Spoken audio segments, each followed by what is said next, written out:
I've done it on that Grimnir shirt, I can't even lie. Hello.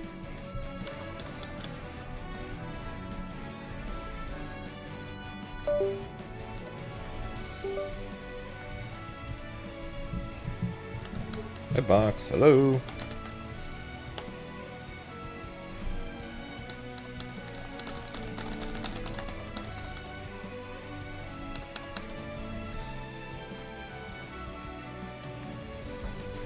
Hello. I have to restart. I have to restart the game. Grand Blue Fantasy Versus. Okay. Rising. Hitbox worked there. Now can it work on the main menu, please?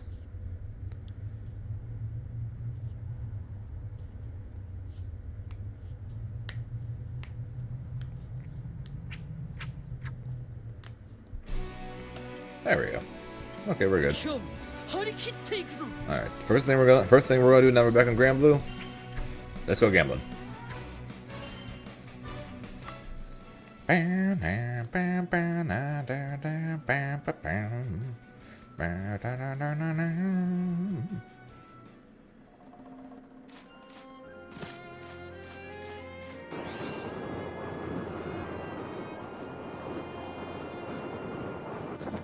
Nailed it.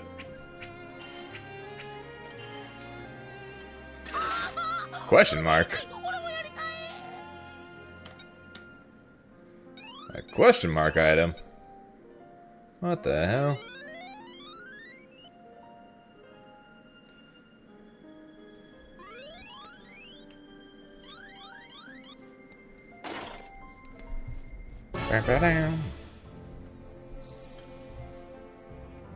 Why is he sideways?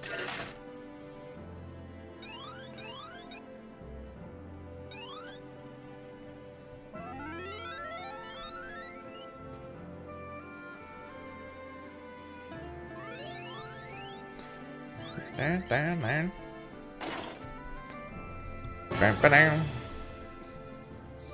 Two! Crab and slime. Okay.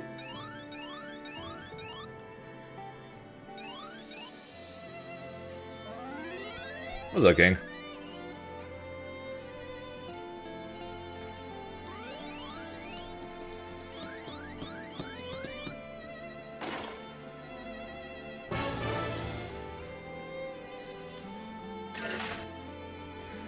And it is what it is.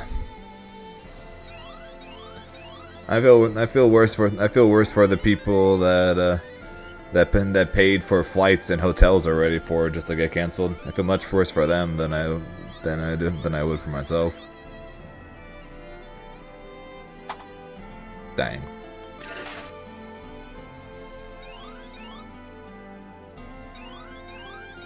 Hooks in the really?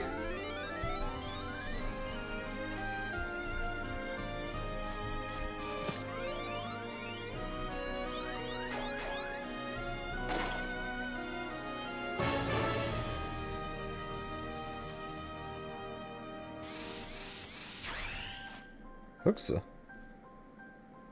said he was hanging out last night. Oh, yeah, cause Hook was posted. Hook posted in the Battle Hour Discord this morning, so I don't know then exactly what he's doing or where he's going then, cause he's at least aware of it, but I don't know. But if that's the case, he already left to come here, and then on top of that, Wade has been in New York for the last couple of days practicing for it. So he flew from Europe to New York to Europe. Or he flew from Europe to New York already.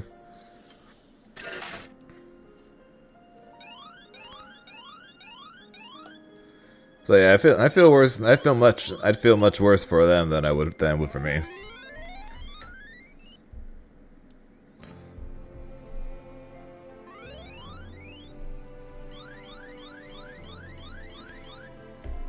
Yeah, if Hook's already flown to LA, that's big yikes, since that's probably on his own dime then, because flights aren't supposed to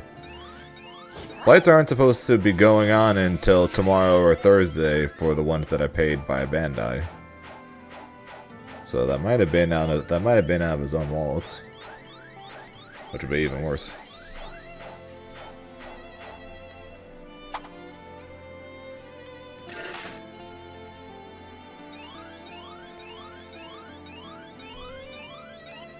Yeah, I'm pretty. People, if you're in Europe, or if you're in if you're either in Europe or you're in Japan, your flights were tomorrow. So basically, they're letting people know, hey, everything's being canceled the day before your flight. Sorry. Oh, I agree, King. But they should have at least done it a couple of days ago, like what Capcom did. Because this is honestly about as last minute as it can get.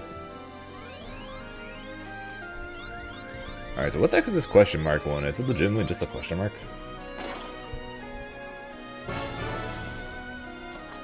It is legitimately just a question mark. Weird.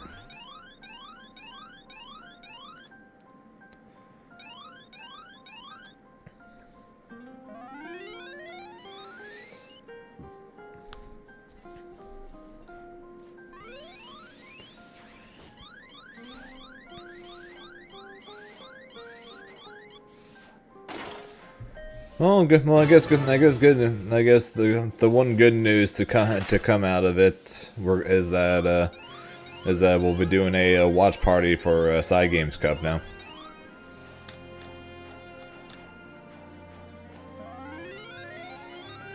That's the one good thing to come out of it.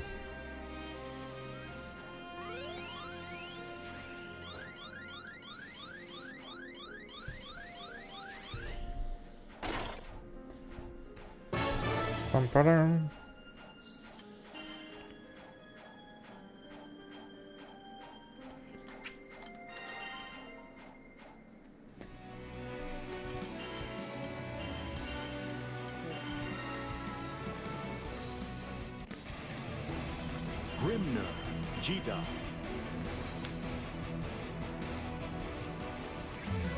Grimner versus Jida. There's gonna be a gameplay trailer for him at Cygames Cup, but but as far as I'm aware of, there's nothing that says he's going to be playable there.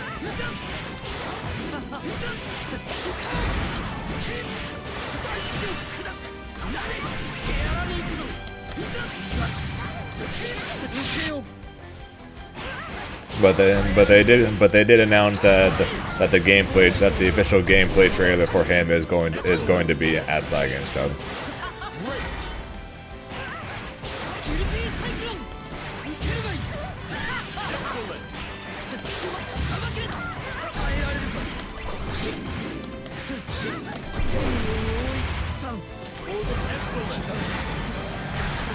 Yes, you did.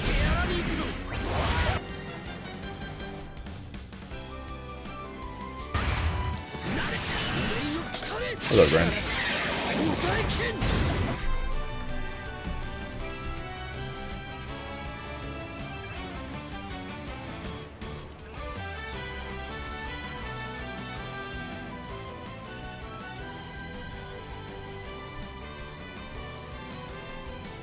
But yeah, so we'll be getting that this weekend, and hopefully we'll be getting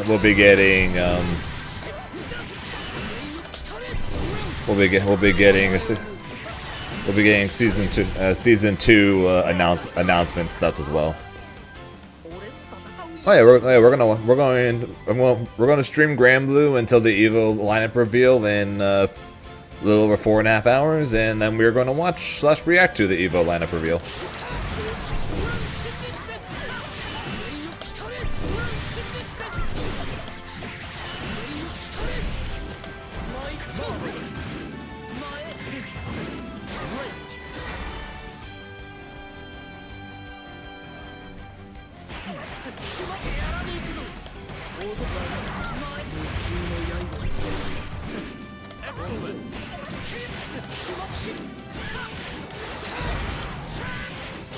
Excellent.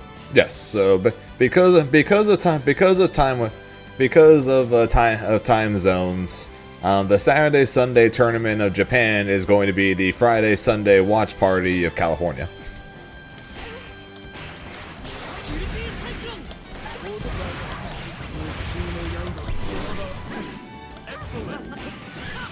Because shoutouts to 16-hour time differences.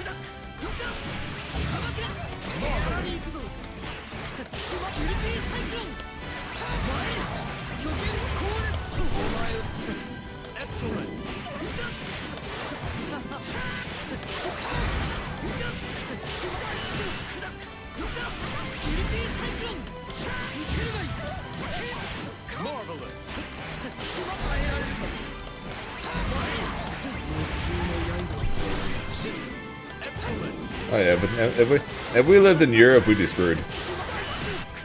If we lived in Europe, we would be screwed when it comes to watching this shit live. Without either staying up or waking up at an ungodly hour.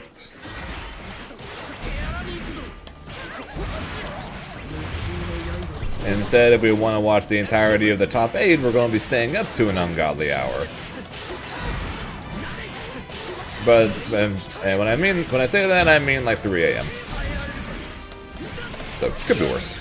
Could be much worse.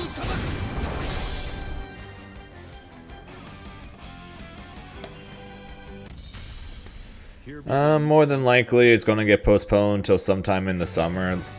Because that's what they did during my that's what they did during my first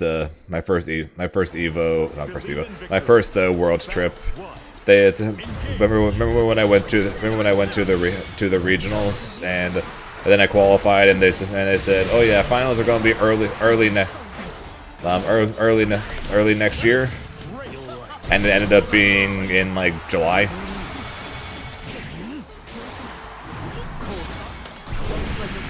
More than likely, that's what's going to end up happening again.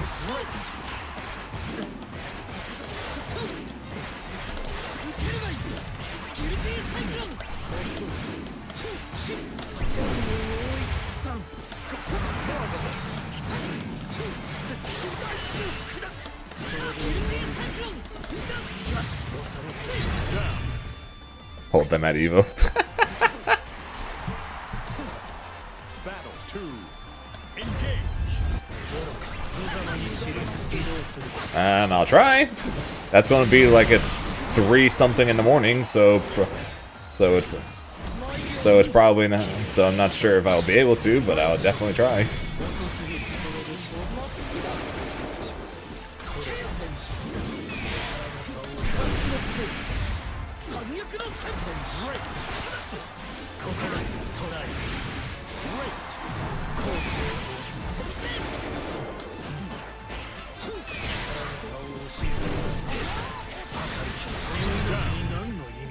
What do you mean the EVO announcement just an email now? What do you mean? Battle 3. Engage. You mean cause of the leak or something?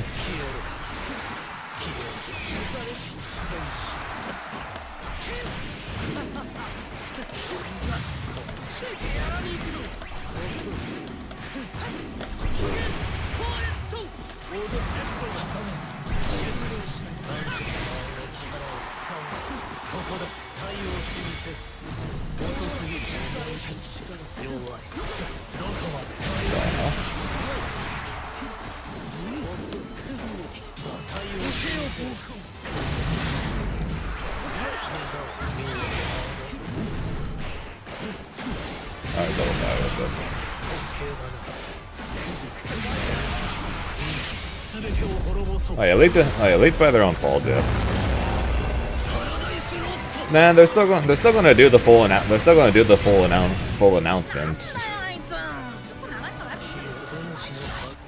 Believe in victory. Battle 1. Engage.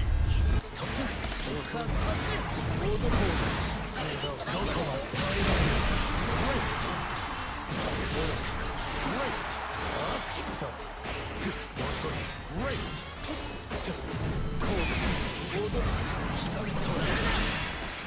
Excellent.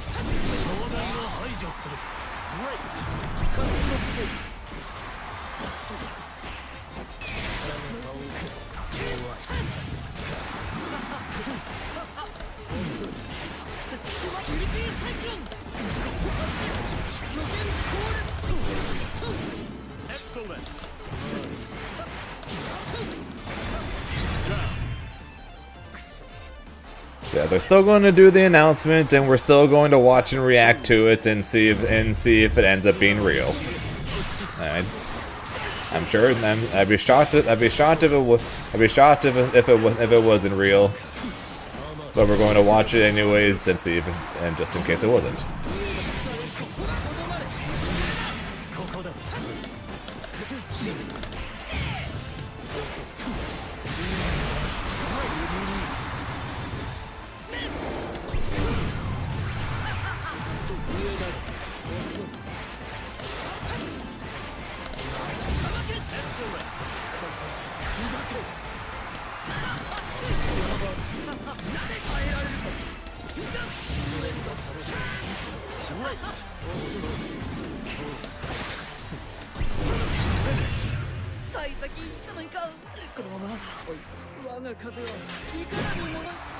Believe in victory. Battle 1. And yes, they made more than likely a very expensive Chipotle commercial in order to do it. So.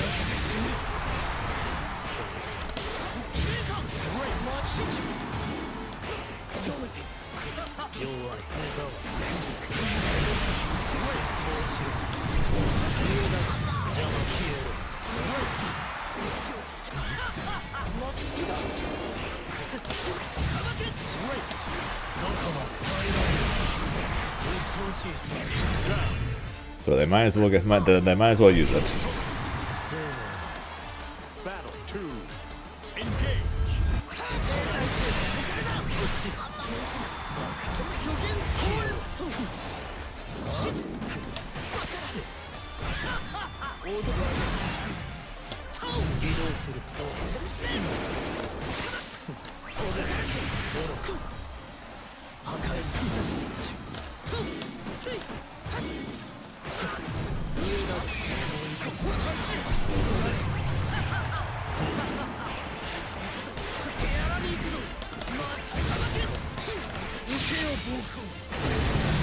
Back to work? Sounds good. Good luck with work.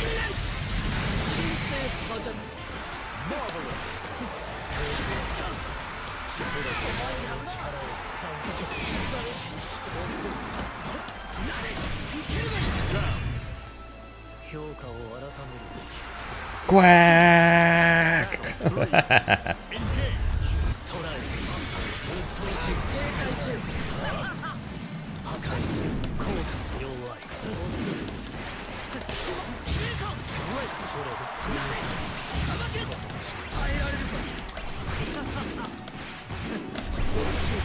Hello, Char.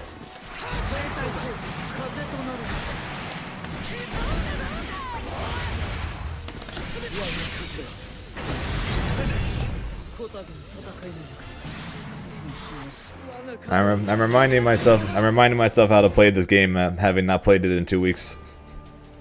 And of course, first thing I find after having not played it in 2 weeks, I find fucking Regalia playing Lucilia smashing every special known to mankind along with 5 of them.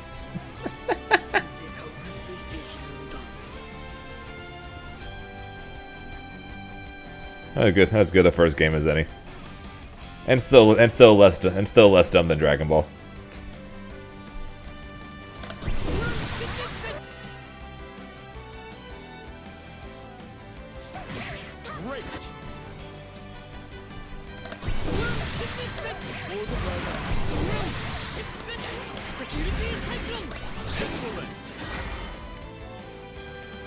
Yeah, that's what I'm going to be doing.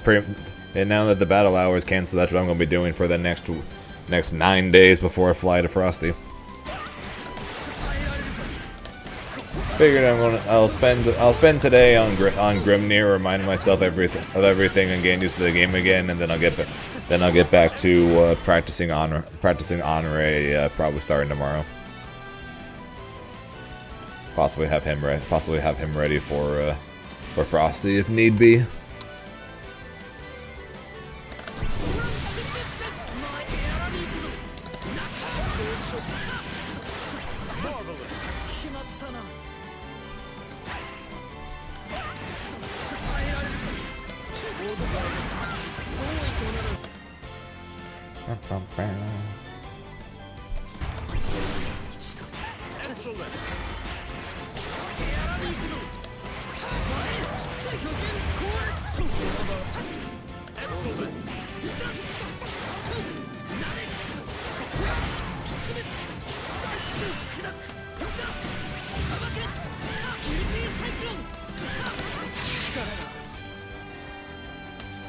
But I'm still able to do everything at this point. It's just getting reused to the flow of the game. Going from Dragon Ball to this is a shock to has a shock to the system a little bit. Can't lie.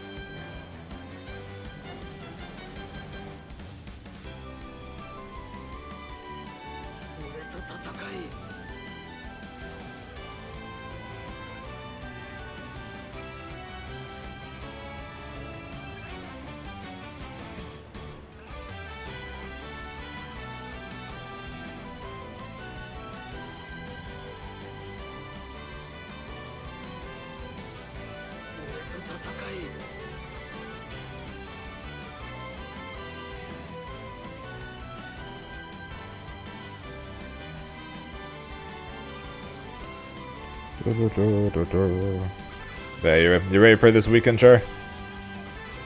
Side Games Cup, Season 2 and Set Alphon. Well, hopefully Season 2.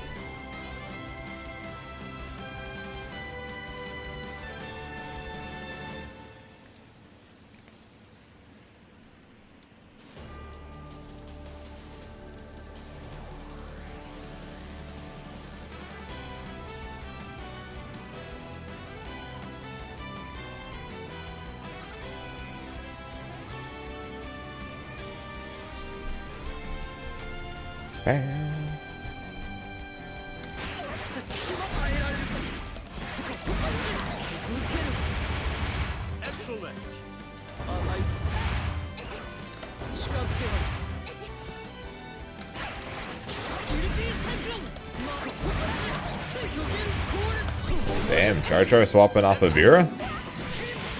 Never even heard of such a thing.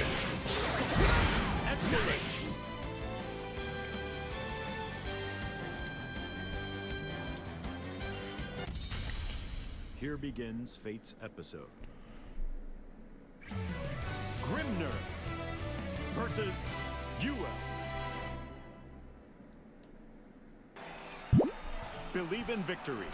Battle 1. Engage.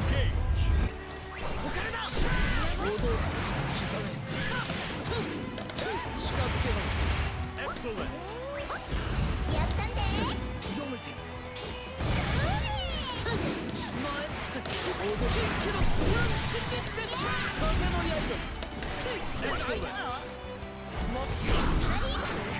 Close H, really?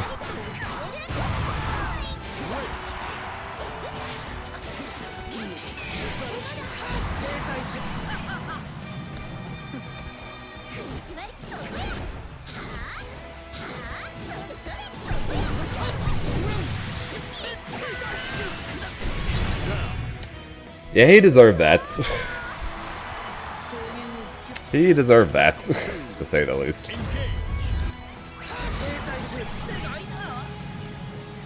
Hey, not jumping anymore now, are you? He ain't jumping anymore. Oh, come on, he had it coming.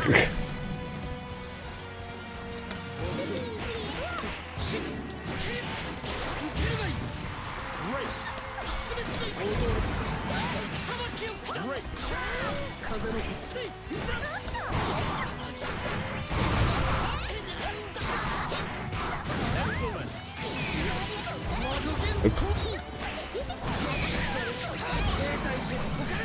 Awkward.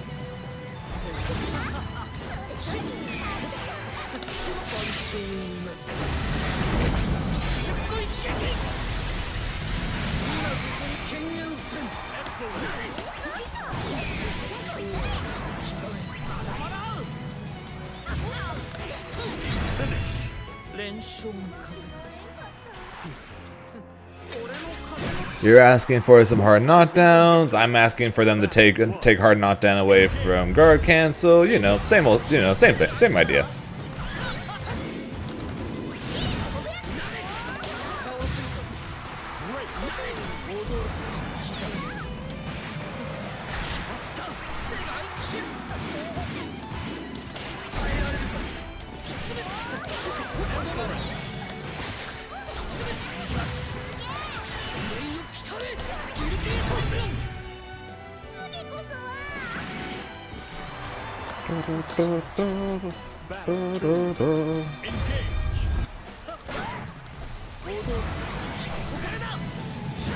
Ow.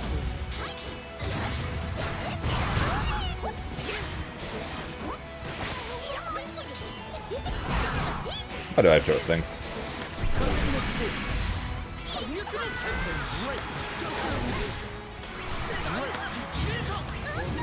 Olé.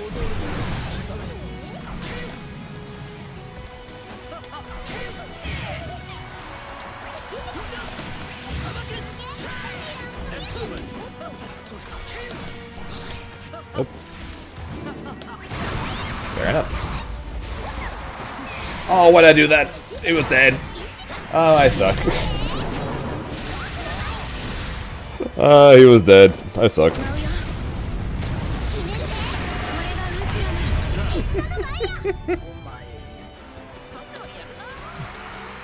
You blocked the overhead, it's punishable, and he dies. Oops. No, same old runs as always. This one's not going very well so far, though.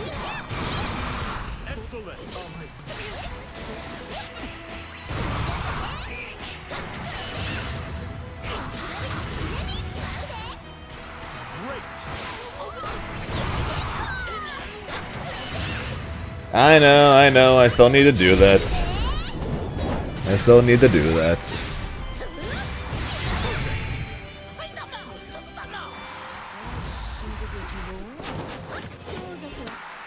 Believe in victory. Battle 1. Engage.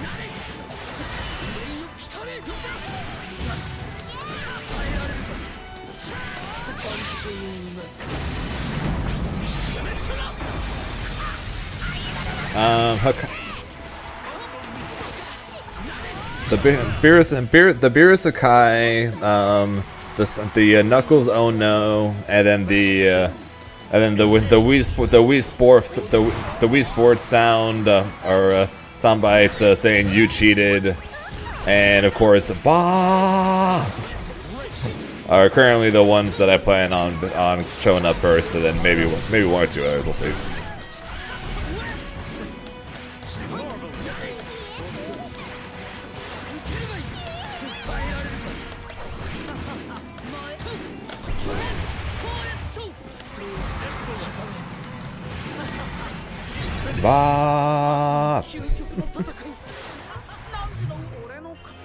It would make more sense if I played Anila, but it's still really funny though.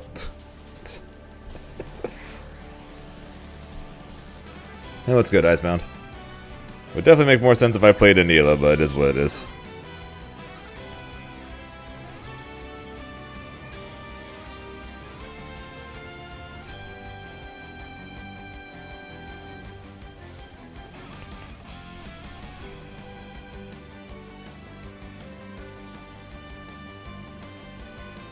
It's funnier out of context, true. especially since it's from an anime. It's from an anime that's been off air since the 90s. So many people will not understand where that's from, and that makes it even better. I am doing no such thing, Draku. I'm doing no such thing.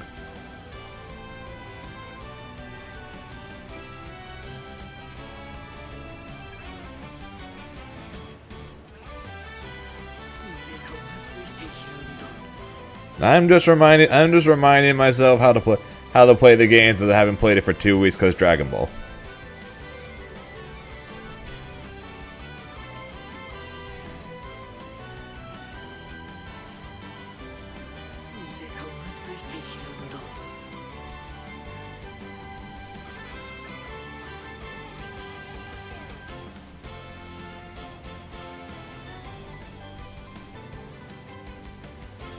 It is it. So sucks the bell and got cancelled? Yeah.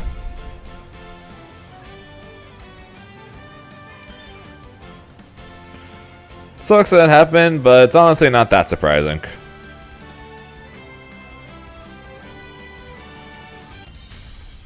Here begins Fate's episode. Grimner versus Yua. And rematch time. Yeah, I'm not exactly surprised that the battle hour got canceled. Just sucks that happened so close to the event.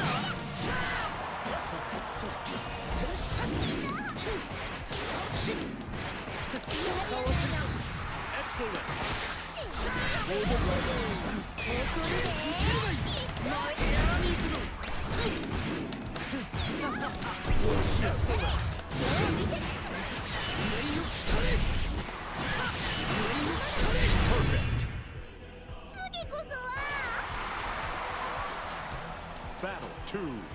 Engage.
Believe in victory. Battle 1. Engage.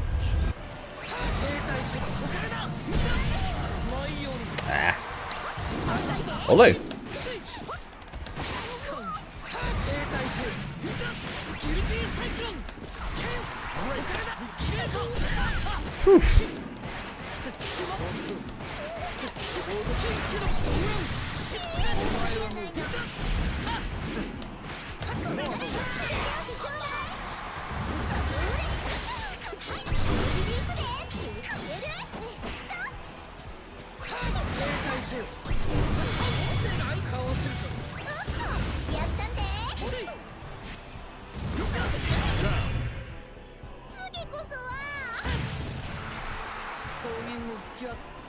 Battle 2. Engage.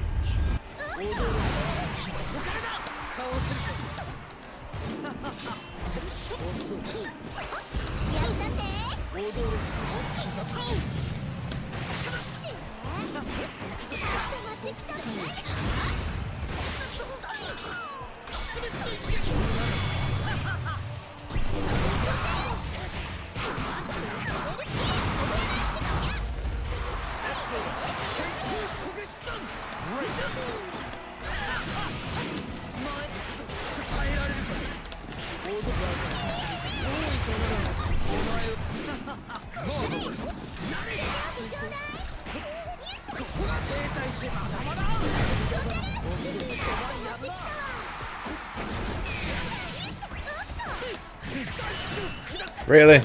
Lame.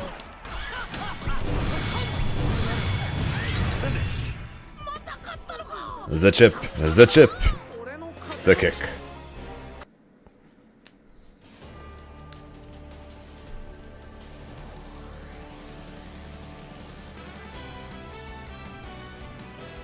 Bah. Bam, bam, bam.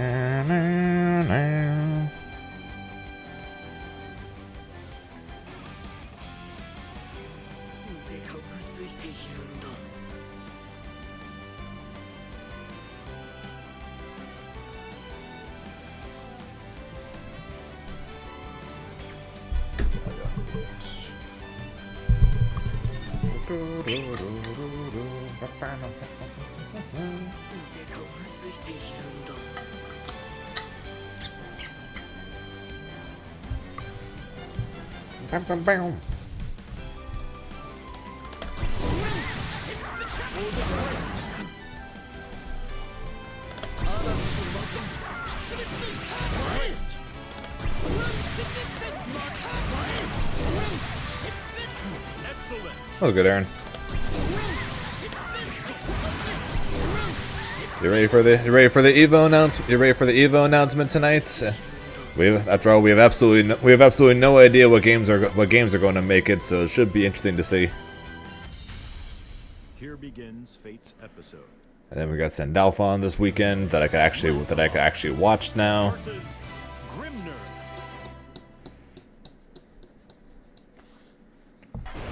What are you talking about, Dur? I suck at this game. Battle 1. No idea what you're talking about. I'm carried by my top 1 character.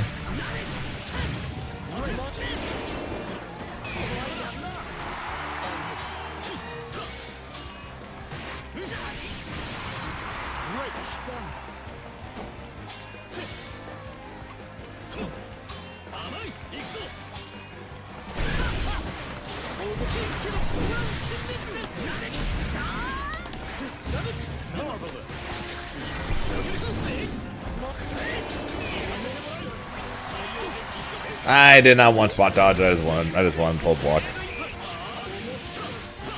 Yeah, I'm sure we're going to get more of this. I'm sure we're going to get more as well.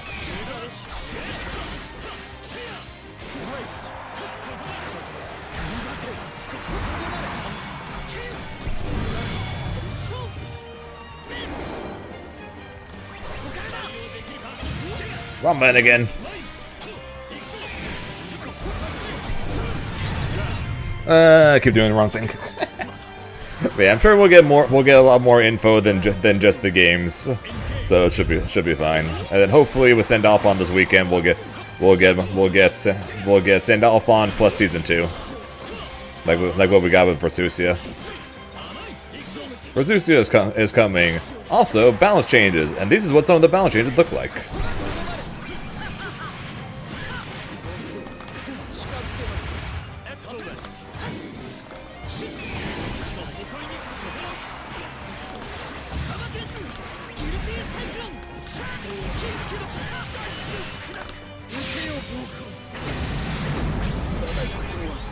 Yeah, me too.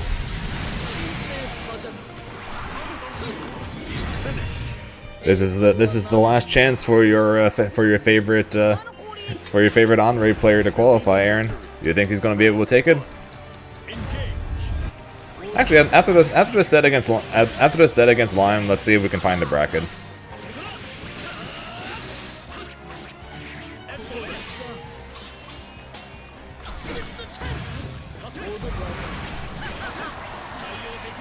Olé.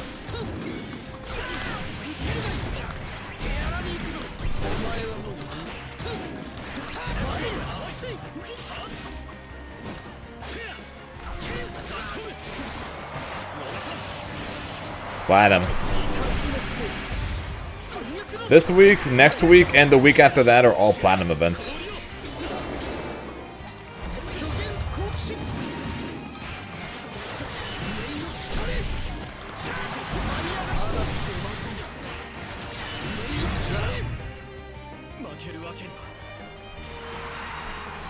There's the only that returns NA. NA? Freaking. Freaking, I'm the only Grimnir player that wins tournaments anywhere. No offense to Zen, because he's a better Grimnir player than I am. But he does seem to have a mental block when it comes to tournaments. It seems like more so because of Gamera, but still. Oh, why do I press things? Why do I press the wrong things? Why do you do things like that? Like that line?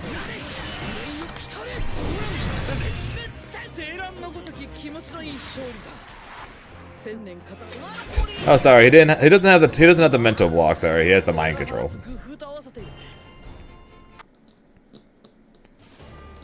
Yeah, no. Frosty Faustings is the only platinum event left for Guilty Gear. Meanwhile, we have Side Games Cup this weekend, Frosty Faustings the weekend after that, and Kayama Cup the weekend after that. That are all platinum events for Granblue. And this is going to be Zenith's last chance to get enough points to put him into qualifying too. Let's see if I can find the bracket. Hopefully, with any luck, Zenith will be on the opposite side of the bracket as Gamera. So at least, so worst comes to worst, he wouldn't fight him until winners finals. That's the hope.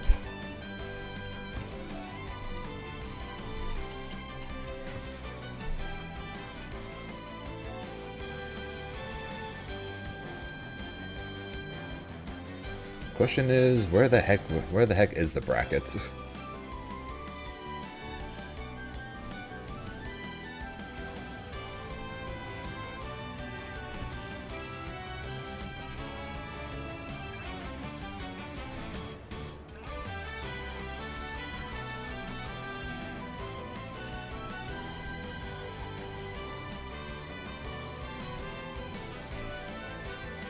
I wanted this translated to English!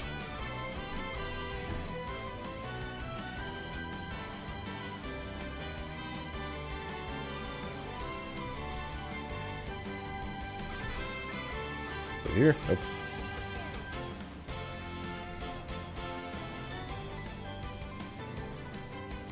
It doesn't really matter for me because Tororo is going to be qualified anyways since he has enough points. So it doesn't really affect me at all. Main thing is just hoping that Zenith, for me, is just hoping that Zenith can qualify. So if anything, best case scenario for me is Zenith wins, so he automatically qualifies. But the second best case scenario would be that Tororo wins, because then he automatically qualifies, giving Zenith a decent chance. And then the third best case scenario is Gamera wins. So basically, number one best case scenario, we want Zenith to win. Second would be Tororo, and third would be Gamera. In that order would be the best case scenario. But either way, we need Zenith to at least finish like top 3 to have like, any chance at all. Now, where the hell is this freaking bracket?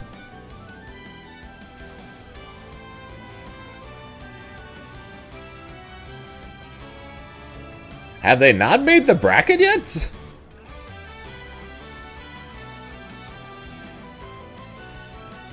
That cannot be possible.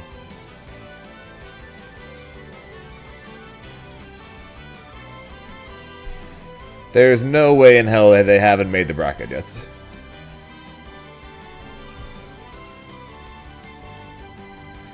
What time PST? Friday 6:15 p.m. is when pool starts. 7:15 p.m. is when top 16 starts on Saturday PST. So we will be watching it. And shout outs to the Saturday-Sunday tournament being Friday-Saturday because time zones. Where is the freaking bracket?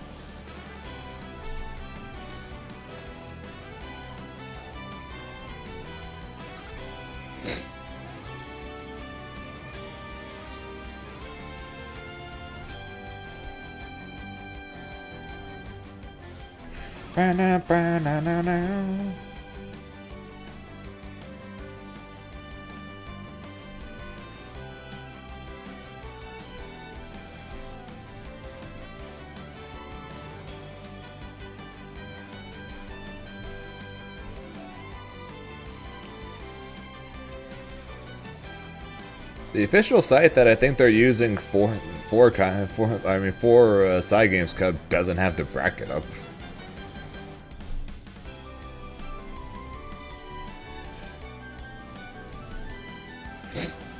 That's a question that I honestly don't have an answer to.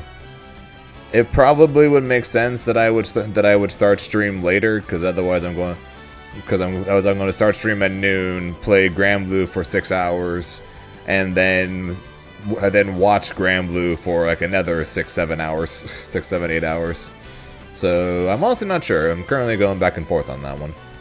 I might start stream later if anything, and start like a couple hours beforehand, but I'm honestly not fully sure exactly yet on what my plan is for Friday.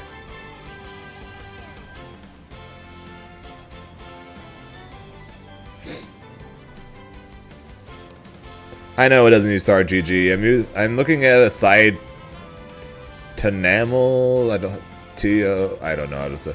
I don't know how to say this thing, but it has the event page. It has the participants, and then when I click on bracket, it says please wait for the organizer to finalize the brackets. The tournament's in 3 days. What do you mean they haven't finalized the bracket yet?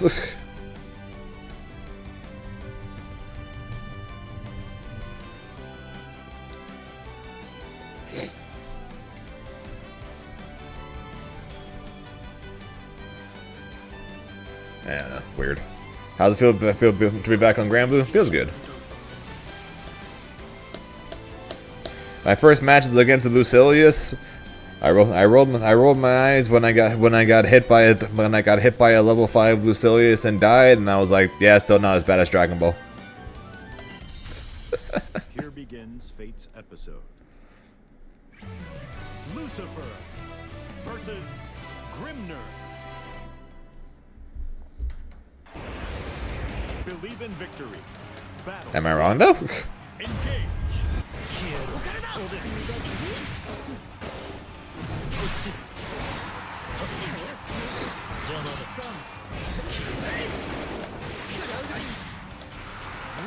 Yeah, speak of the actual devil.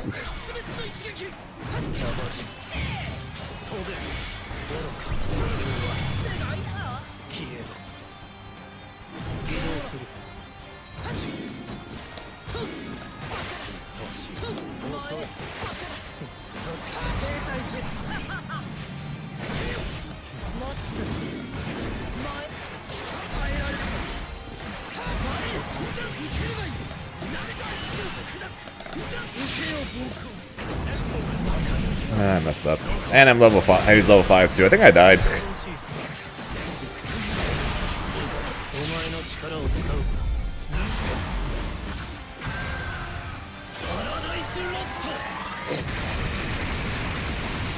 No, but it was close.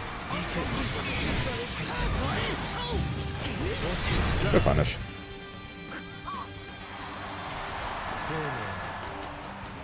Yeah, messed up my combo.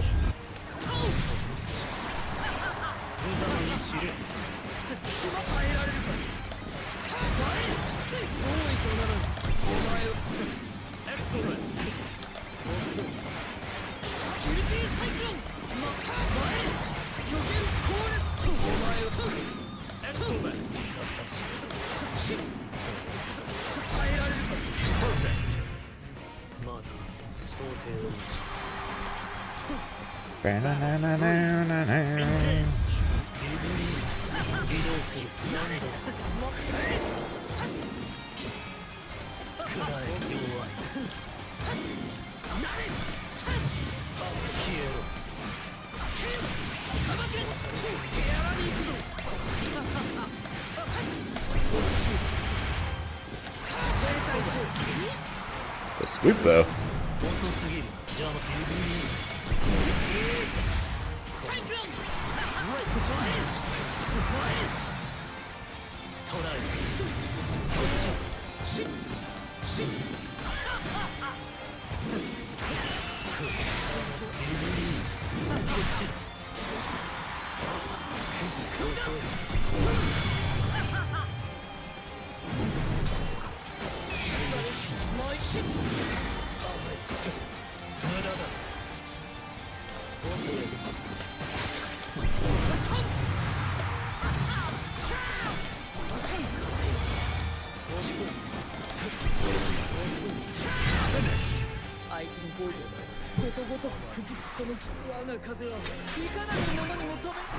Believe in victory. Battle Bam, one. bam. Engage. Pause that quick.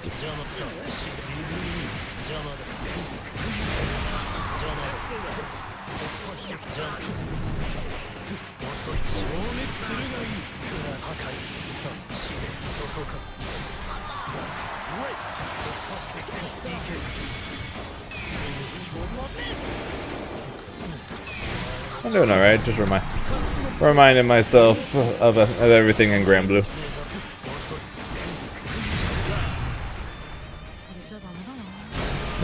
Trying to make up for the fact that apparently in the last 2 weeks of playing Dragon Ball, I've lost almost 30 followers on Twitch. Jesus. I just noticed that. What the fuck?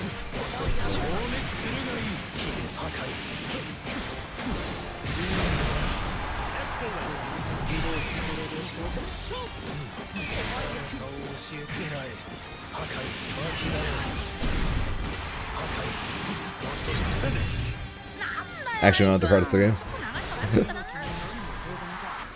I guess? I don't know. Believe in victory. Battle I was almost at 4,800. Now I'm at 4,860.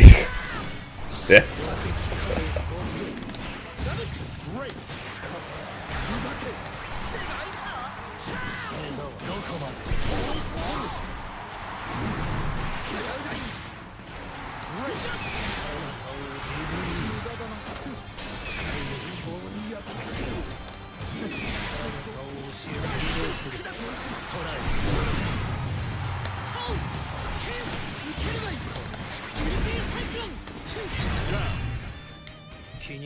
great. It is what it is.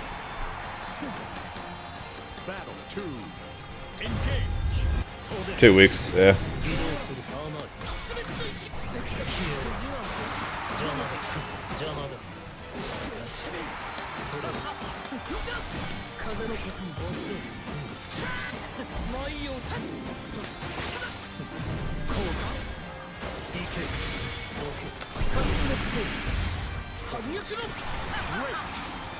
Oh, is it?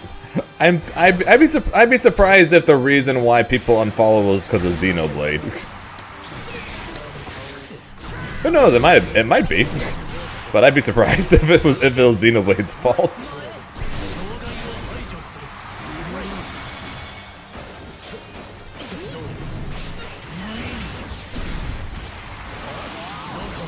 Not enough Xenoblade.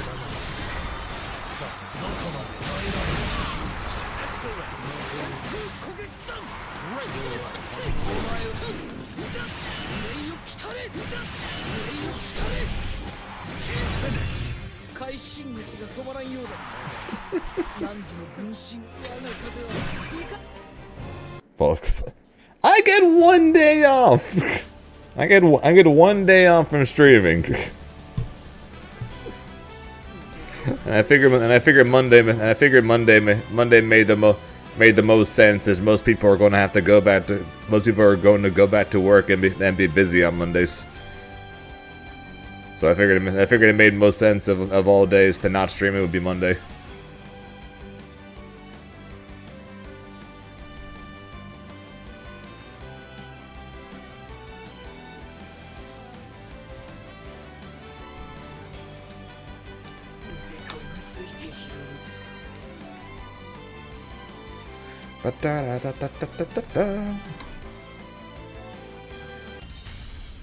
Here begins Fate's episode.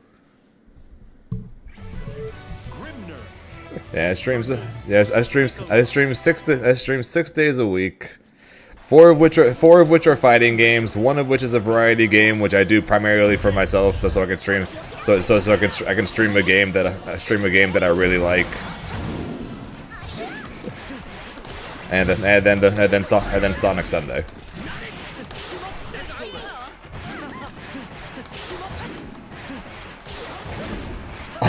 Days are unfollow.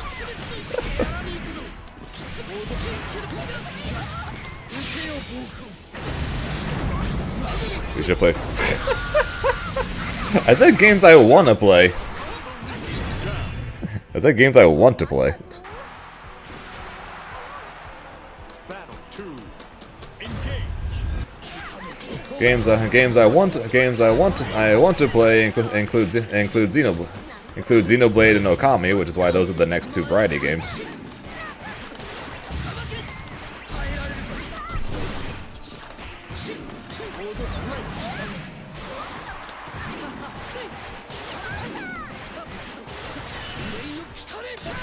And what we're waiting for right now is Fatal Fury, Net Impact, and more specifically 2SKO. Fortnite's getting Miku. Anyway, if I didn't go play Fortnite for Beerus, I'm not going to play Fortnite for freaking Miku.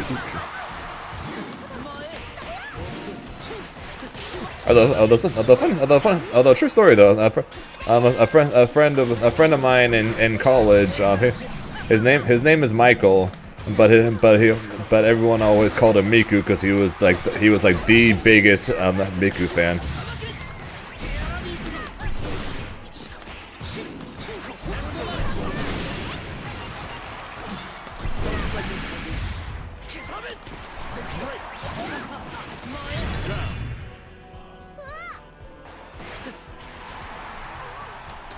Battle 2.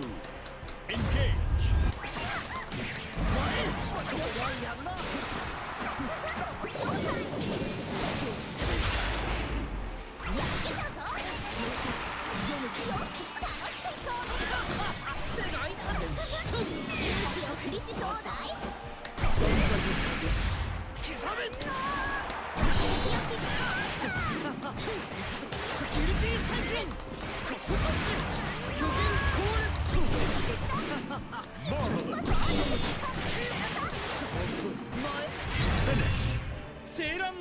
How many more days until Sandy? We'll find out this weekend.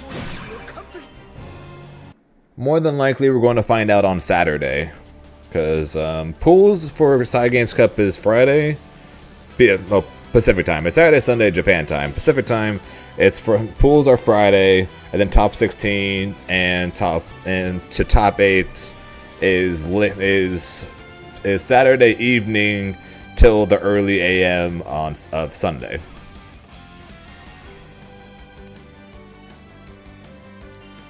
So we're going to find out this weekend more than likely when Sandalphon's coming out, and possibly if we're going to get the season 2 patch with him.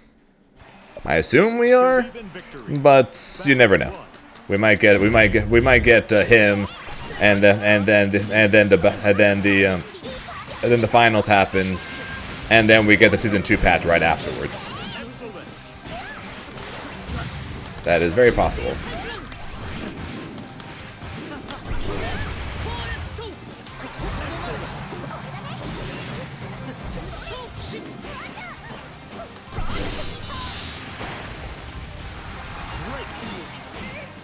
Unfortunately, there's a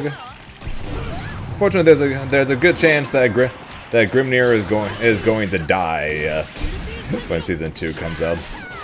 Fuck, I messed up.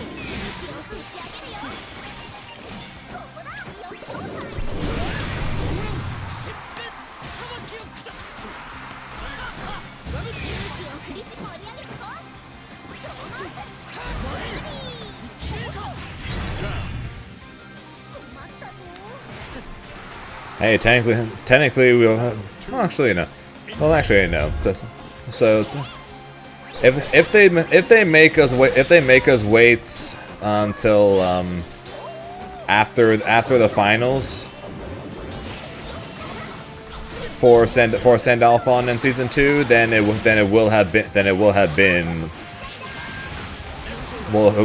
been 6 months.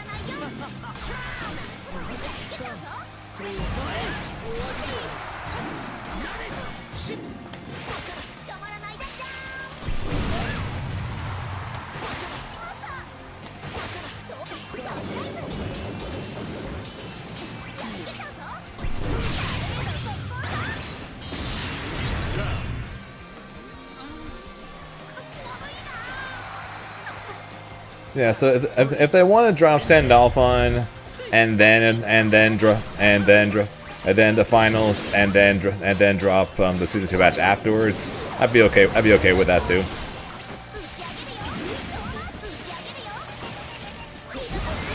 But it either needs to be that, or they need to give us the patch immediately.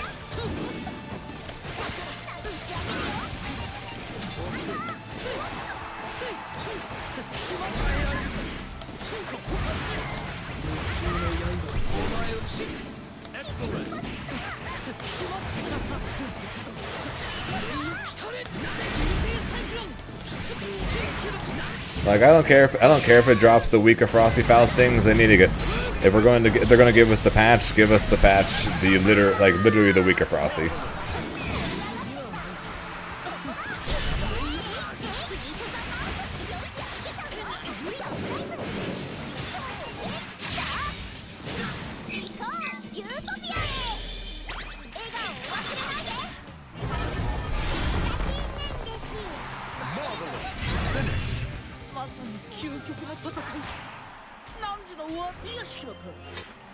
Believe in victory. Battle 1. Yeah, because Vicula came out in October, right? So they wait till April. That'll literally be 6 months.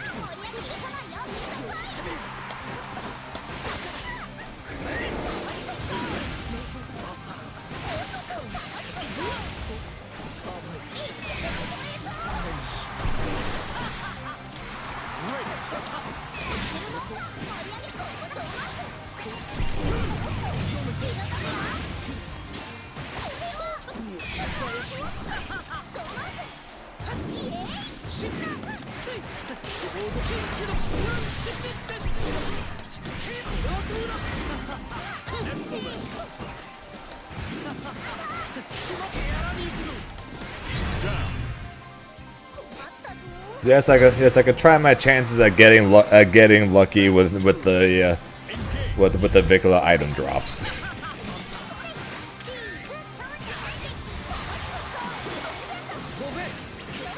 I think Dragalia has gotten more stars in this one set against me than the entirety of my time playing Vicula. Those first couple of days.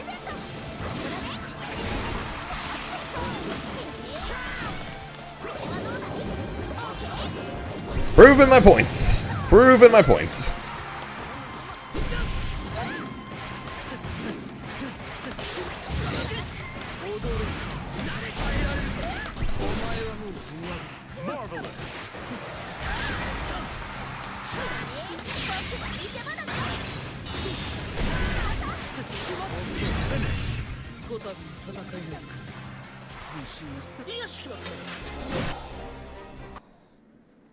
He's not bad though. If Vasaraga gets a laundry list of buffs this next patch, in the same way that Grimnir gets a laundry list of nerfs, it's gonna be entirely because of Japan. Because Japan keeps putting Vasaraga bottom 5, just that they keep putting Grimnir top 1. So if Grimnir gets a laundry list of nerfs and Vasaraga gets a laundry list of buffs, it's literally gonna be entirely Japan's fault.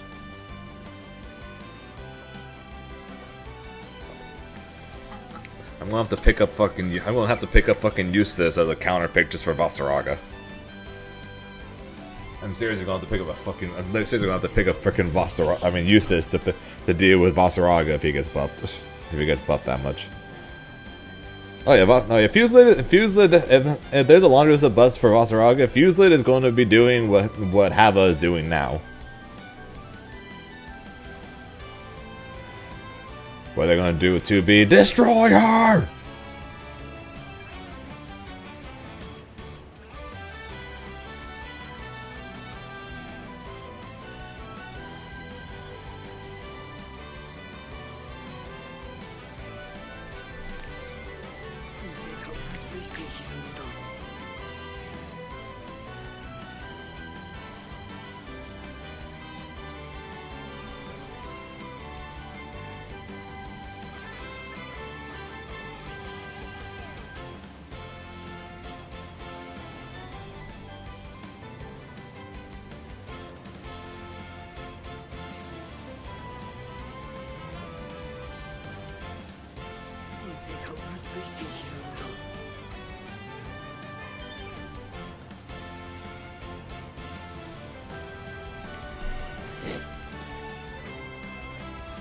Yeah, based on the buffs and nerfs, we'll be able to check each region's tier list, and we'll be able to decide then. Who they're most paying attention to.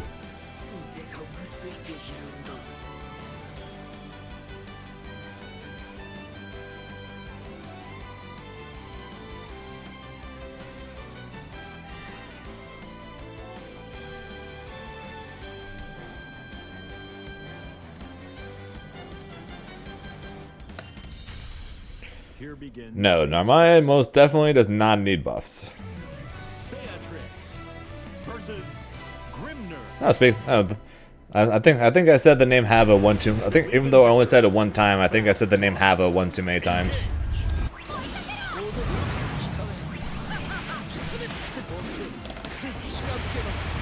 Excellent.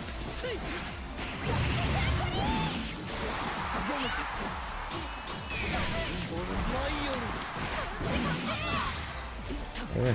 Great. Great.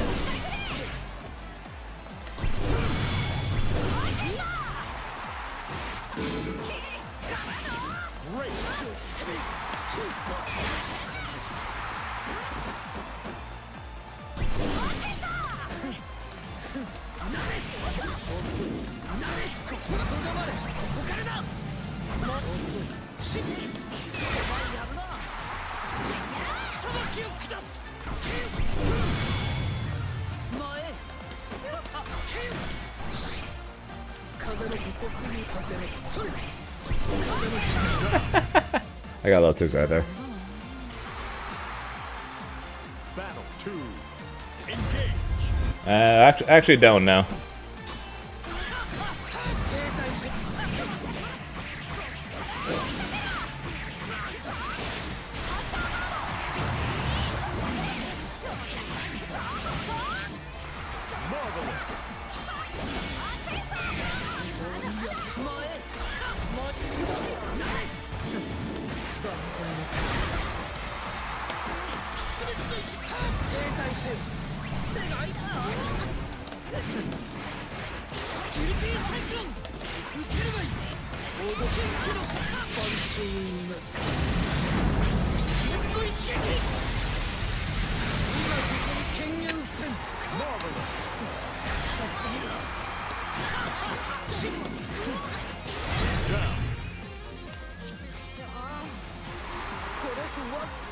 Battle 3. Yeah, it's true. He's not on Bub, so this matchup sucks much less.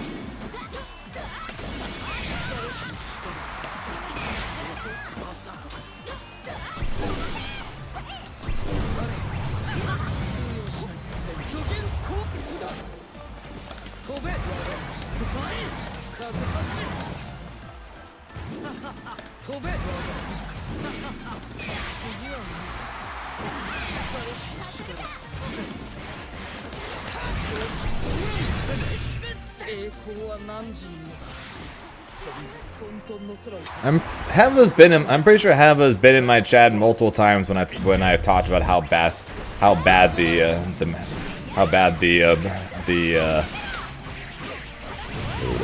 Bub's matchup is.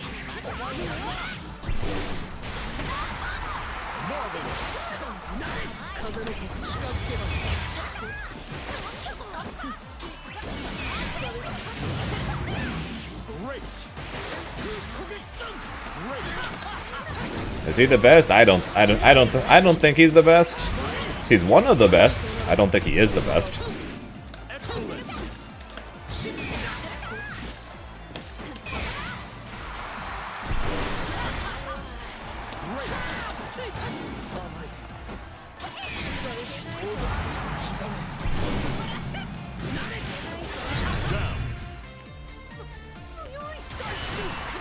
He's top 3. I disagree that he's top 3 too. I think the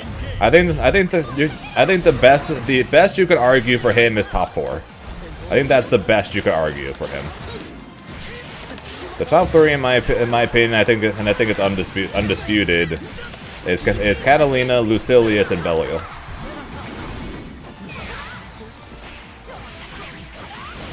I don't think Grimnir is better than any of them. So I think at best you can argue top 4 for him.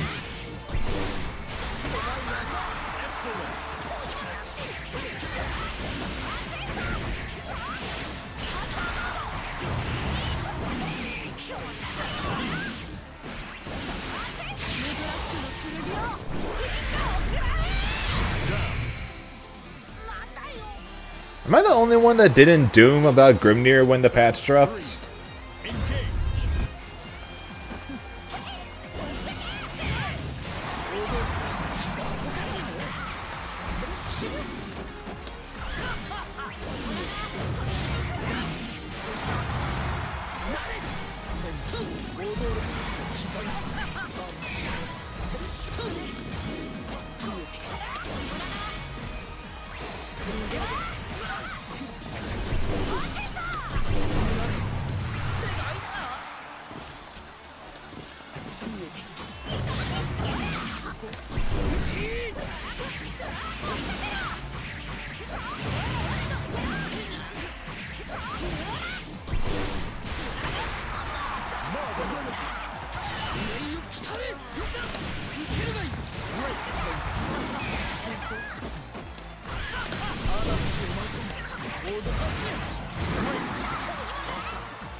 I do saying this character has no more good normals, but I never said this character is dead.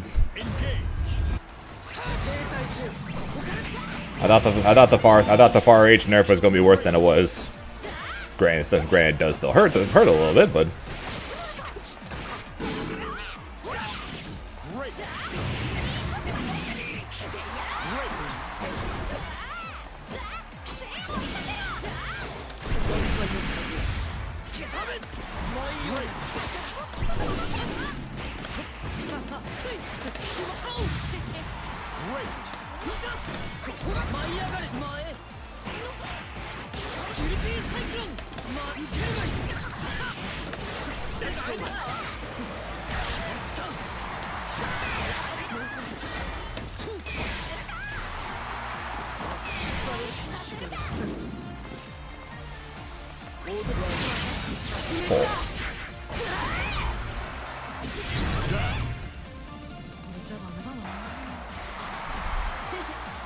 Battle 2.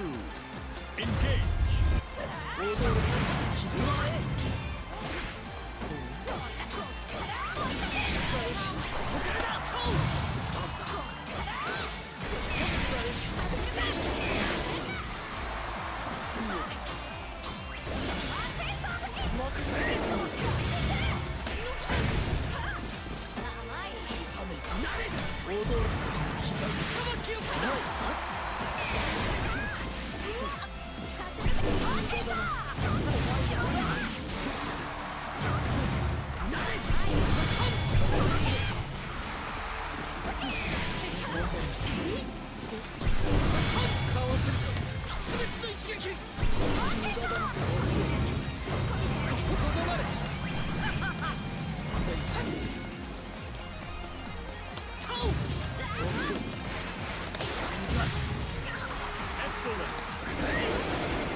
Battle 3. Engage.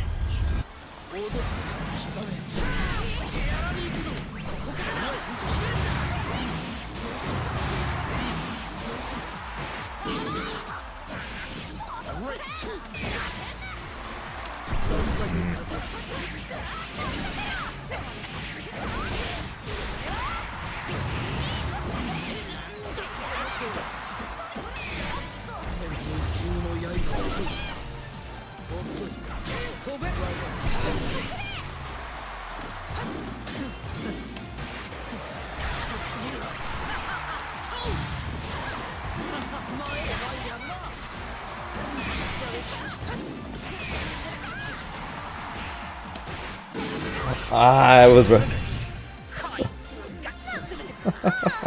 Damn, I held up, but I held up for the wrong thing.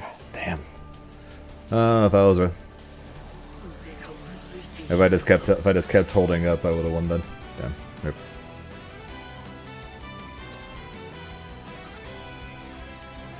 Did they ever Patriots enough? Now she's still considered top 5 pretty much. She's basically still considered top 5, so not much or enough.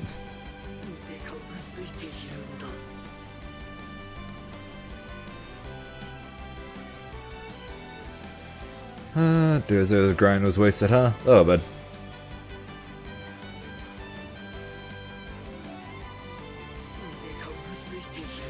yeah, I'm with you, Musketeer. I was dooming about Far Age, and then honestly, when I actually played it, it really didn't feel all that different.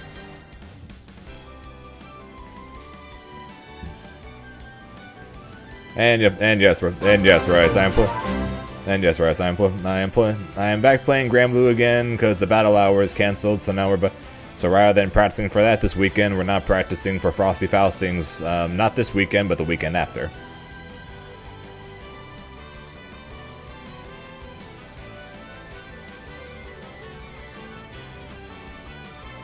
Yeah, Grim Seals will go away on hit, and people are still going to say Seals are so broken. Also, the Cyclone TV with the Prime. Cyclone, we here at Zane FGC know you have many options on where you spend your Prime 7. We thank you for choosing us. Here begins Fate's episode. Beatrix. Fortunately, and unlike the last big fire back in November, I am fortunately not I'm not really affected by the fire this time.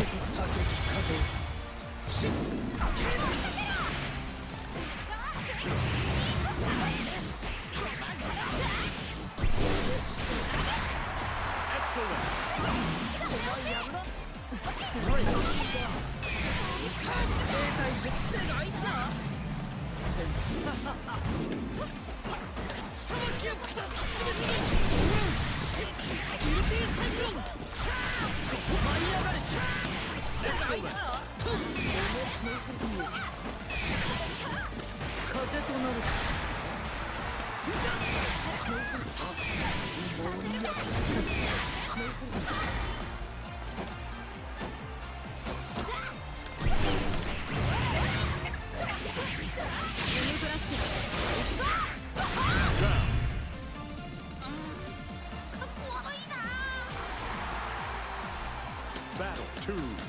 Engage. Oh yeah, if Grimnir Seals go away on block, this character's dead.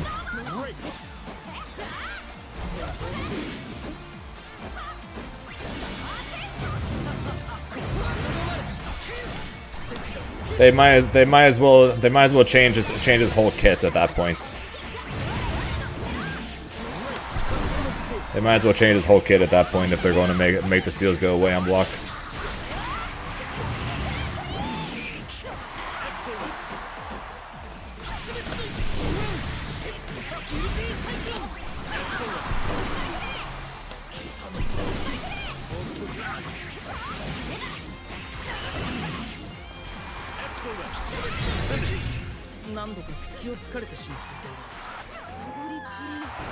Oh, they will. Since he can dash around the screen, they will.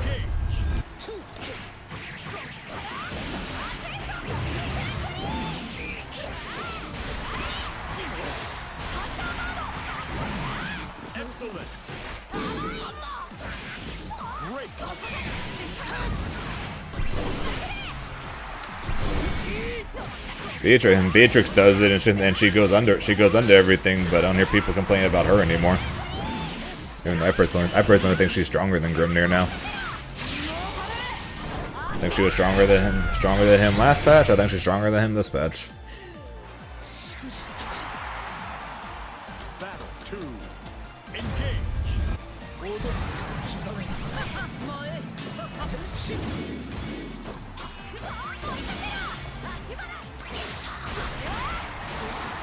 Yeah, the Dragon Ball finals.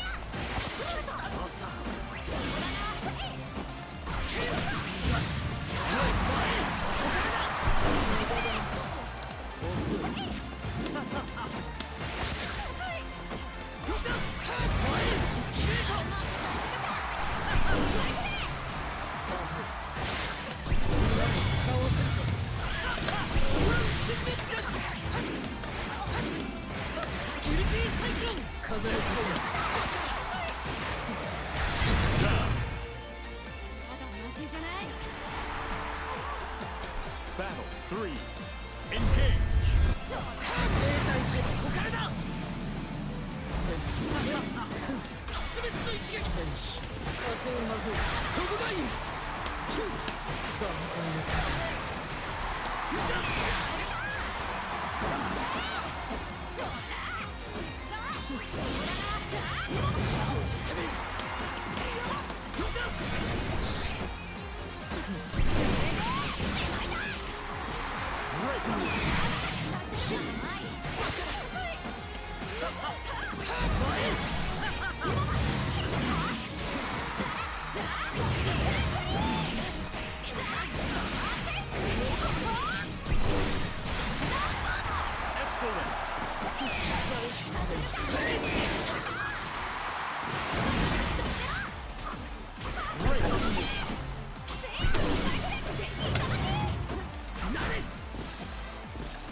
I tried to super both of those I tried to super both of those ultimate projectiles. Unfortunate. I'm not sure there's enough of a gap for it to work. Unfortunate.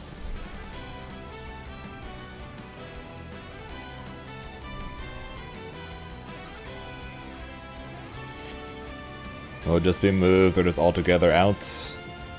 As far as I'm aware of, they're just postponing it. But I honestly know about as much as you guys do at this point. Here begins Fate's episode.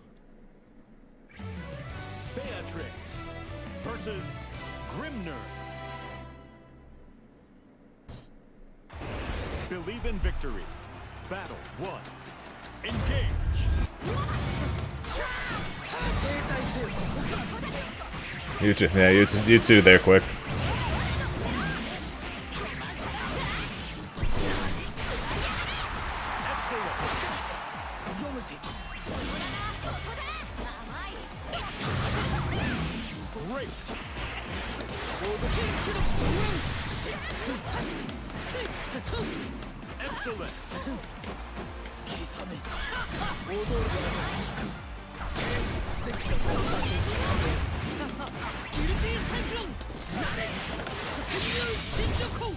Excellent.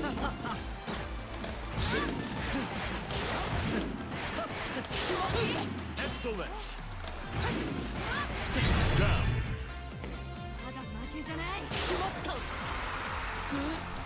Battle 2. Engage.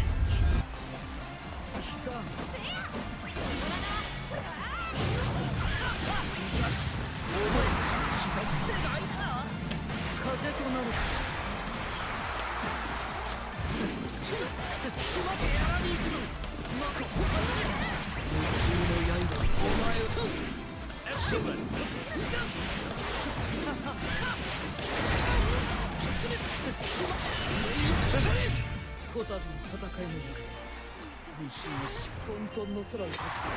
Believe in victory. But yeah, I didn't know it was canceled until this morning, just like the rest of you guys.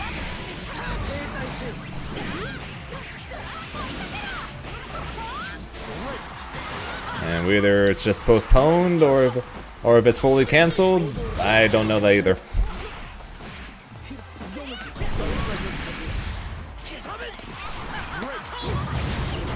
Wish I knew, because if I didn't know, then I'd be able to actually start coming up with whether or not I'm going to end up making a new team or not.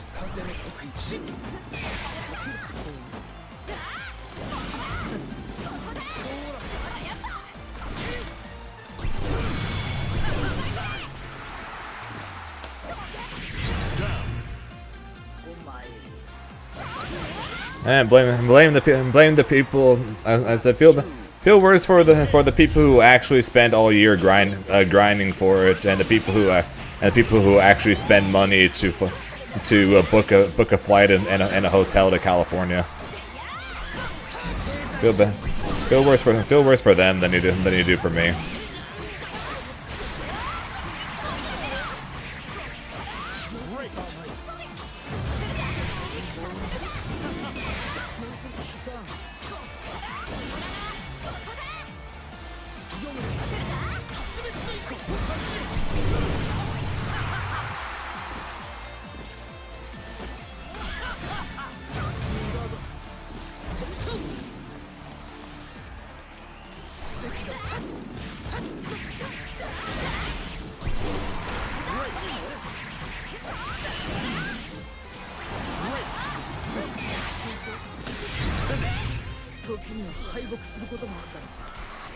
Yeah, so don't feel bad for me. Feel bad for them. Yep, and now we're going to stream Side Games Cup. So.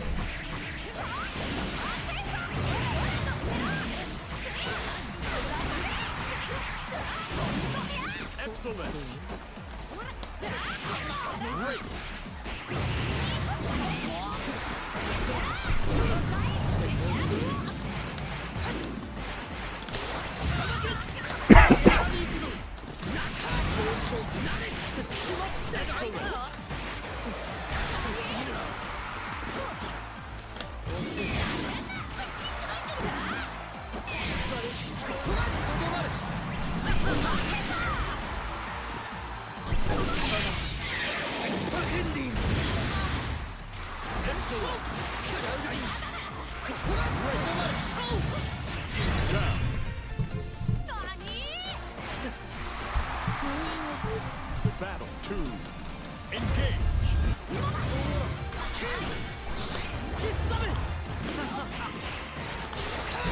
Kind of. The issue was for this one is that of what it sounds like it was made on purpose by somebody.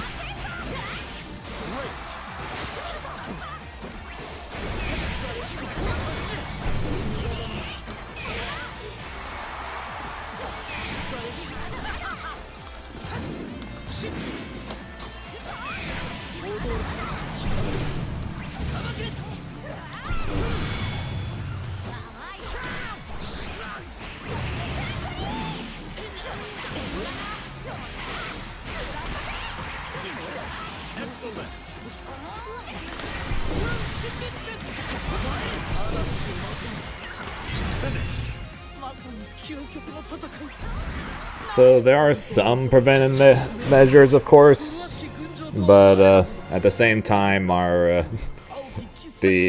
just say that there's a lot of people going around basically demanding that our governor and many people in charge of California step down after what's been going on with this fire and how they're currently handling it.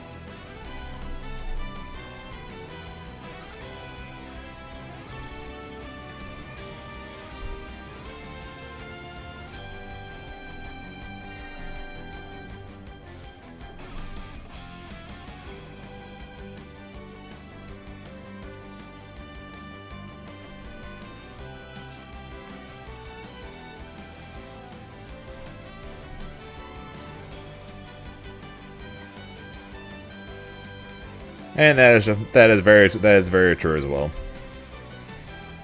Hence why I tend to try to avoid talking about things like this, other than talking about how bad I feel for the people who are being affected by it. Just because it's hard to really know exactly what's going on, what happened, and everything while it's still happening.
No, Oregon's the thing that I read is that they weren't accepting help from New York.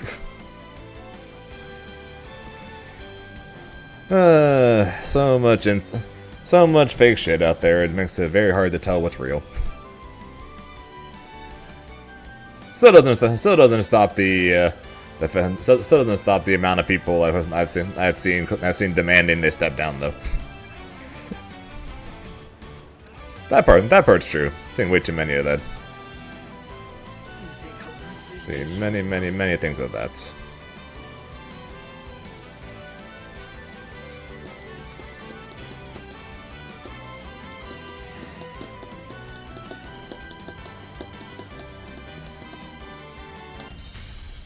Here begins Fate's episode. Grimner versus Vera. Does much BS accurate? Believe in victory. Imagine if it was true and the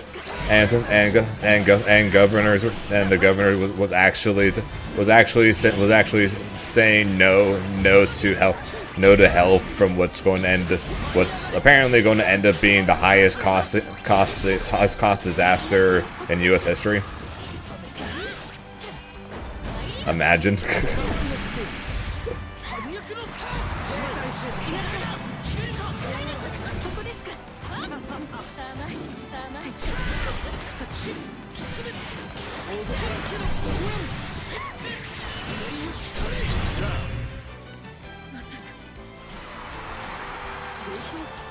Battle 2.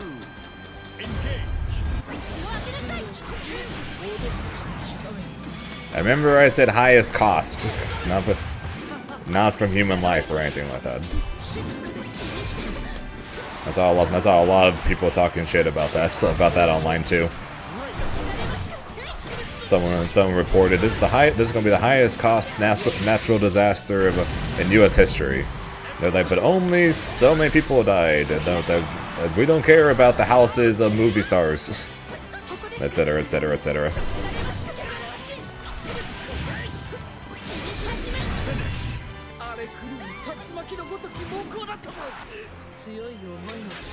They should make Grimnir's 2 MLO. Believe in victory. Battle 1. Engage.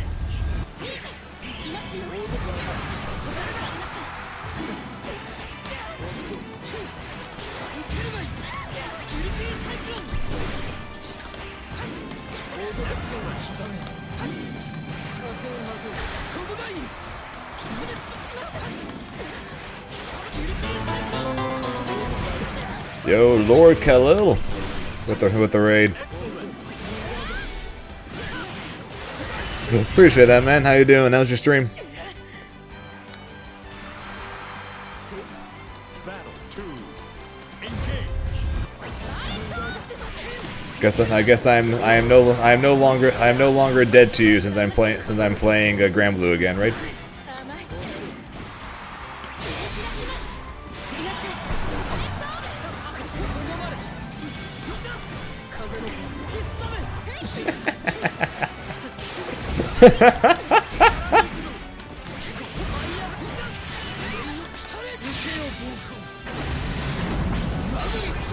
Yeah, we cannot deprive the people of the Zane collab stream for late night Grand Blue side games watch party.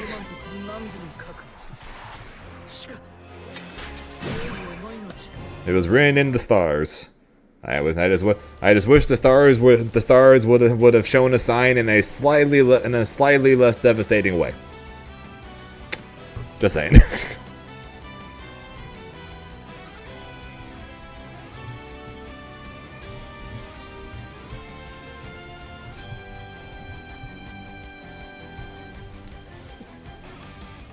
And yes, Schnitzel, me and Khalil are going to do a collab watch party for Side Games Cup.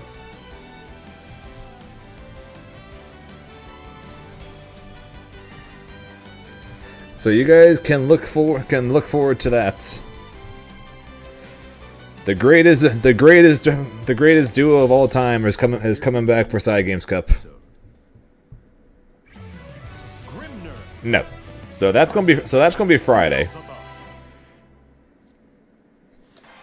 Although it's gonna be late for you, but it's gonna be late for me by the time we're done. It's gonna be even later for you by the time each day is done.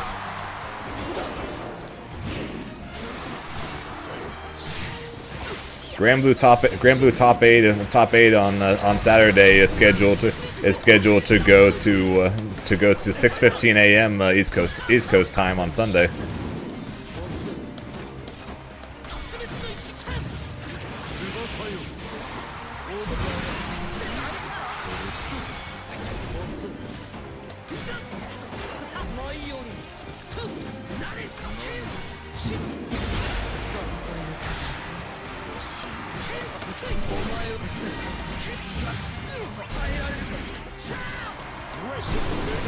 What the hell?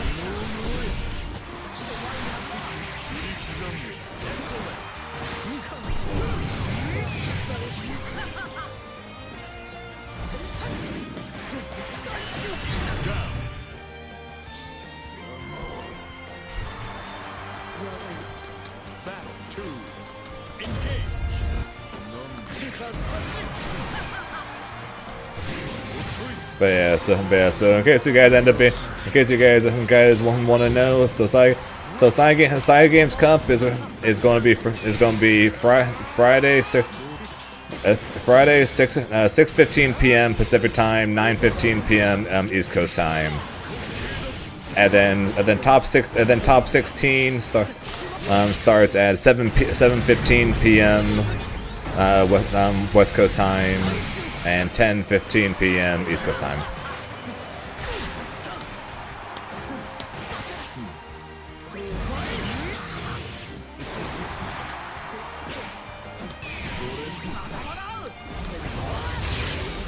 What the hell?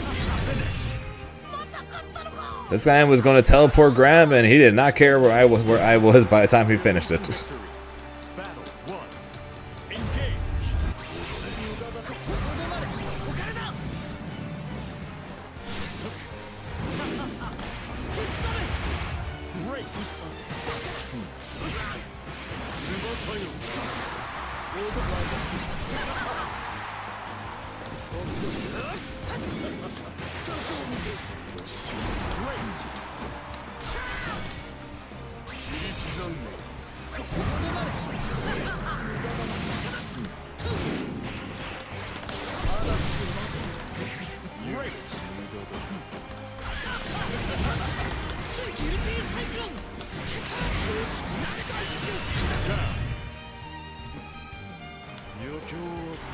And yeah, Starbucks, it is Tuesday. And also, how you doing, by the way, Sheep?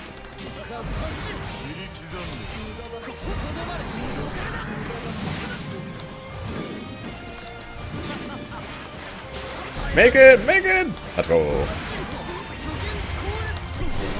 I'm way too low. Alright, trying it again.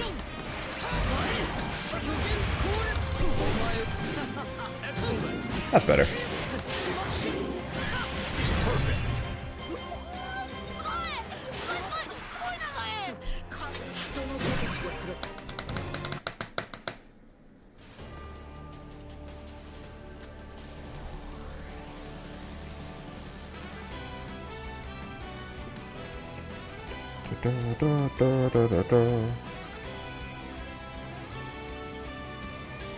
And no loss. I did not see those fake patch notes.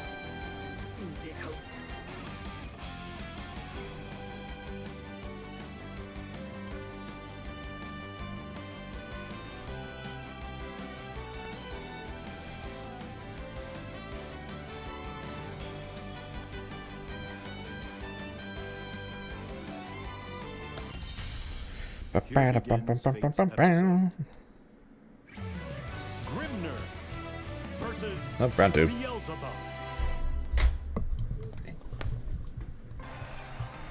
Believe in victory. Battle. Don't worry though, Freaky. In 3 hours, we'll be watching the EVO announcements. So we may not be watching Side Games Cup, and we may not be getting Sandolph on today, but we are going to get something today at least.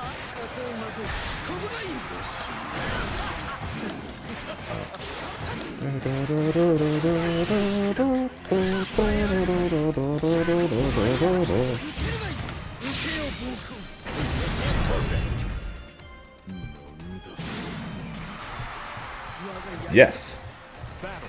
Is it a true link? Is it a true leak? And that is the lineup? Probably. But that doesn't. But there's a chance. There's a chance that it was all a hoax just to get people talking about the announcement show. And even if it wasn't, and that is the actual lineup, they still normally do make separate announcements on top of that. We might get more info about how they're going to change the Sunday stage, since there was a bit of discourse on that, to say let's just say.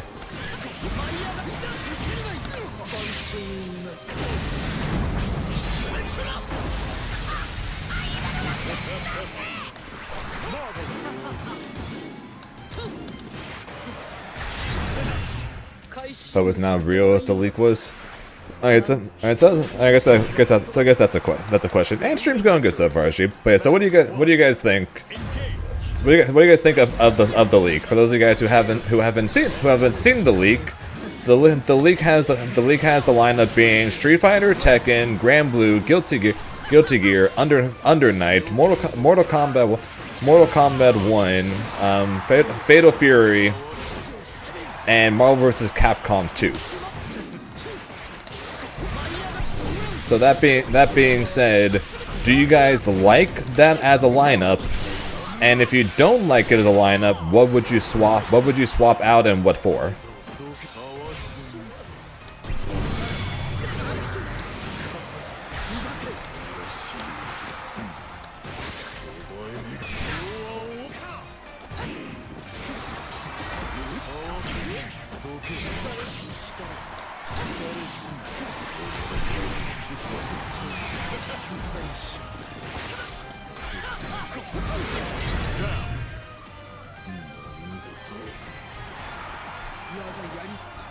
Battle 2.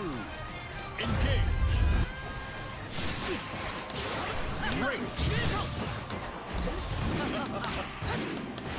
Not gonna lie, even though I agree that I could definitely see a world where it's better if Mortal Kombat doesn't make it to the EVO main stage. It would be kind of weird not gonna lie, not having it there.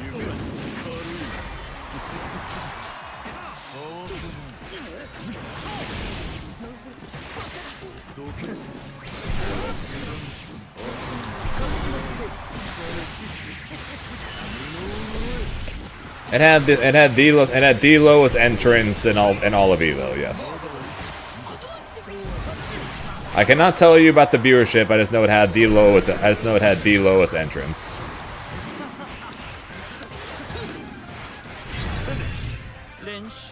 How exactly is it weird? Because despite the lack of tournaments or the lack of entrance, typically when people if you ask someone what are the big three of fighting games, people are going to say Street Fighter, Tekken, and Mortal Kombat.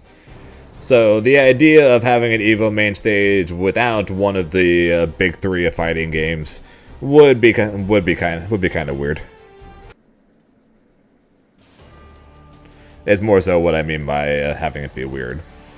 And when I say you ask people, I mean you ask people off the streets. You don't ask FGC people, because if you ask people who are in the FGC, they're going to tell you the big three are Street Fighter, Tekken, and Guilty Gear, because Strive is a thing. But if you ask most people who are not tournament entrants of fighting games, they would tell you it's Street Fighter, Tekken, and Mortal Kombat. Which one of the lowest entrants? Mortal Kombat. Mortal Kombat had the lowest. Then it was. I'm trying to remember the games from last year. Under Night was next. No, Under Night was 5th. What game am I missing? I'm pretty sure Under Night was 5th. Street Fighter was Third Strike was 6th. What was 7th? KOF. Thank you. No, so hang on. Which one had lower? Either KOF had lower or MK had lower. I don't remember which. Actually, I'm going to check right now. Because they were the bottom two. They were 100% the bottom two. Then it was Third Strike. Then it was Under Night. Then it was Grand Blue. So KOF had 375. Mortal Kombat 1 had 642. Okay, so Mortal Kombat 1 almost doubled KOF, but KOF is already being swapped by the Fatal Fury, so that doesn't count. Third Strike had 1100. Under Night had never mind. Under Night actually had less than Third Strike. My bad. Under Night had 787. And then Grand Blue had like 1400. Yeah, 1381. Yeah, so Under Night had about 120 more than MK. Cygames Cup is Friday. It's Friday at 6:15 p.m. West Coast time, 9:15 p.m. East Coast time. Is when pool start for Cygames Cup.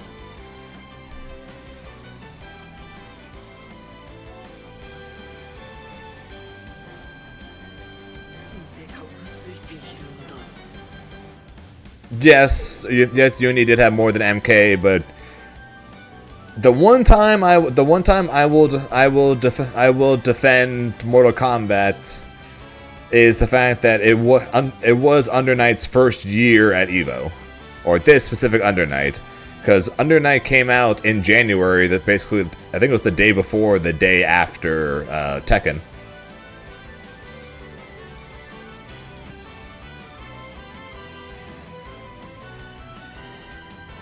Not really about entrance rate all the time, by the way. Yeah, fair. A lot of it involves viewership and how much money the parent company is willing to pay.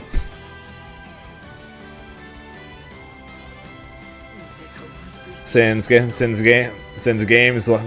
lot of games love making their big announcements at EVO, so a lot of it ends up being how much NRS, Capcom, Bandai, etc.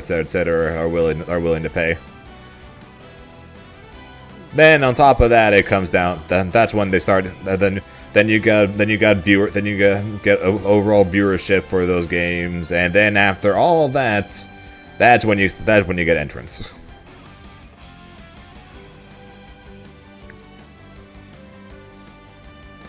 Yeah, you don't have to say poor KO at 15. It got replaced, but it got replaced by Fatal Fury. So basically, it got replaced by another by basically the next fighting game for them, basically. So No reason to say poor KLF or anything.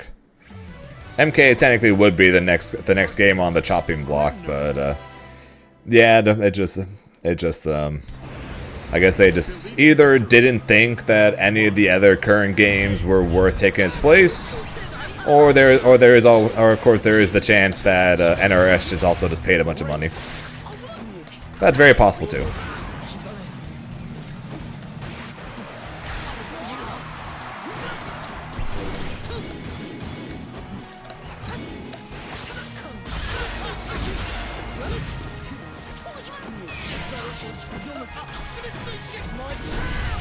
Get down here.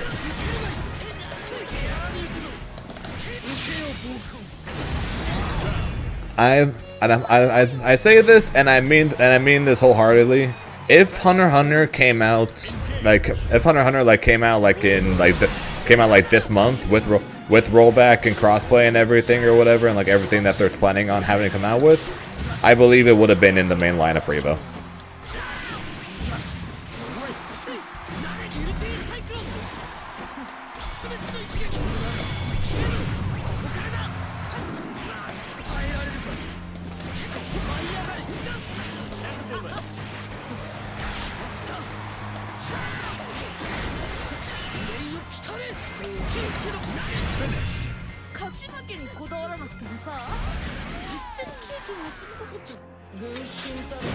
Right, was the V32. Believe in victory. Battle 1. Engage.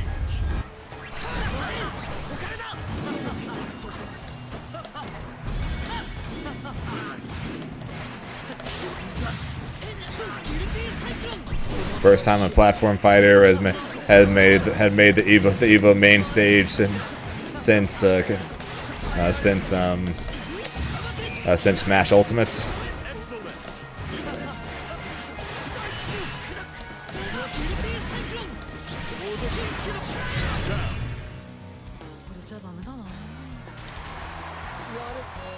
But yeah, it's just unfortunate that I'd say unfortunate, but at the same time, it's a good thing that it got that Net Impact got delayed, because it means we're getting the game with rollback, which is honestly way more important than the game being out in time for EVO.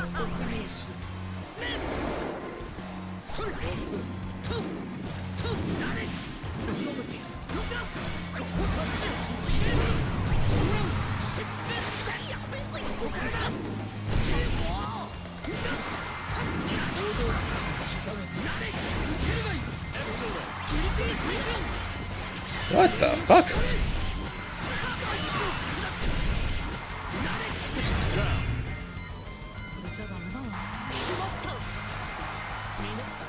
Battle 3. Engage.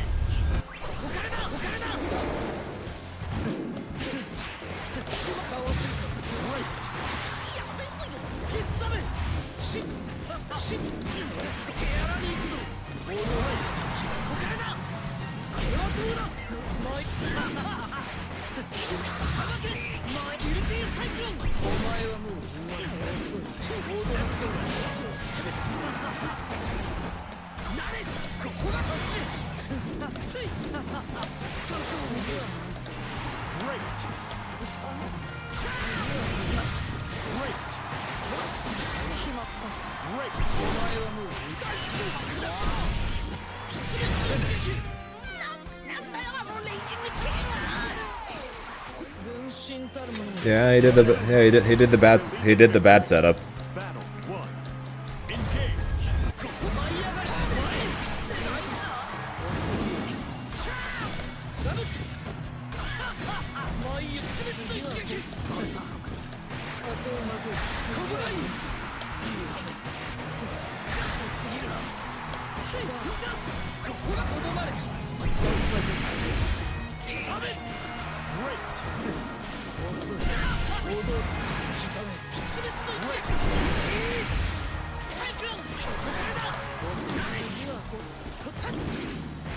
I totally blocked that side. What the fuck?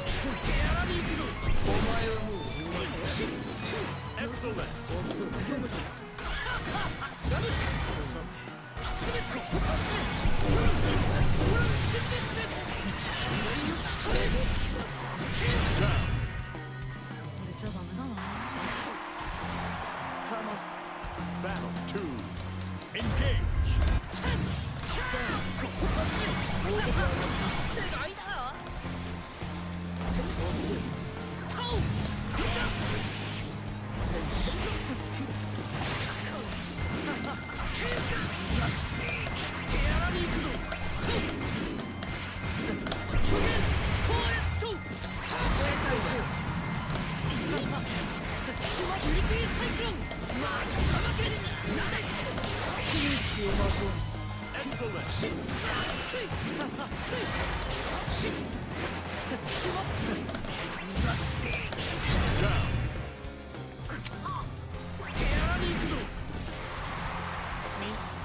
Battle 3. Engage.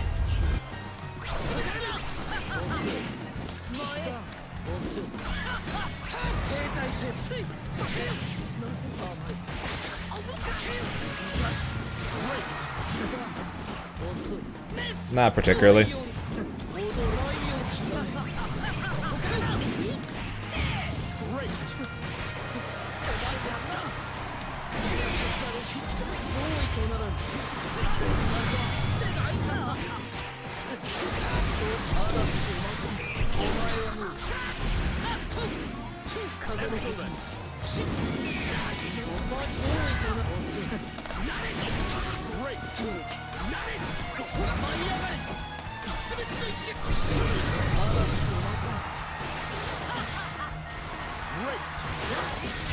Curse you, no escape, I mashed!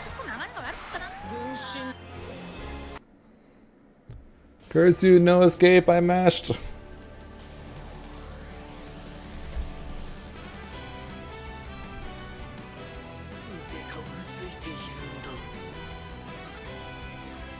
Knew he was gonna go for a throw. God damn it.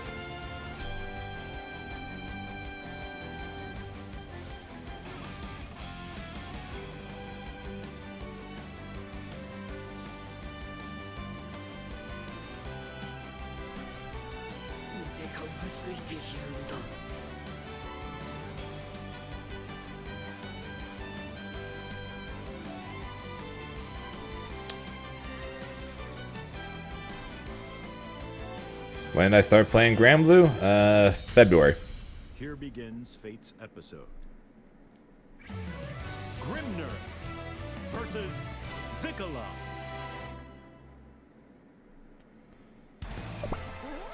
Believe in victory. Battle 1. Engage.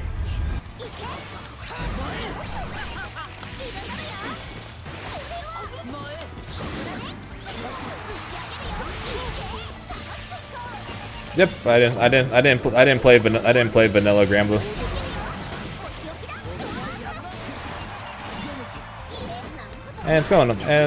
Things are going okay, sir. Yeah, things are going okay.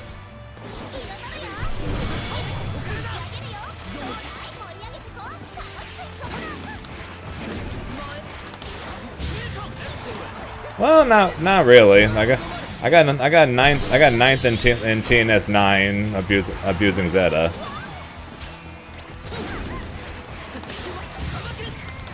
And then I got 49th at Combo Breaker.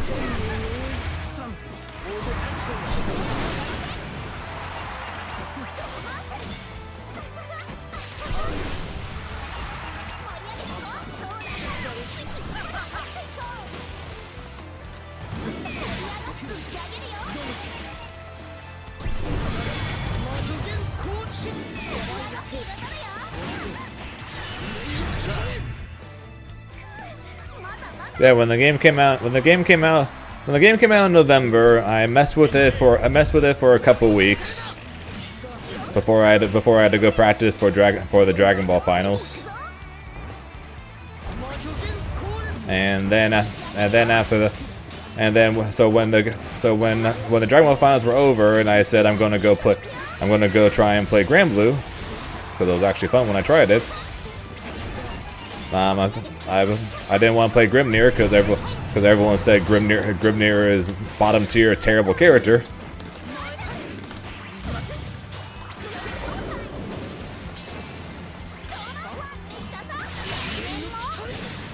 I went and played Zeta because she just seemed like better Grimnir.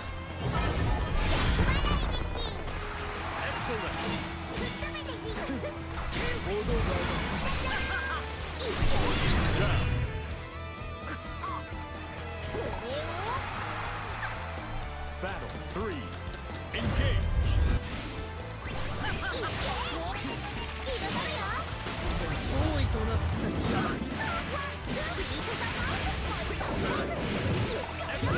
Seriously, why can I get this kind of luck? Spike ball followed by star. And star again.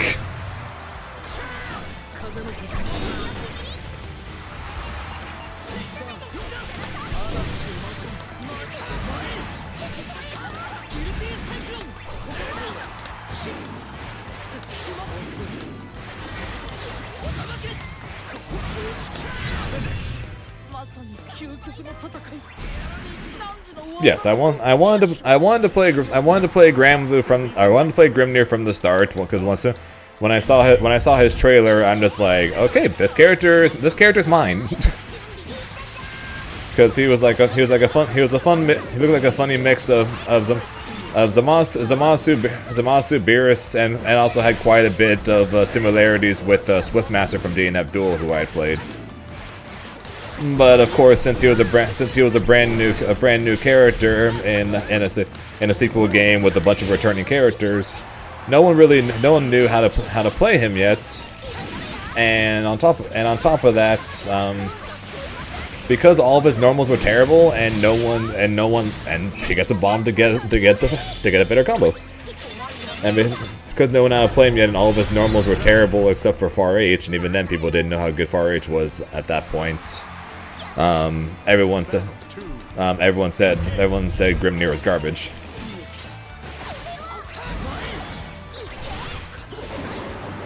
Thank you.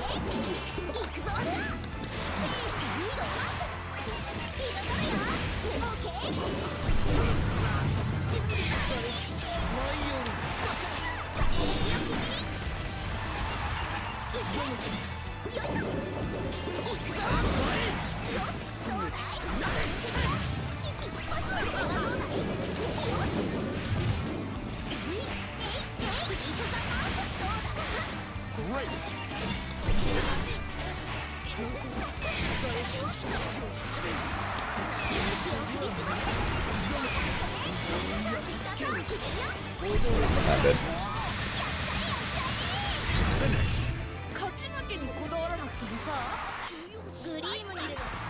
Believe in victory. Battle 1. Engage.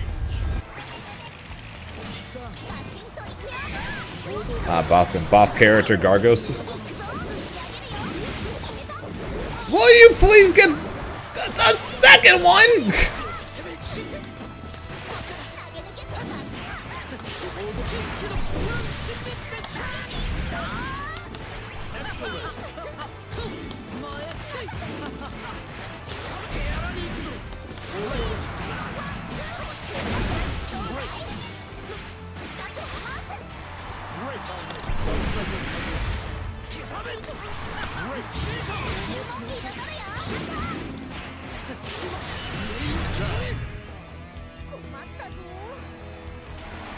And yes, I played Zeta because she had basically the same dash stuff as Grimnir, but without the setup requirements. So I decided to play her.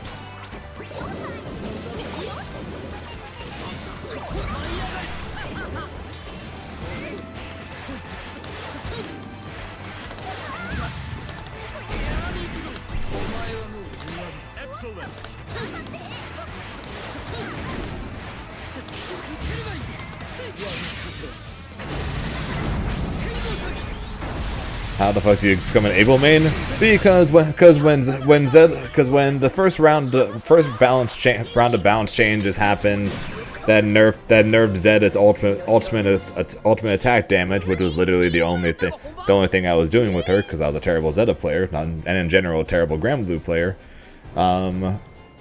And also, she wasn't exactly. Also, I didn't really have much fun playing her because whenever I was playing her, it was literally, do I hit an ultimate move? Yes, I win. No, I lose. That wasn't fun to me. So I decided to go and try and find a different character to play. And somehow I ended up on Avatar Belial because he had a little bit of everything, and he's just so freaking cool. So I kind of picked him up to try as a joke. And then my first week of taking him to Paragon, I ended up making top 8 for the first time, and I almost won one of Bum's events. I got second. So I was like, huh, there might actually be something to me playing Avatar Belial. So then I kept playing him. I played him at Texas Showdown, where I got 17th. I'm pretty sure. And then I played him at Combo Breaker, where I got 49th. And after Combo Breaker, I was like, yeah, as much fun as I have with this character, you can't take him to a major. You can't take this character to a major and hope to do well. The Steeler managed to do that. He got freaking top 5 at Otaku. Good on him.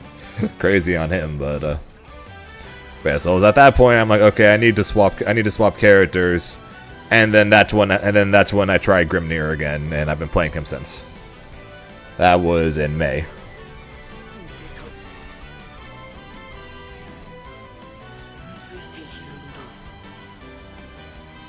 Can't pretty much finish the playstyle. Sounds good then, Samurg. Then I would probably end up playing Gargos then.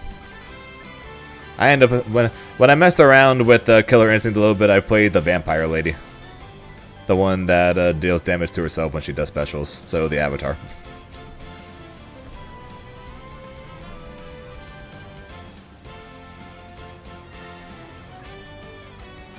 Toucher got to play the Lotto hit because his item pulls are nuts today. Tell me about it! Freaking Spike Ball followed by Star, followed by Heart, which was bad, but then Star again? It's like, what the hell, man?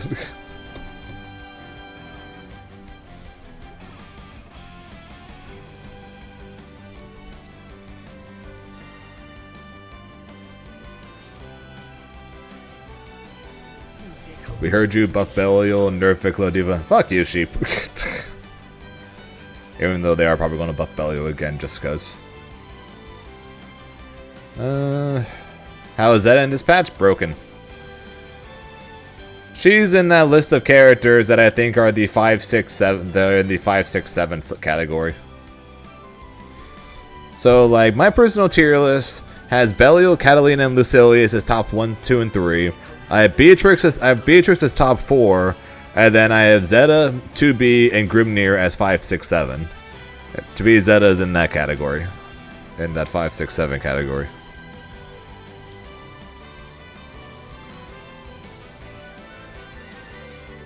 No, I'm going to more than likely I'm going to end up spending all of tomorrow playing Honore. Catalina? It's Cat-Talina, and she's busted.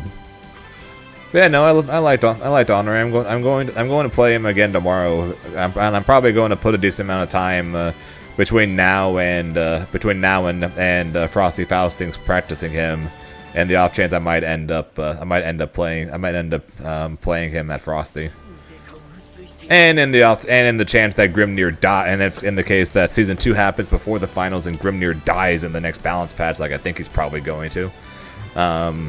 Odds are Honore's not going to get nerfed, so he'd be a good character to pick up to get ready for season 2 while I wait to see while we wait for Sandalphon as well. Yeah, Catalina's top 2, arguable top 1. You should play Jita. Jita's a little too straightforward for my liking. Not quite my speed. Here begins Fate's episode. Grimnir versus Belial. No, speaking of the Steeler. What is with me in saying the names of specific people and then they show up? I did with Hava earlier, and now I did with the Steeler.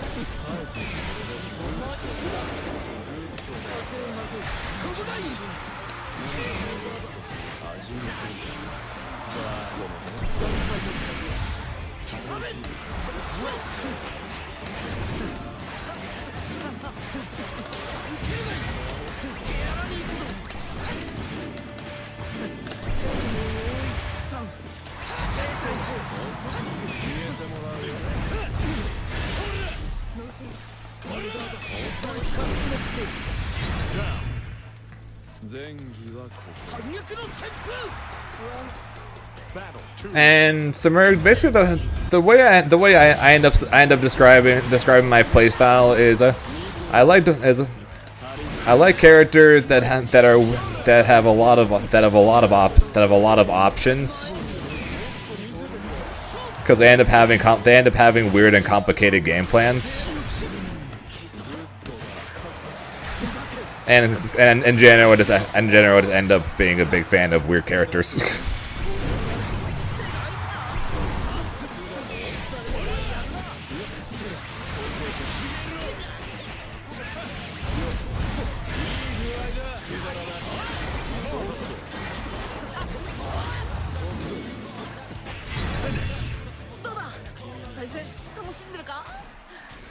So I'm not, and in general, I'm not a big fan of pure zoner characters, because even though the way I play Zamasu, people think I'm just a big fan of zoners. People notice it, even when I play Zamasu, I very rarely spend the entire game zoning. I spend a lot of time actually using his dash to go in.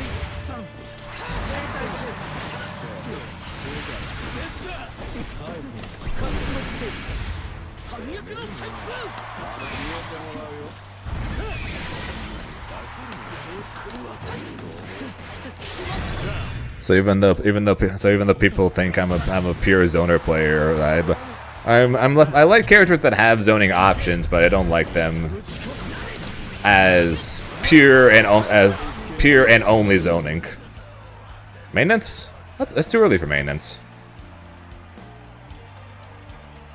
My stream is still up, right, guys? I'm still here, right?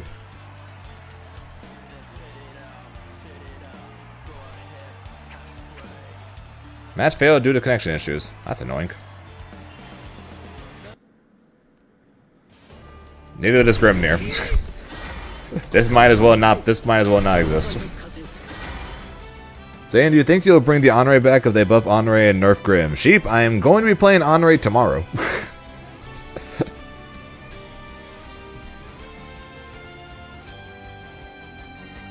Yep, pretty much, Van.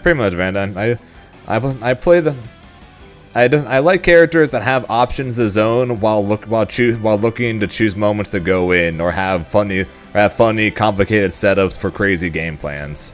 Beerus Orb, Zamasu Dash, Lab Coat Spin, Goku Black Teleport, Grimnir Seals, Swiftmaster Punch and 5M and the Giant Tornadoes.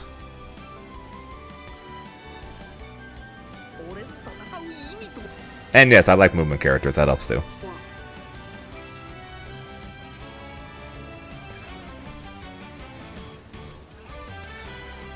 I did try use this. The issue is this game hates zoners. Kind of the main reason why I didn't keep playing Eustace. This game hates zoners.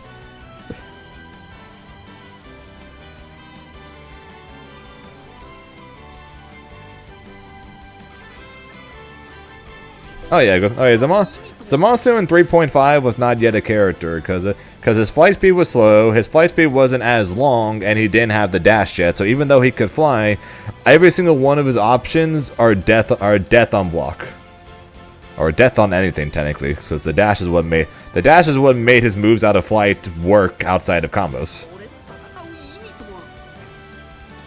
Oh, I agree. Nothing. Eustace is very solid in this patch. Like I said, the issue is the kind of the game itself. The game itself and its pure hatred of zoners. Eustace is a incredibly solid character. The game just hates him.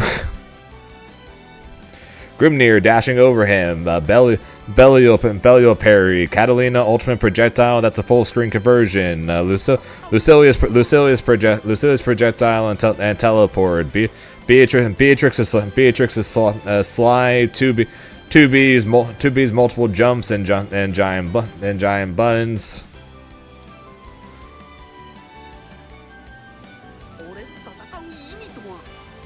The top tiers just kind of treat Eustace badly.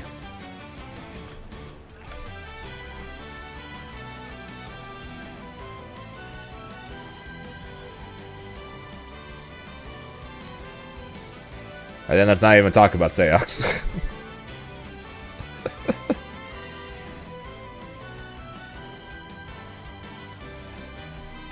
Yeah, if this game didn't hate zoners too much, I probably would have kept playing Eustace.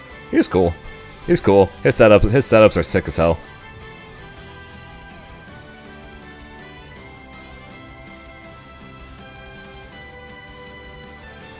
And sheep, I don't need to play a character that's top tier, just high tier. that's what I tell everyone when I'm talking about how I choose what character I'm going to main, knowing the fact that I'm a competitive player. I look at the characters that are high tier or top tier, find out which ones of those characters I actually like to play, and then I go from there. Avatar was one of the few exceptions I've made since becoming a competitive fighting game player.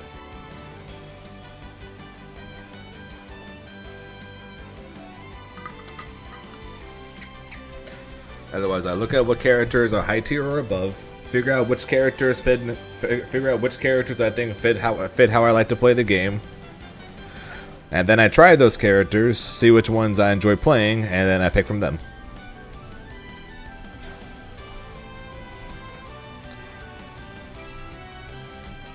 So I tried Zeta because I figured she fit me. To end up not having as much fun with her, so I dropped her. Avatar wasn't good enough, but I played him anyways because it was fun as hell. Eustace, he's good. It's just rough playing him, so I didn't pick him up. Grimnir fits what I like to do, and he's strong as hell, so I went with him.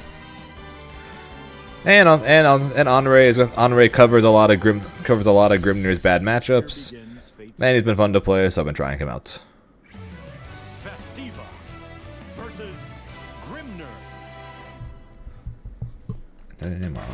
Believe in victory. Battle 1. Engage.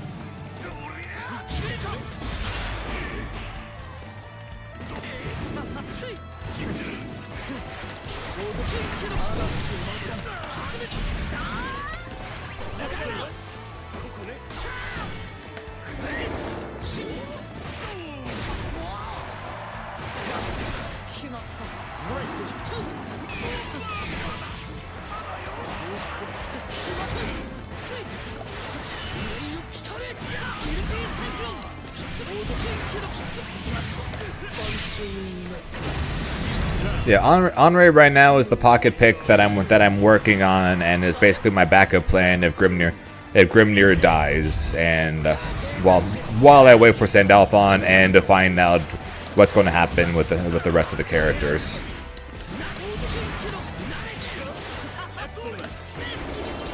Because I'm honestly not sure how many characters or what characters in this cast. If they did get buffed, which ones I'd want to play. Eustace would be one, of course.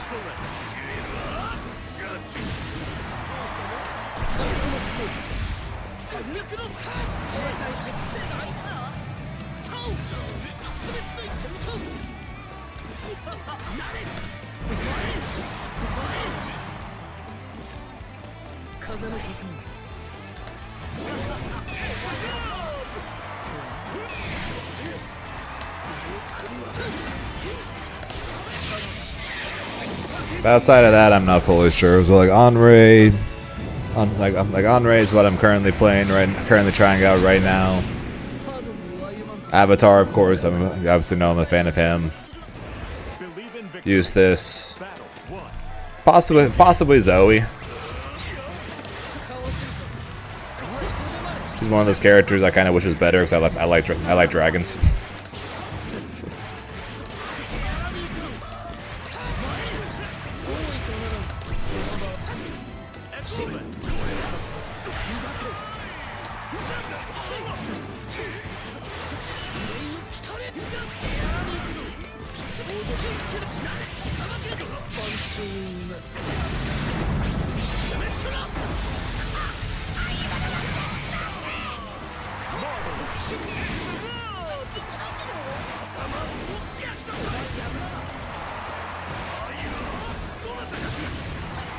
Again.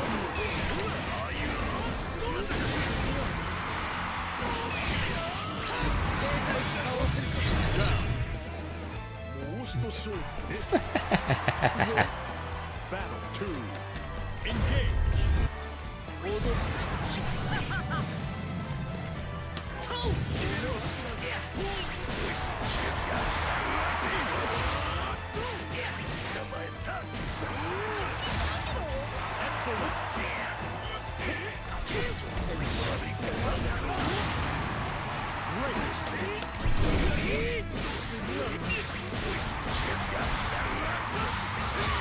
Based on how much damage she does, when she gets a normal hit, no, I don't think command grab should do more damage.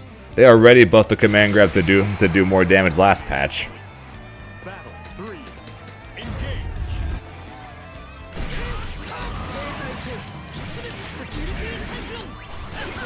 Oh yeah, I'm a big fan. I'm a big fan of Zoe's design, and I like the dragon gameplay of her.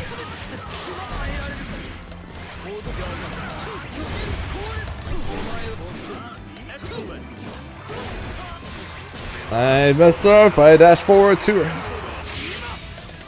I dashed forward too early.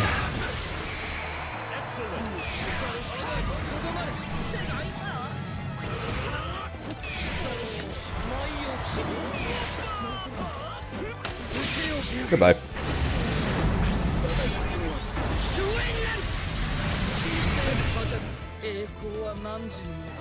Yeah, Ladiva also has the ability to do EX grab into ultimate grab now, which is also a stupid amount of damage, and also has a stupid amount of corner carry.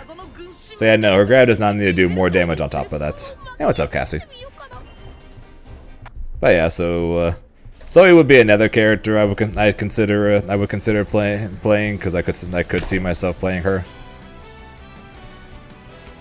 Although she was one of the original characters going into this game that I was considering playing, but then they end up changing how she works quite a bit from the vanilla version, so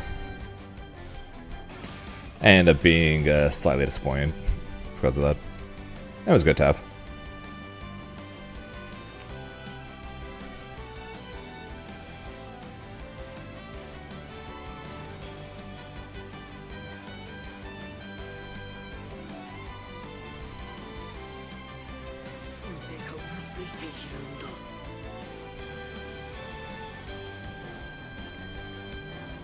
Zoe, she's kind of mid.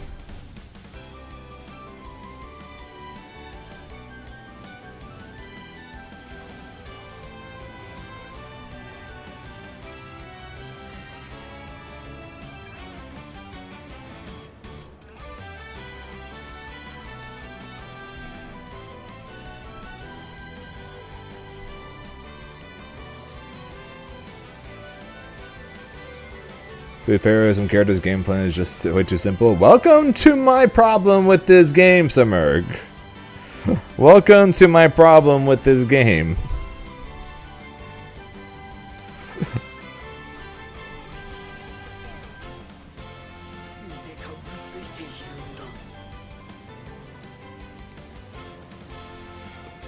So many characters, game plans, and everything are just so boring and so straightforward, and they're all the same thing. Here's a projectile, here's a lariat, here's a DP, have fun. And that's literally their entire game plan.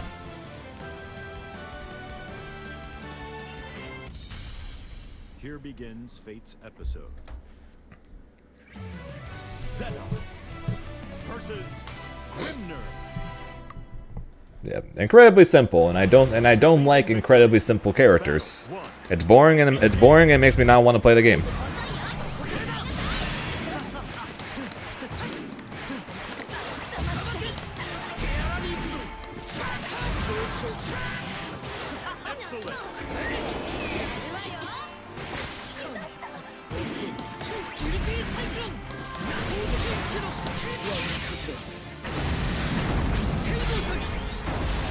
Jack of all trades, master of none. Yeah, jack of all trades, a character that can do a little bit of everything while also having some complicated master game plan. Some complicated master game plan, right? That takes a bit to get going, but once you get it going, there are so many things you can do from it. Yeah, that's my kind of character. Again, the Zamasus, the Beeruses, the Grimnirs of the world.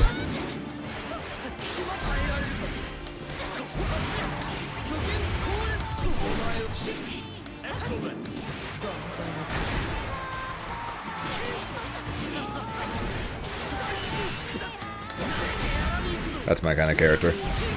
And this game has very few.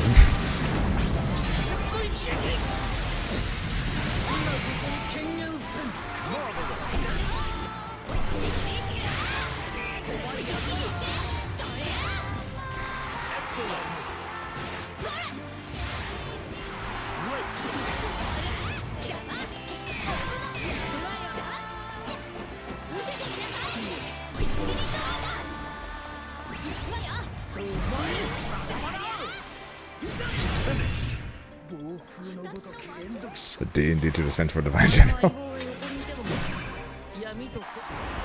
Believe in victory. Battle 1. If the rat became good, would I play ironically? I consider it. I would most definitely consider playing the rat if the rat became good. Because she really is my kind of character. So, but the issue is her set play is atrocious, and the RNG factor as a part of her is so bad that it's really hard to justify playing her.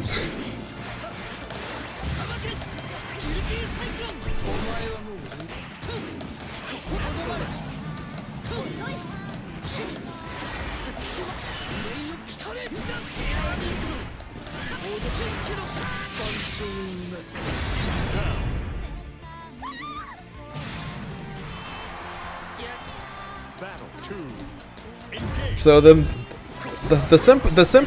simplest way to make her better is giving every single one of her items a hitbox. That would be the literal simplest thing they could do. Literally just make all of her items have a hitbox. So that way if you end up shooting a heart out of the cannon, you don't automatically die, while also giving them HP. Or if you shoot the heart out of a cannon in a combo, it doesn't drop the combo while giving them HP. It'll give them HP, but at least it won't drop the combo.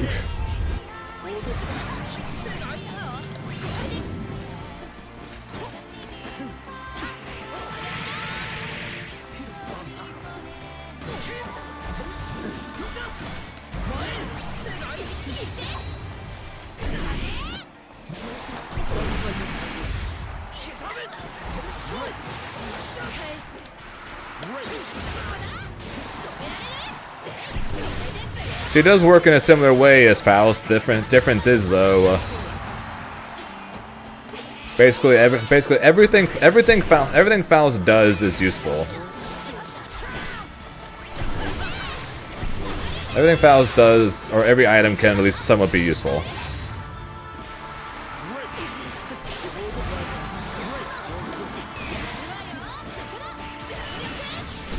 Basically, but the cheese and the heart for Vicola is legitimately never useful.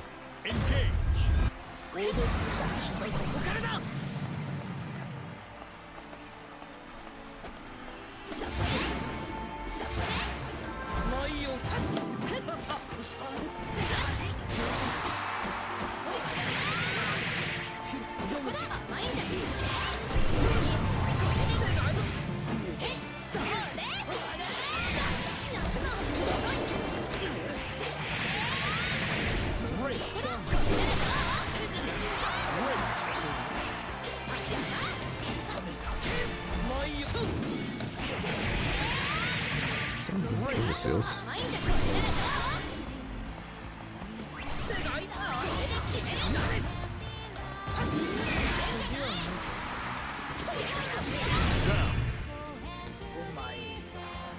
And so mid combo while dropping it, pulling out the cannons and then getting that and then having to put them away because they won't do anything except help them.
Battle 3. Engage.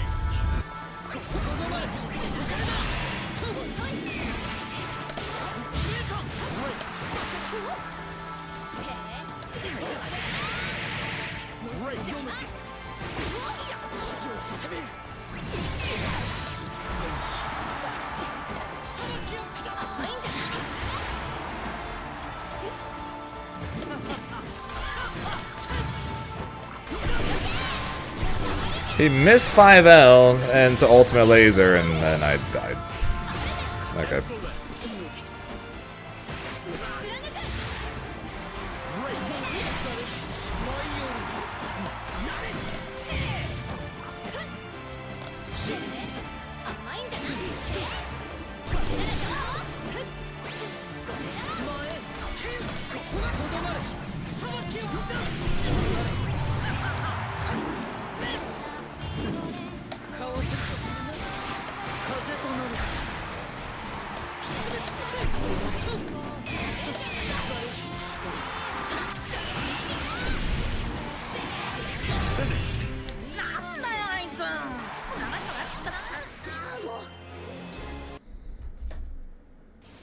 Cannot believe you managed there.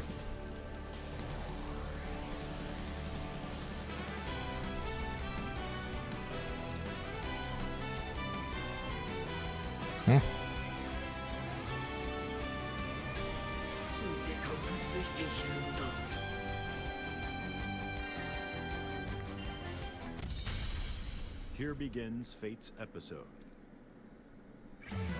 Catalina versus Grimner. Yeah.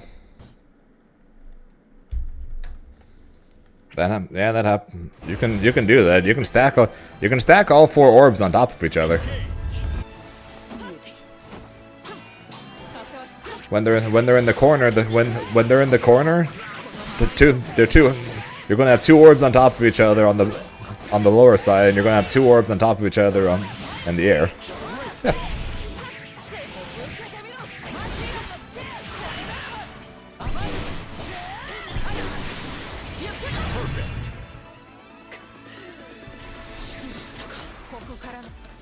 Battle 2. Engage. Good start.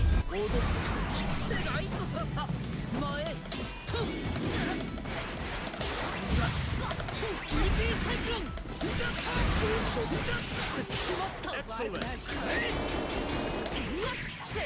Great.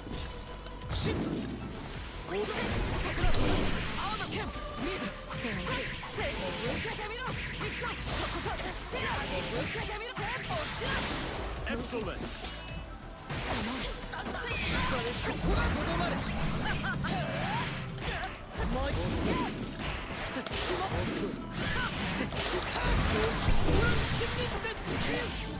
Excellent. Down. Battle 3. Engage.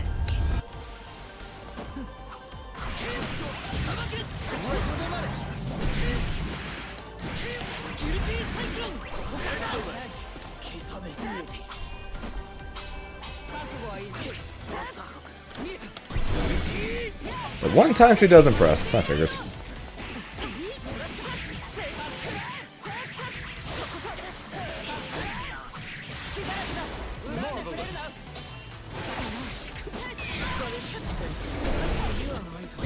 Backwards 2H, I'm dead.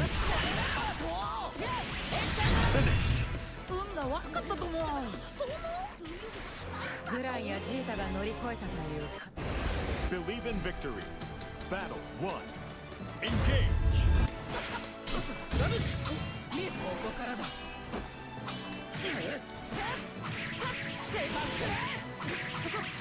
Corner wall carry. Excellent.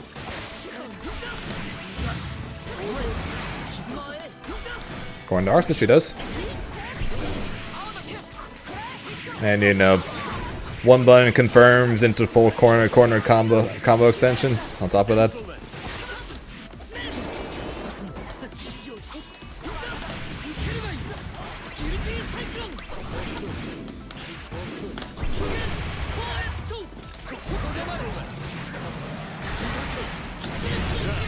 Of course, then I do a corner full combo, so I can't really talk.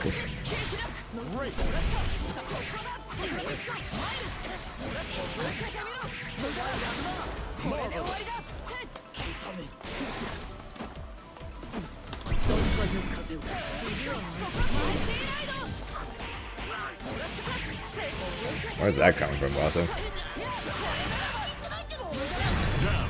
And obviously I have my Switch in my room because I literally been streaming Xenoblade every Thursday.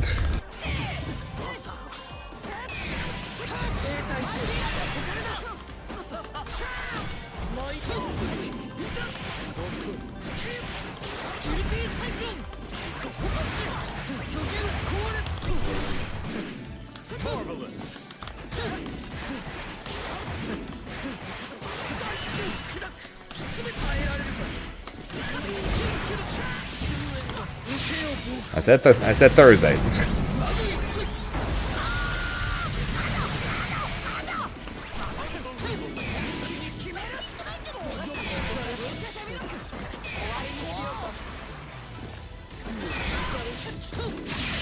That's gonna miss. Thursday. Variety Thursday. Believe in victory. Battle 1. Engage.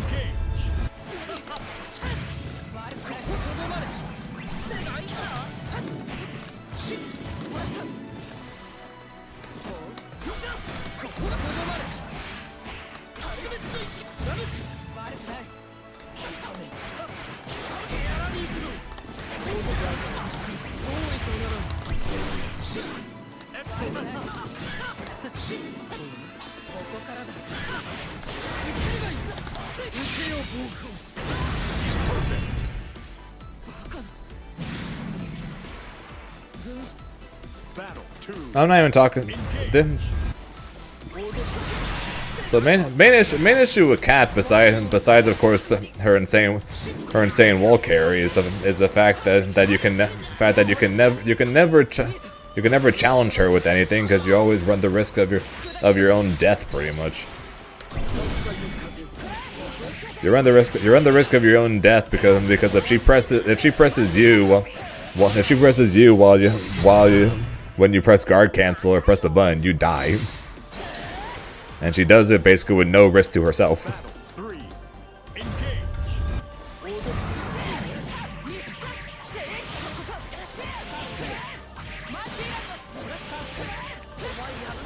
Excellent.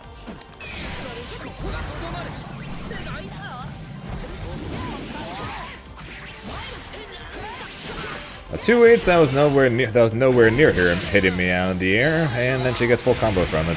Okay. Sure.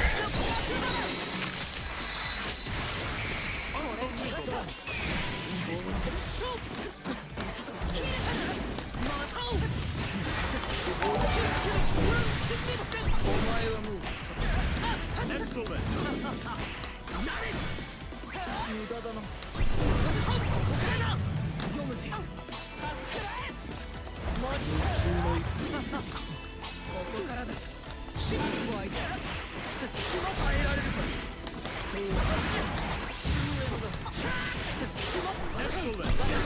Aw.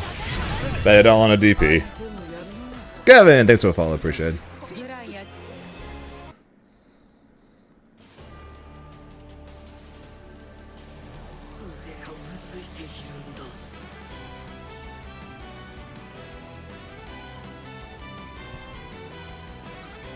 But yeah, so that's kind of so that's less the issue when it comes to Percival versus Catalina. Catalina gets infinite corner carry off of a literal 5L, and you can never challenge her ever. Here begins Fate's episode. And if you do, and you end up being wrong, you will literally just die.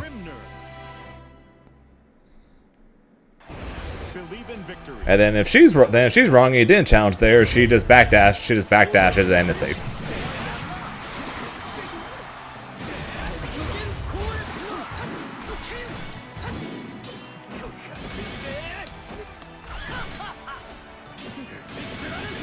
So one thing I hope they do with her is that they make her dash back more negative.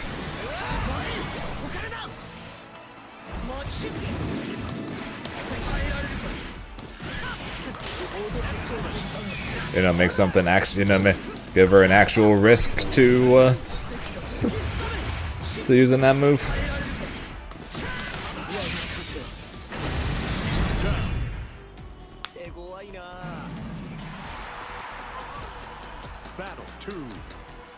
With Lucilius, I think they had the right idea. The issue was they need to do one of the two things. They either needed to make his level ups easier to do, thereby getting to his game plan easier, or they need to bump up his level 5 to make it much more worth going for. What they did was they made his level 5 really easy to get to, and they bumped up his level 5 to be way more worth going for. That's where they went too far.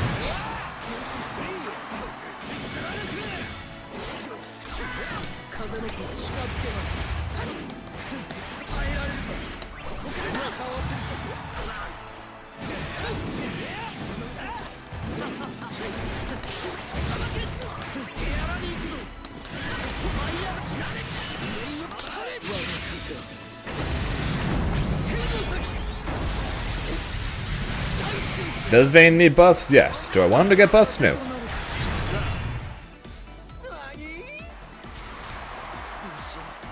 Battle 2. Engage.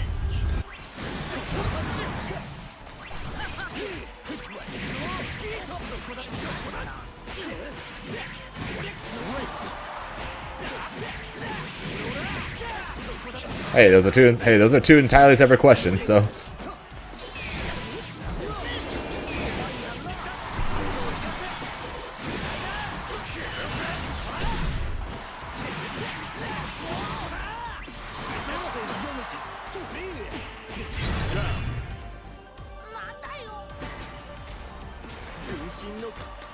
Battle 3. Engage. Great.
Oh no, that's not even what boss. That's not even actually what I meant.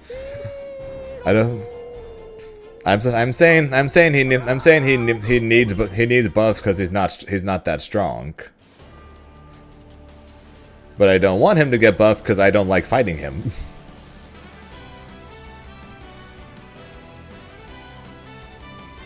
Oh, he absolutely could have punished, but he went for a DP for some reason instead.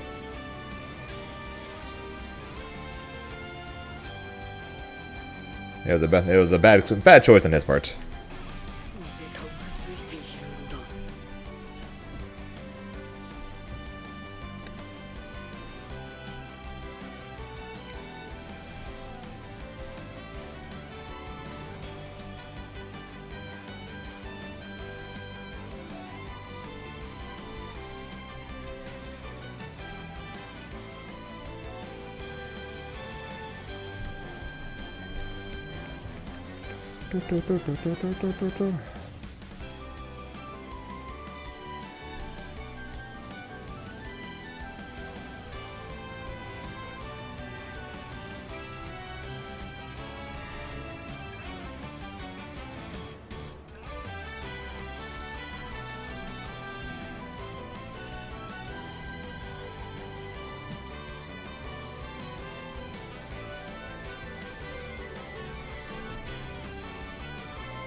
Hey, I lost points from Hava earlier, so you can lose points from me.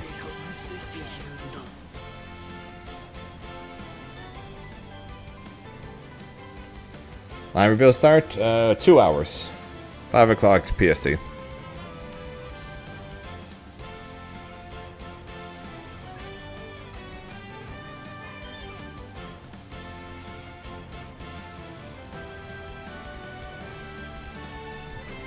Yeah, no longer I haven't heard plenty. No longer I don't hear plenty of that.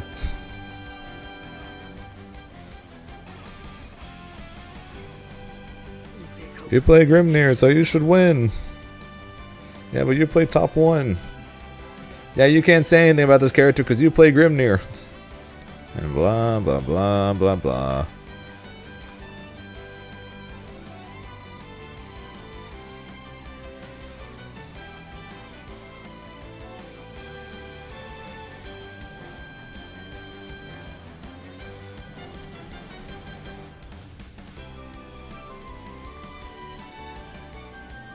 Oh, he's gonna get shot.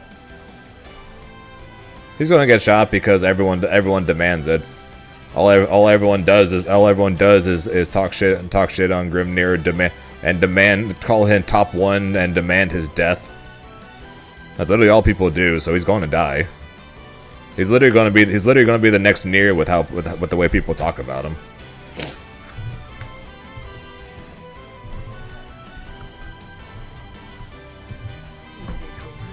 Of course I yelled at you, sheep, because that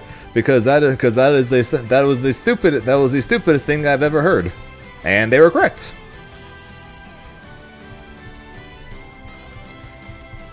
Just because you were correct and that is what happened does not make it any less stupid. Sheep, this month, last month, the month before that, the month before that. Hell, there were some people saying before the nerfs to Nier, Siegfried, and Seox that Grimnir was in contention for top 1 back then. Grimnir.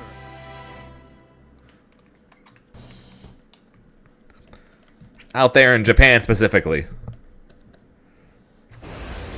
Believe in victory. Battle 1. Engage.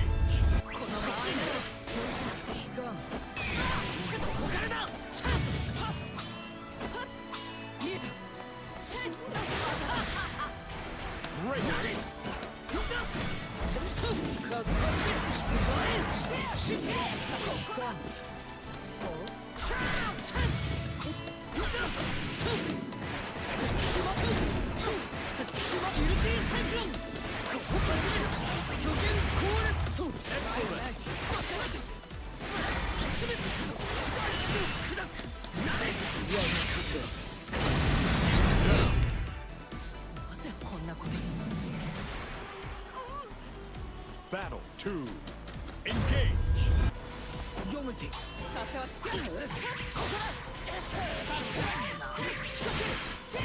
Excellent.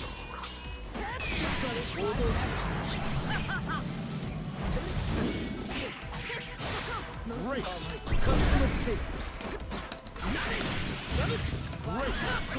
Ryuzo should be in Japan by now, no?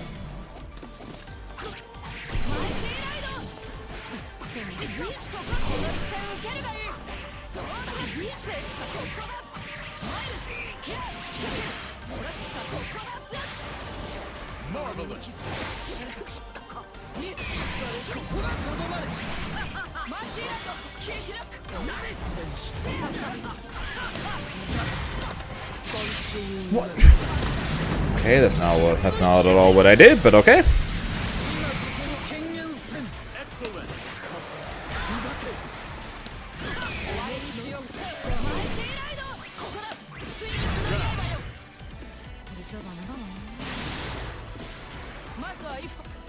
Battle 3.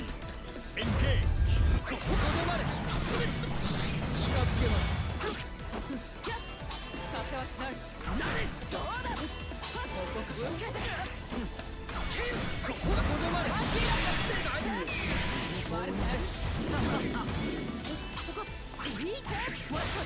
Great.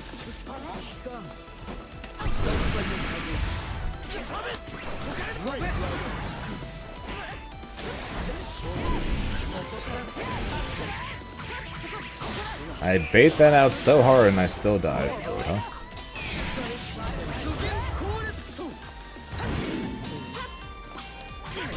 And I died. That's the thing with Lucilius and Catalina. You just get hit by one button, you just die. Oop.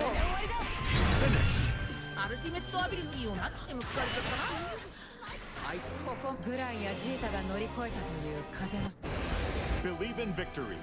Battle 1. Engage.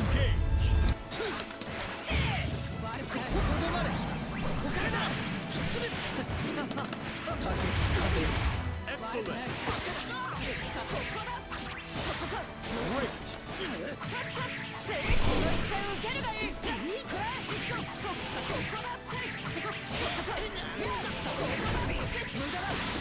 Excellent. Excellent.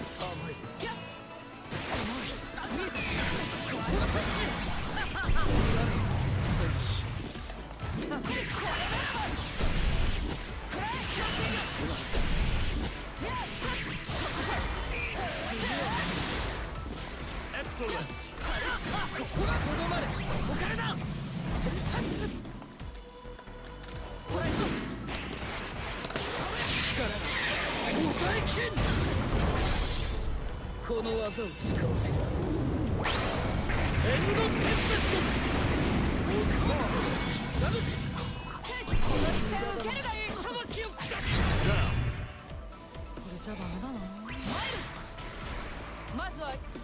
Battle 2. Engage.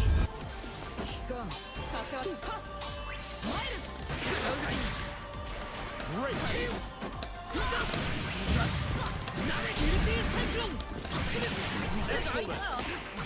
That's my biggest issue about playing Grimnir.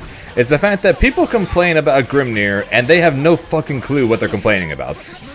Because the things they're complaining about are not the things they should be complaining about.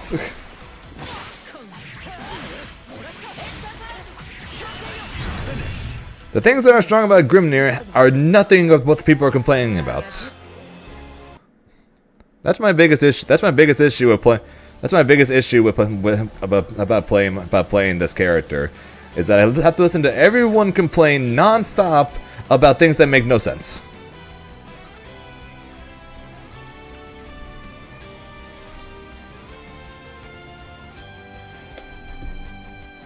Oh yeah, nerf Grimnir 2H. It goes too high.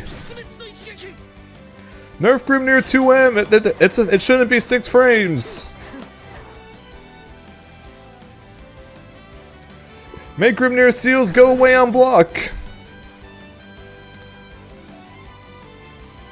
Make it where Grimnir can't fuzzy people.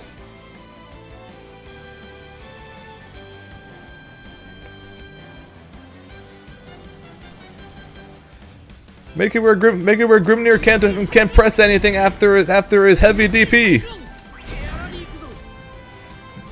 Nerf Grimnir's far H more. It's still too broken. Grand Blue Fantasy versus Rising.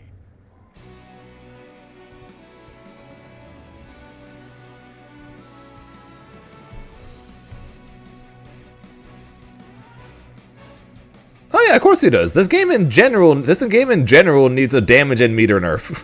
時にはロビーでのんびりするだけでも結構楽しいものだと思うぞ。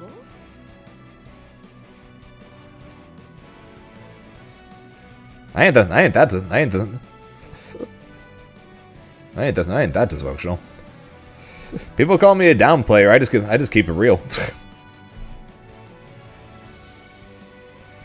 People call me a down player when I say, oh yeah, if you duck Grimnir's seals, then his Tiger Knee dash actually becomes terrible. And they say, no, you're downplaying. I say the high low 50-50 isn't a real 50-50, but because you can see it, it's just hard to do it, and then I get called a down player. I say that Grimnir's anti-airs are bad because his 2H has no horizontal range and neither does his DP.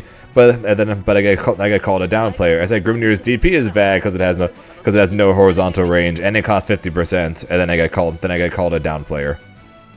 I say Grimnir's normals are bad besides his far H, and then I get called a down player. If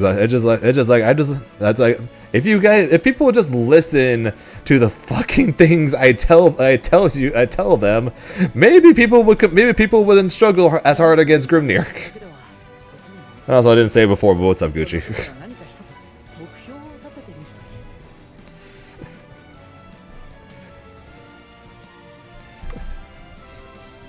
It was the same thing with Zamasu. I tell people the #1 weakness of Zamasu, then I just get called a down player. Even though I literally explain to them how things work, and then I get called a down player. I tell people that Grimnir can't do anything in the corner. Can't do anything in the corner as Oki if they guard cancel. Because if he dodges, he's -1 at best, and I get called a down player. And then I also get told, oh, but every character hates guard cancel, so that doesn't mean anything.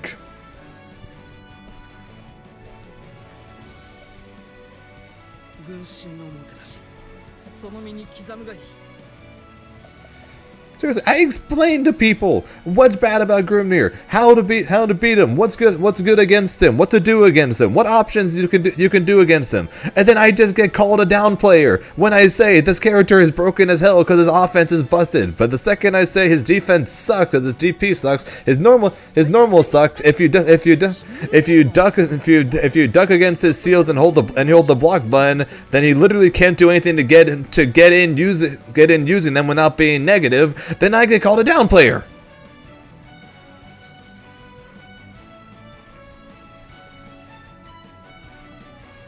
Yes, the damage for this type of game and the meter build is stupid high in this game. The meter penalty for spending on ultra moves is a good step in the right direction, but characters are still building 40+% in a combo. I should not be getting a hit off of a seal dash and then building 40% in a combo to do 70% damage once I super. I should not be doing that. And I'm saying that for my character.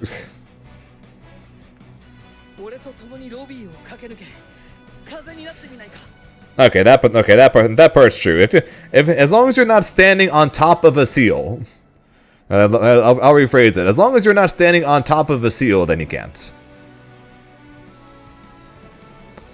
So I'll rephrase it to get rid of the cap. As long as you're not sitting literally on top of a seal.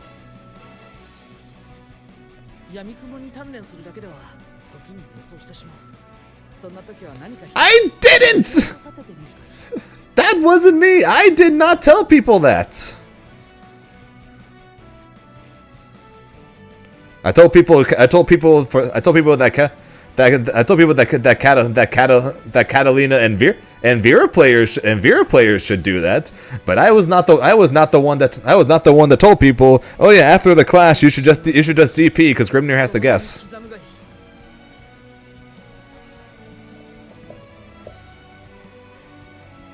So you cannot blame me on that one.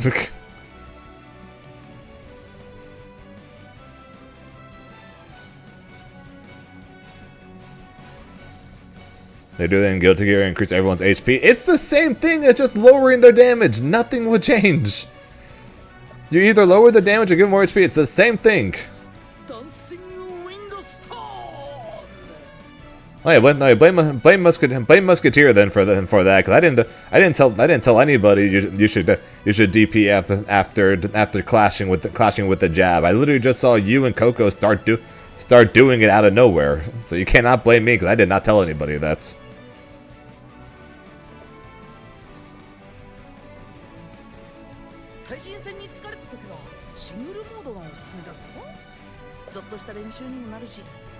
I've got a few things that I'm still hiding in case just in case I play Grimnir at Worlds.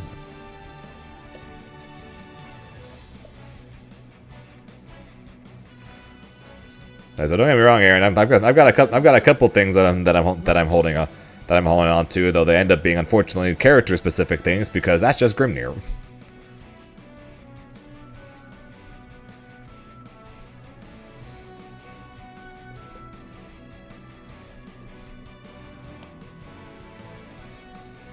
Oh yeah,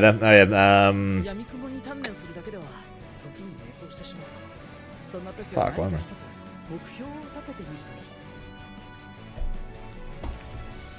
Hang on. Why am I so bad at what?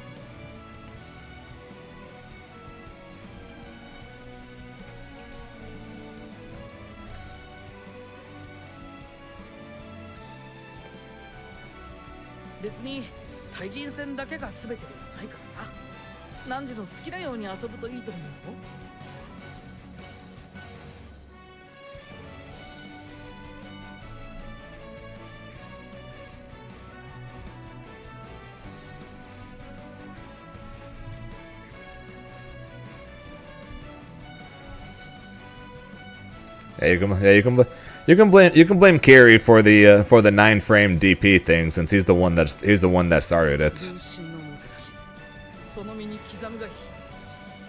Yes, you can blame Kiri for the 9-frame DP thing.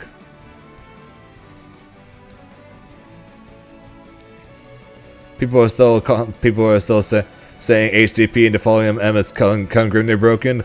Oh, I wonder who that might be. Wink, wink, wink, wink, nudge, nudge.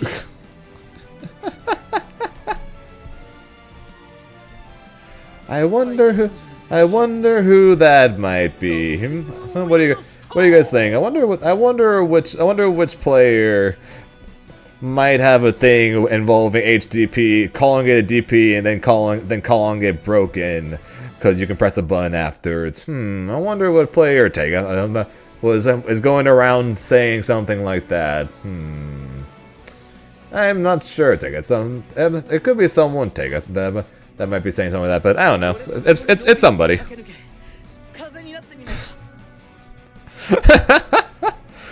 Like I said, Grimnir is broken, but people just don't. People just aren't. People who are saying he's broken don't understand why he's broken and are complaining about things that are not broken. That is what pisses me off. If you want to say that Grimnir is broken because of his meter gain, 100% I agree. You want to say Grimnir is broken because of his damage, 100% I'll agree. If you want to say Grimnir is broken because of his mix-ups, 100% I'll agree. Guard cancel is literally the only option against it. But for the people who say, "Oh, heavy DP into button is broken," people say 2M is too fast, 2H should not hit that high, are fucking morons.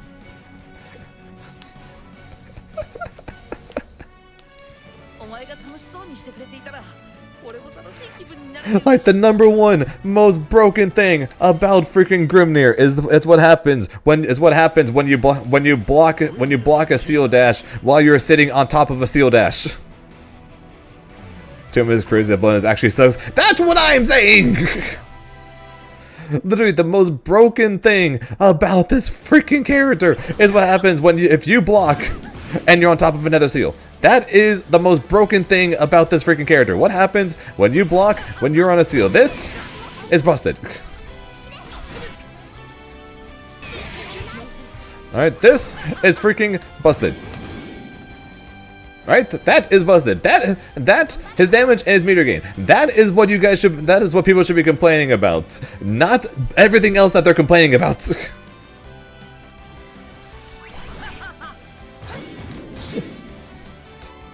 What's up, Ava? Welcome to my TED Talk / rant.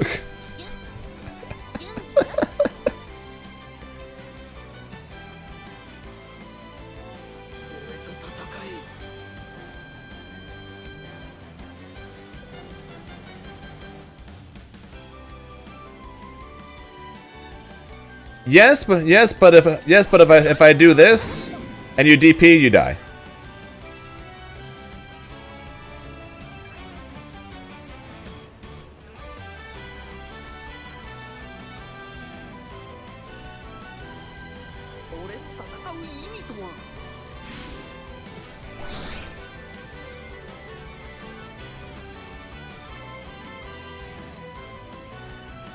Oh yeah, six frame medium. It's broken. Such a broken button. Yo, Ava with the Prime. Ava, we here at Zane FTC know you have many options on where you want to spend your Prime 7. We thank you for choosing us. Such a broken normal. Oh my god, look at this 2M. Look at this 2M, guys. So good.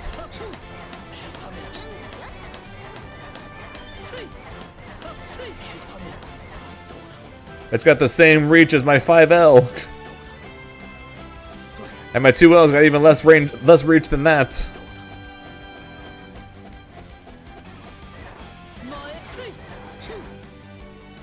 Okay, hang on, I'm curious.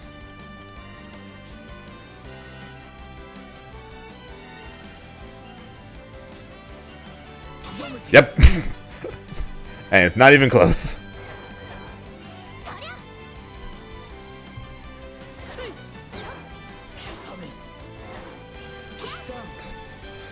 My weapon is three times the size of her.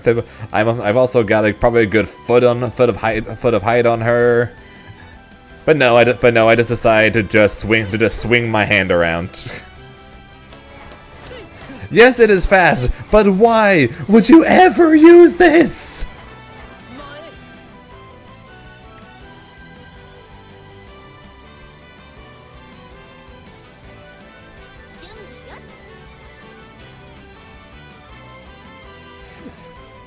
Yeah, literally this into literally this into this, or max range seal dash into that. Is the only time you will ever see people go for this. Because otherwise, if you're pressing this in almost any situation, you're basically risking a crouching confirm on somebody for basically the same range as his standing button.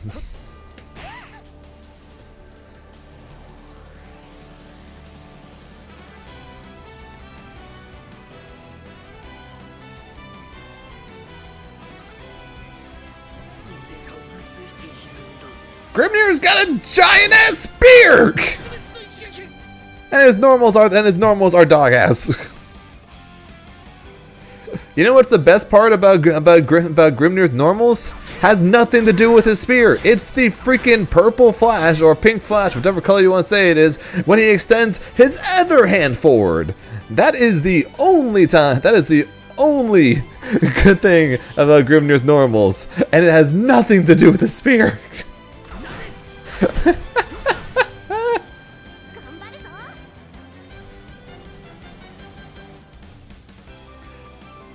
I don't care, it's so dumb.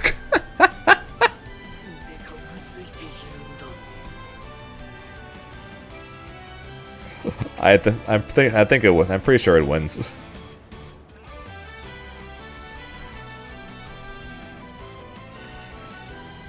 But I'll check.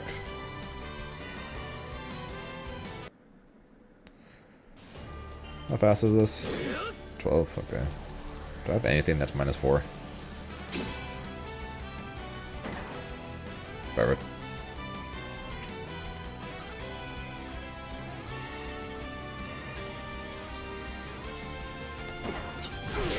Yeah.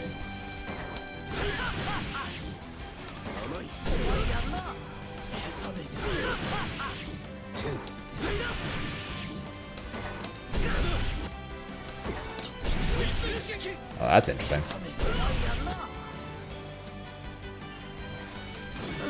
Oh, it's his heavy is either his heavy is 10 up close and 12 far away. That's interesting. I actually know that. Huh. Neat. Yeah, so if he does it up here, then yeah. But if it's on the same frame, Grimnir will win.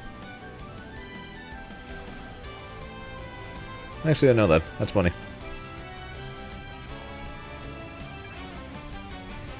Seemed to Vayne upplaying Grim downplay at the same time. Vayne definitely needs more buffs, and Grimnir definitely needs nerfs. There is no doubt about that. There's no doubt about that. But the people who are constantly telling me what's broken about my character is so dumb. It's like, why are you telling me about what's broken about my character? Unless you see me not using something a whole bunch that you think is broken, why are you trying to explain to me what's broken about my character?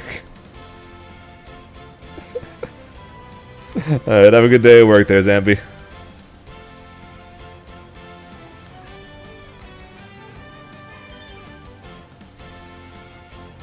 Oh yeah, that is far. That is the far normal.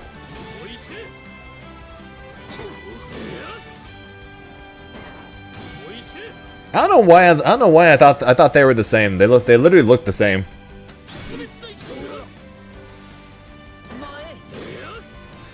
They literally looked the same to me when I was doing that. I completely forgot that there was a far normal and a close normal there. I'm dumb. But yeah, you're right. My far age and my close age are the same frames. That's funny. And then my far M is slower than my far H, which is kind of weird. Yeah. I'll be honest, I had a brain fart there and completely forgot that there's such thing as a close normal and a far normal.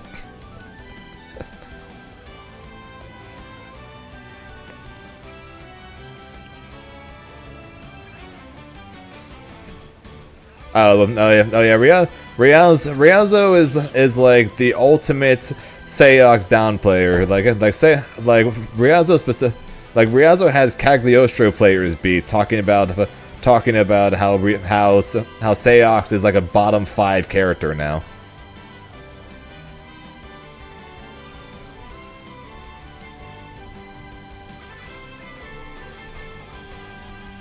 Rialzo legitimately has called Seox a bottom 5 character at one point.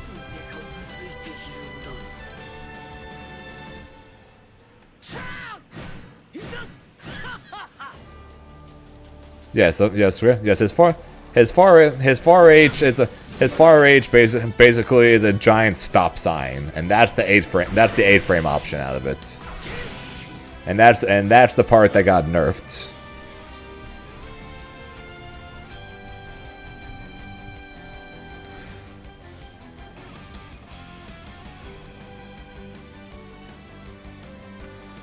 But yeah, Seox only got stronger. The difference is Seox got less HP.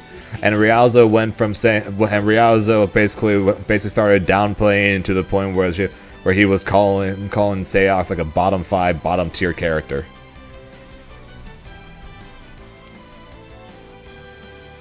I may downplay my characters a bit, and I do, and every once in a while I do it a lot as a joke.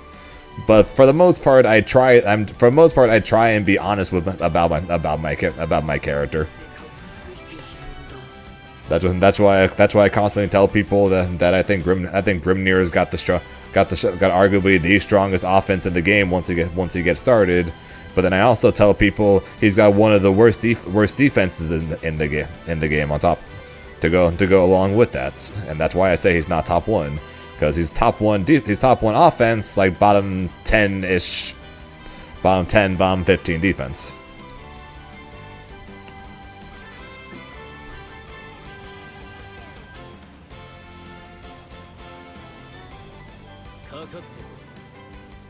Yeah, Seox is just.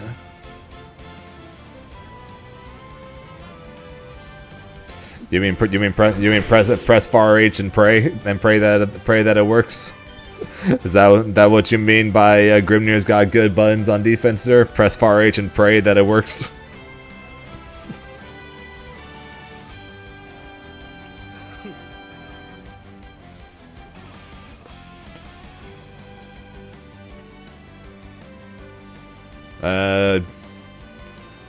If they're in the corner, yes. If they're in the corner, then I get the same old pretty much that I would get normally. If we're talking mid screen, no, not really, because that doesn't confirm. See, that doesn't confirm. So best I can do off this pretty much just go straight for this. So if I want to spend a whole bunch of meter, I can do something like that. Otherwise, no, not particularly. I don't. If I want to spend a bunch of meter, I can get that. Not a ton of damage but at least corner to corner for 75%, and then no setup off of it. But if I don't have meter, yeah.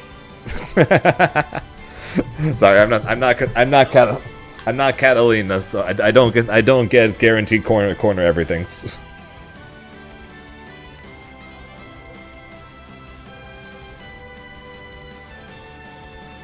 Okay, that part, yeah, true. Round start range into mid screen, and you can get into the corner and get things like that.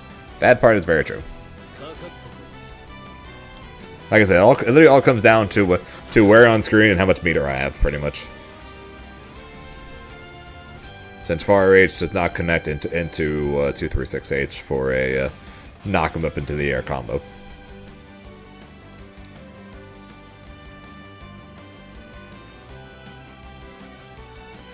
Oh yeah, flame carpet is not broken, guys. All right, flame carpet is not broken. Also, am I back online yet?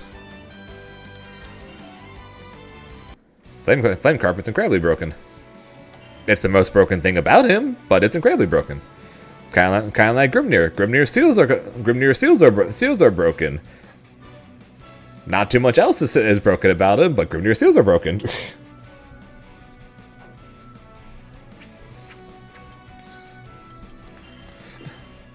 You just need the difference between Grimnir and Percival, though.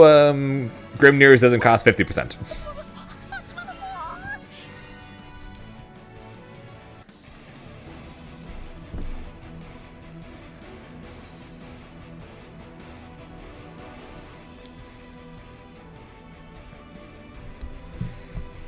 Yeah, Percival kind of needs the flame carpet because the rest of him is somewhat underwhelming. Grimnir versus Jita. How about our Jita down players? I don't hear too much about Jita down play. Like the number one down players pretty much are Cagliostro players. Cag players and 2B players are probably the are probably the two biggest player bases I think in the game.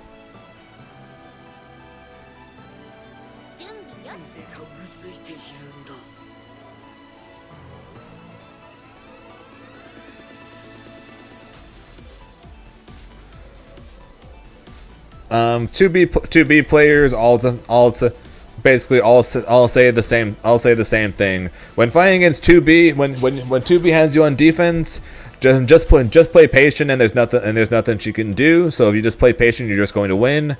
And they all typically all say she's maybe a top 15 character.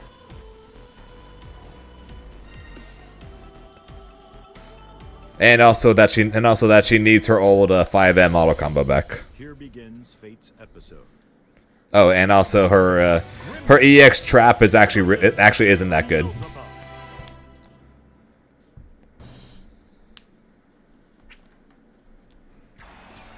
Believe in victory.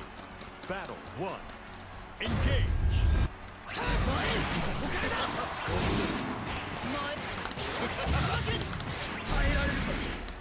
That's the normal things. That's the typical downplay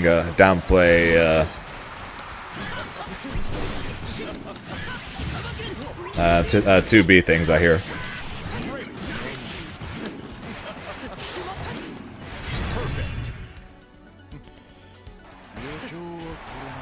Oh yeah, and she needs old meter gain. She needs old meter gain back on top of old medium auto combo back.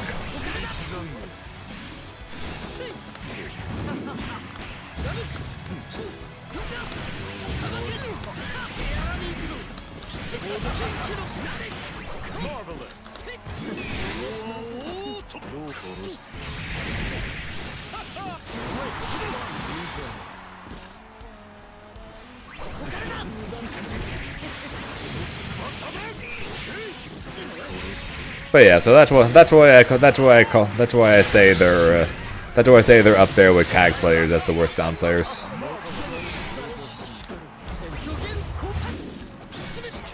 I can't really say all Seox players are.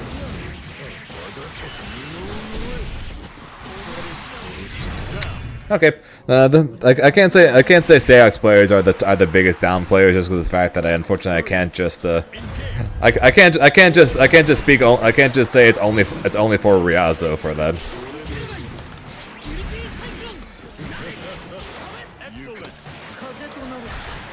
Oh yeah, I'm also a Grimnir down player because I talk about how bad this matchup is.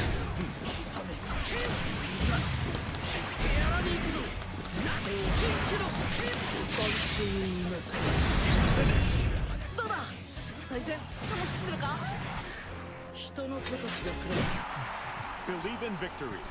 Battle. Because this matchup sucks.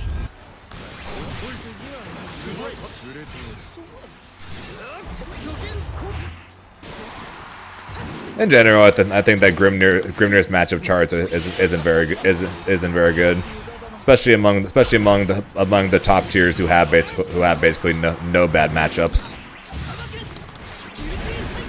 But in the matchups he wins, oh boy. There's a lot of crying going on in the matchups that Grimnir wins.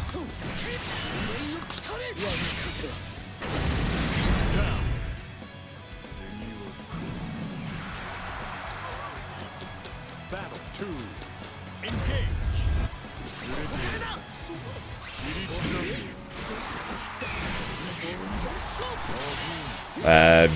No. So some people have made matchup charts for their specific characters.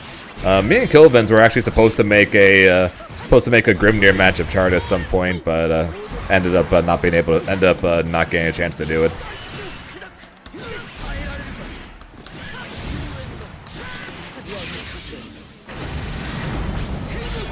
Yeah, he does win a lot of matchups. It's just that he also loses multiple matchups where the characters that I have above him pretty much don't lose those matchups.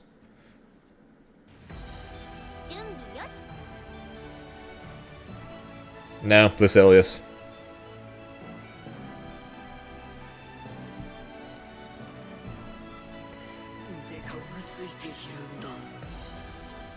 Lucilius has a meter DP. And then Zeta's got a counter if you call her top 5. Oh yeah, Grimnir doesn't totally lose to Beelzebub or Sora's or 2B or Cagliostro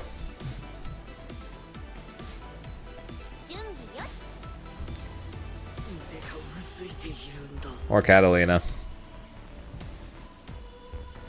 What does Grimnir do against 5U?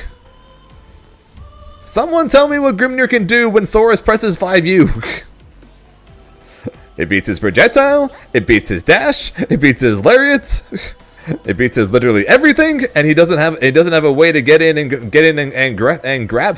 grab him while he's doing it.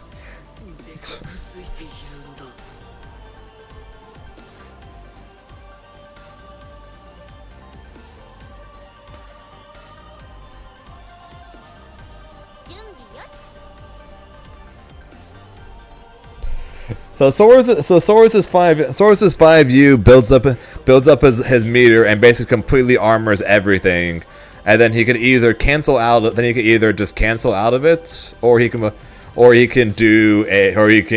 pop out his chest basically and do a hit that knocks people over that makes him plus. So if Grimnir tries to dash in on him or uses lariats, or go for a cross-up of any kind, pretty much. He just does 5U because it hits both sides and armors both sides.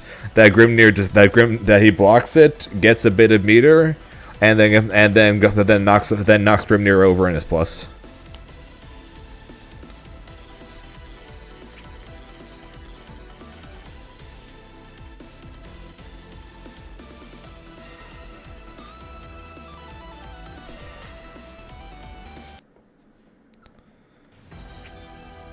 Why does it keep putting me in this fucking color? Character guide.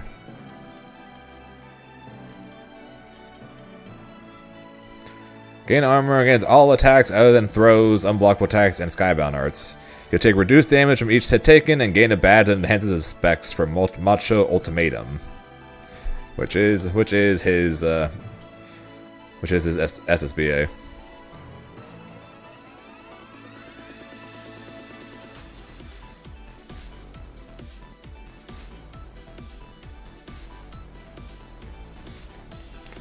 Basically meaning he takes less damage the higher his little counter thing is, and he gains that by blocking moves with this.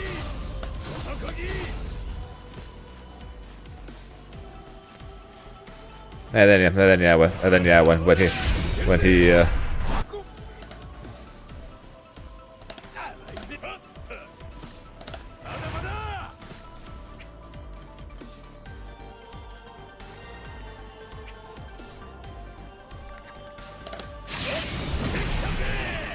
So when he goes into this form, he takes less damage.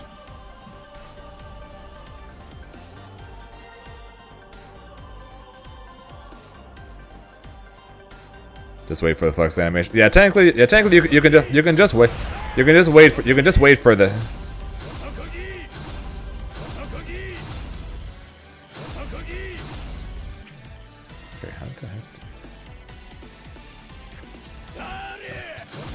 Yeah, you can just wait for him to do this technically, and then you can try to punish him from that. Actually, no, you can't punish him for that. You basically just have to try to throw him from it.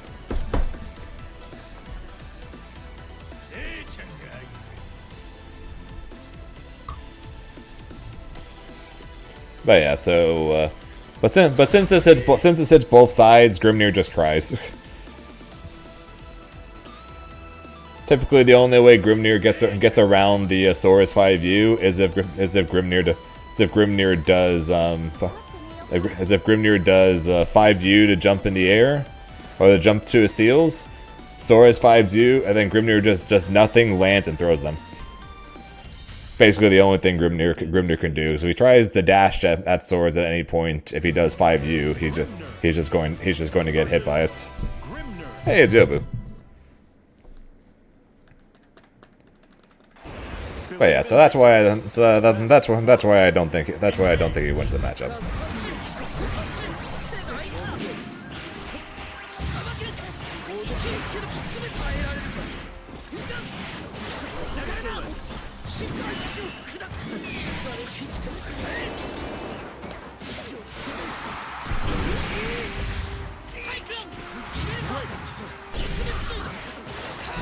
Well, he might get GM after he beats me. I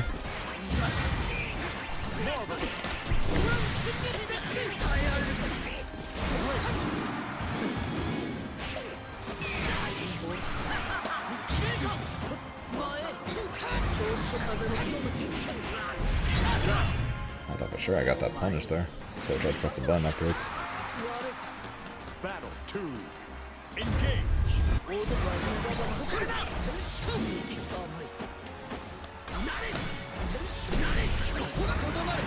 My poor dash back. Oop.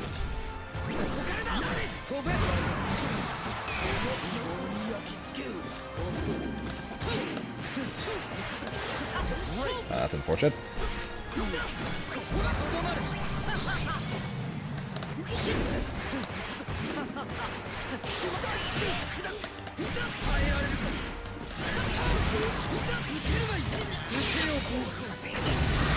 That's fair.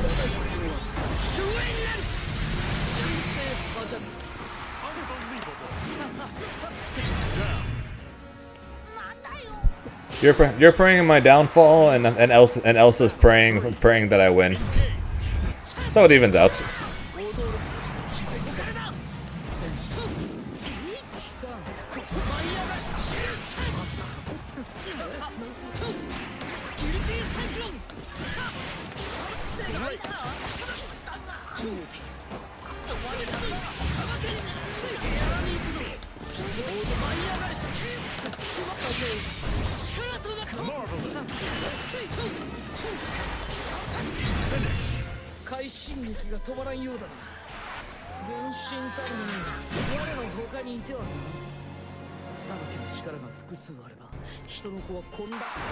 Believe in victory. Battle 1. Engage.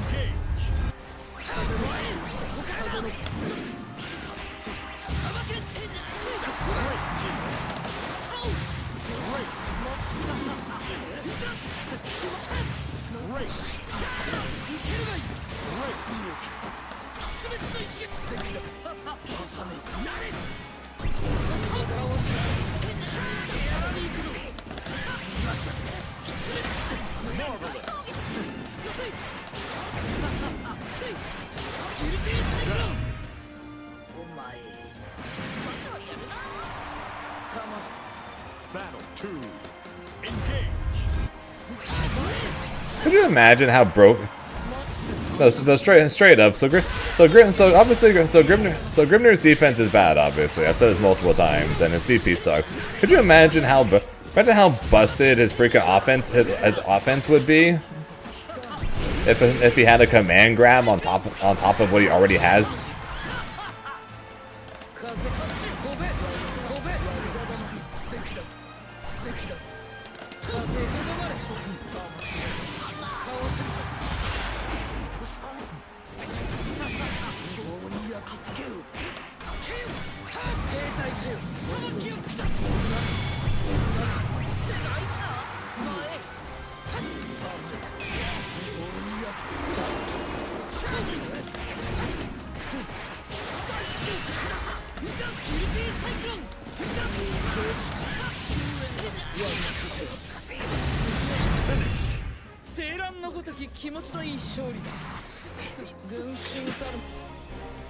I think Ladiva in the finals would probably be better.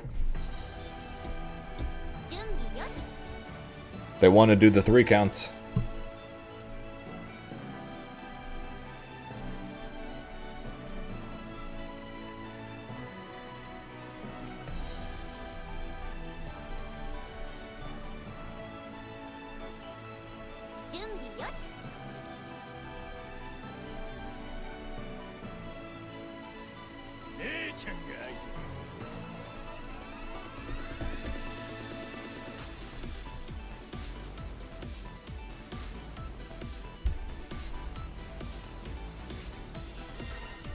Hour and 15 minutes until EVO announcement.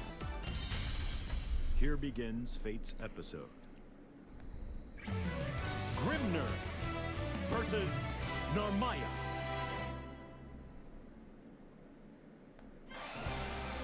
Believe in victory. Battle 1. Engage.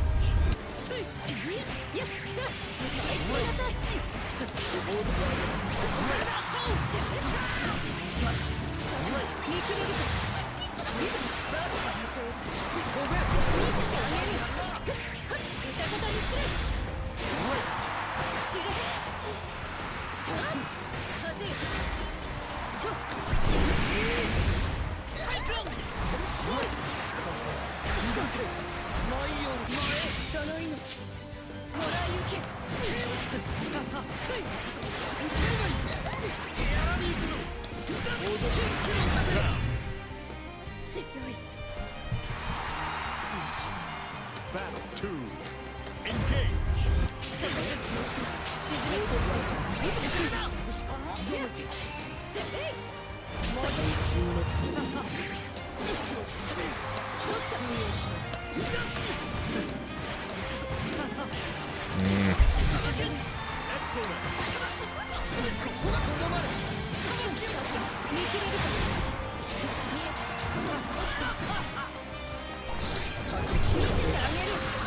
That actually punished me.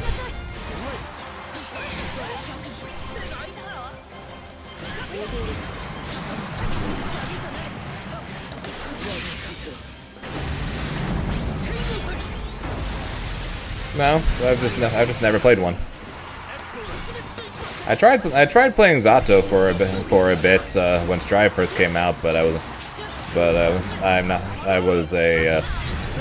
was still a really shitty fighting game player back then. Not like I'm not still am now, but even shittier than I am now, I should say.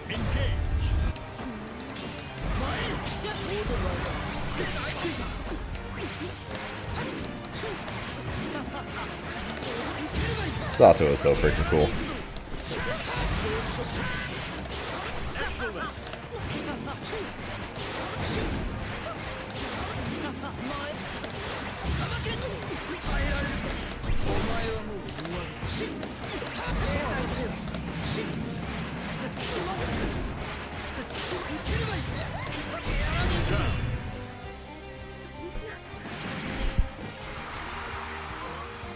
Battle 2.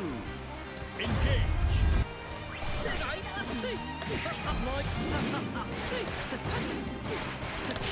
Is that why Zato hasn't been good in years? To the dismay of one Jonathan Tenne.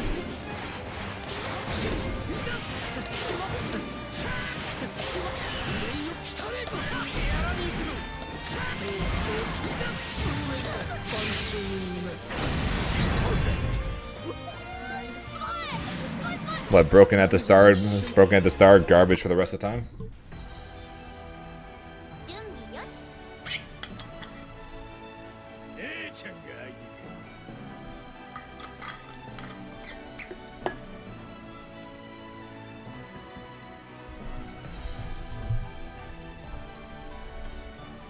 Yeah, the only thing I know about Zato and Xrd was that he was in losers semis, I think it was, at EVO, and he was a part of the Rashiga no clip. He was the one that killed him. Here begins Fate's episode. Beelzebub versus Grimner.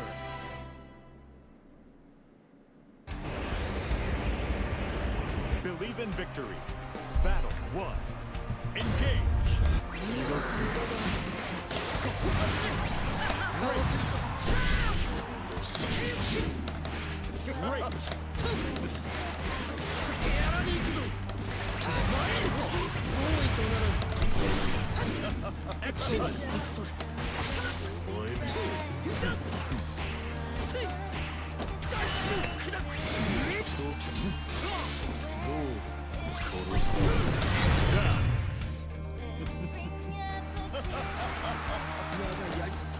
Battle 2.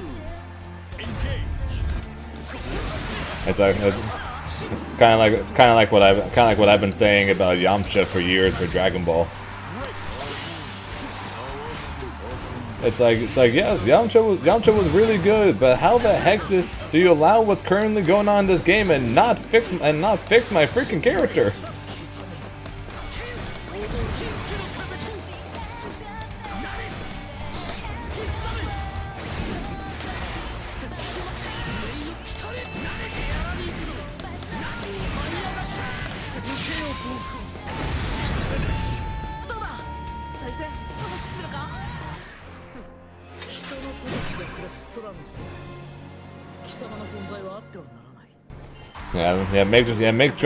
Make Jonathan happy. Make Jonathan happy for the first time in his life. Okay, I'm just joking. Relax.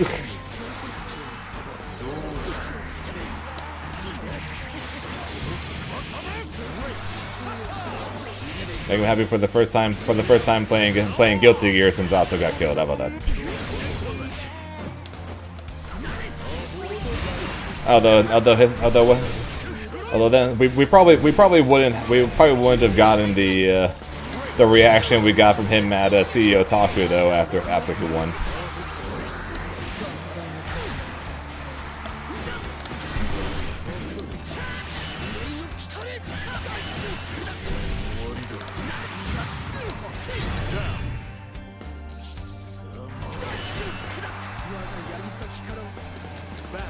This game sucks. Hey, better than Dragon Ball.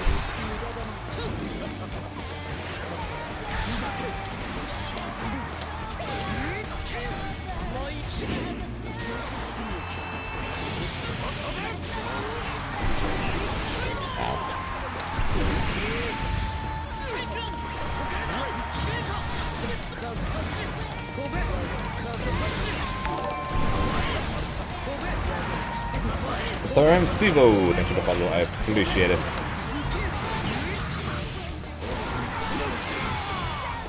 Freedom! Never mind. Now freedom. Kind of. Oh shit.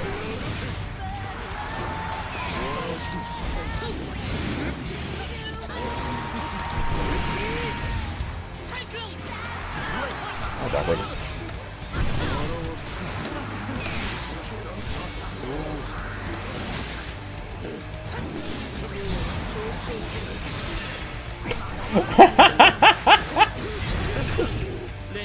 The tornado in the air stopped the entire series of arrows.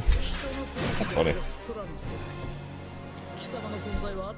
Kind of random showing up saying this game sucks and then following, but you do you, I guess.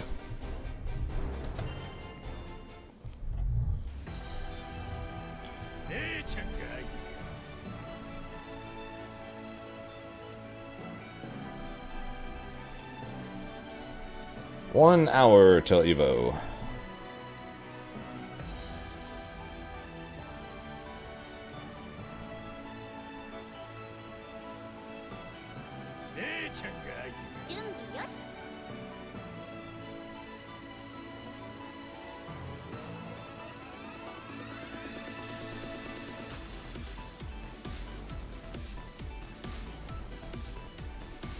This game fucking rules. Unfollows.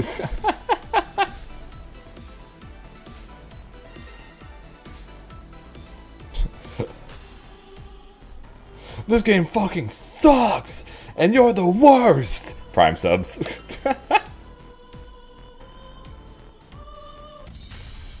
Here begins Fate's episode.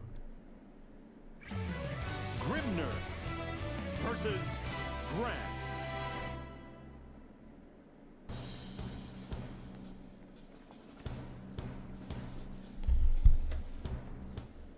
Kind of point and broke.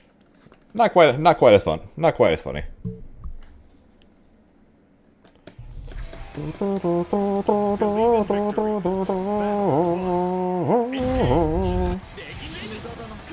gonna lie, more than anything else, more than actually playing this game, I missed the soundtrack for this game.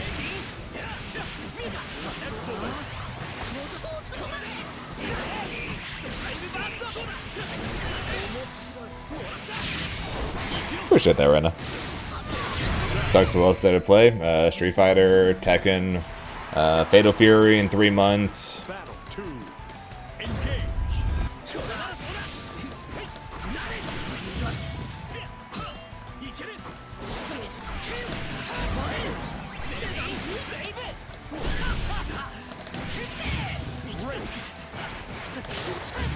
Great.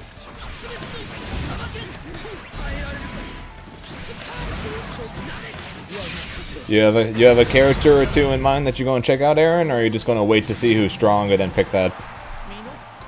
Battle 3. Engage.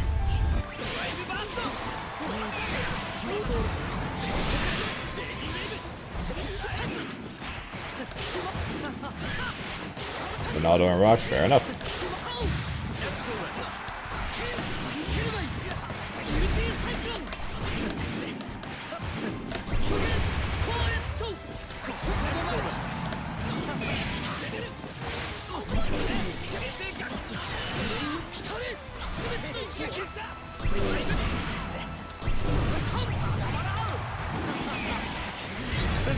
Yeah, I'm probably going to try to be able to compete in it, but that's because I'm only playing one game. You already have this game and Guilty Gear, so I'm trying to find my second game. So if anything, I'm going to give this game and give Fatal Fury a try as a possible second main game for me to practice and enter tournaments for.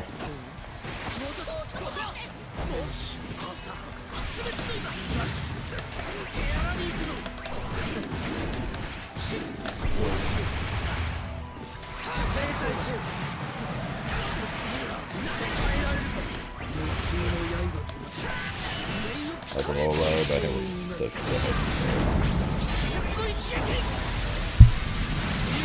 that's fair. I messed around with KOF 15 a bit, and it was fun. I enjoyed playing. I enjoyed playing KOF 15, but that was before I'd ever gone or ever entered my first tournament, and trying to play as two separate team fighters before I've ever done any form of competitive fighting games, and being good at both of them, yeah, it wasn't really happening for me. So.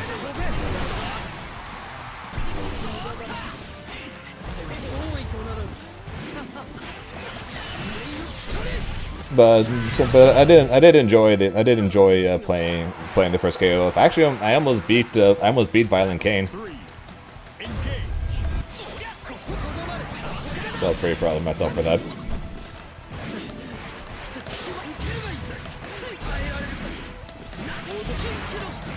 Will I be any good at Fatal Fury? That's an entirely separate question. I got no freaking clue.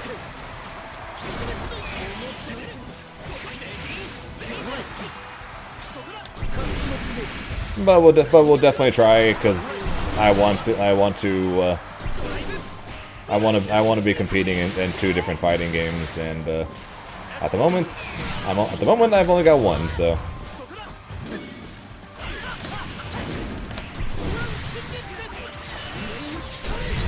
I'm unfortunately not Aaron. I'm not a god at 2 of the top 4 fighting games right now. So I have to go try and find myself a second one.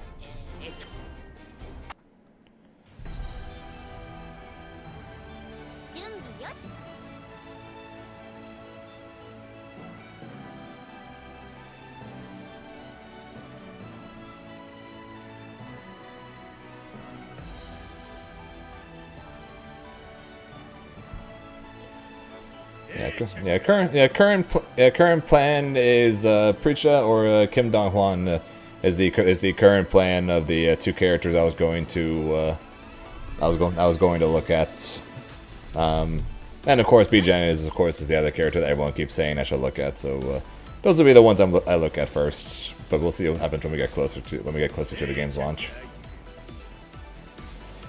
Yeah, we're going to get the game lineup, and I'm sure more info on the tournament itself. I'm hoping they're going to talk about some adjustments they're making for the Sunday finals.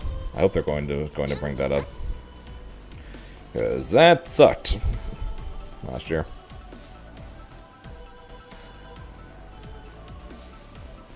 I have not tried Virtual Fighter, and I'm not the biggest fan of 3D fighting games, so I'm probably going to.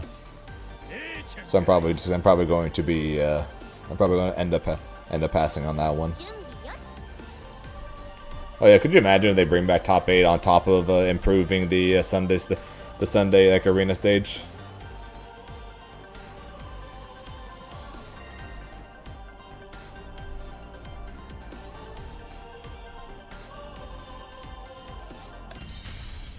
Here begins Fate's episode. Grimner versus Swords.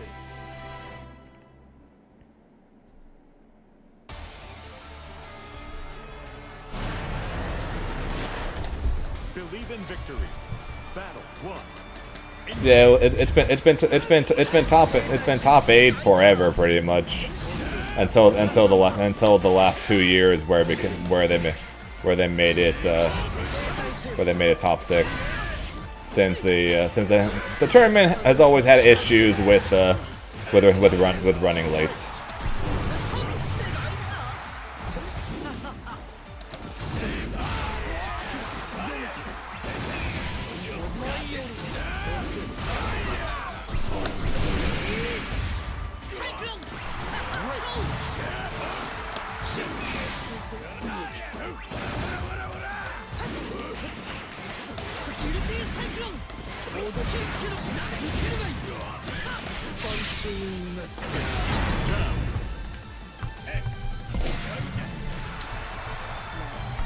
Battle 2.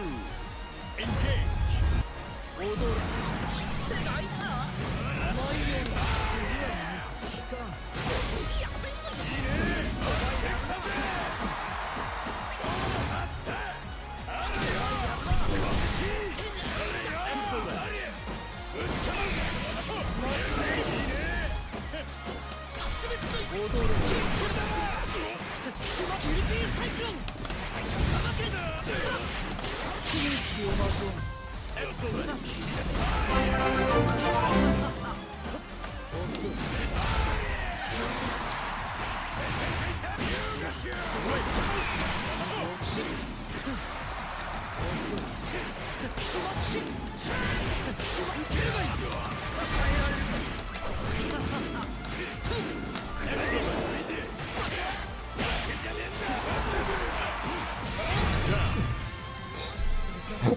Rice with the 3 months. This game sucks and Zane's the biggest town player. Okay then.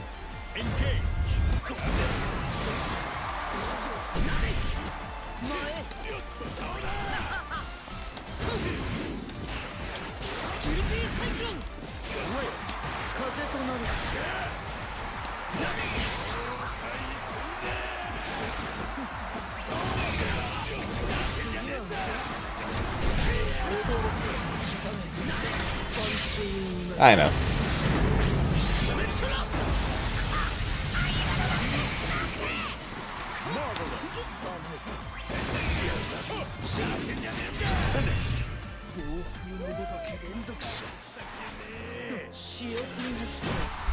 Believe in victory. Battle 1. Engage.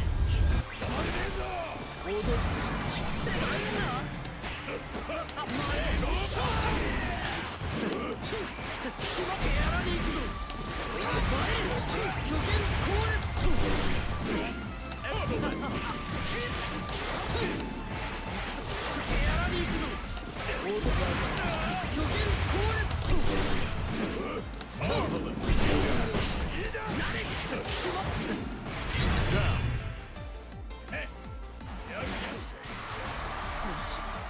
Battle 2. Engage.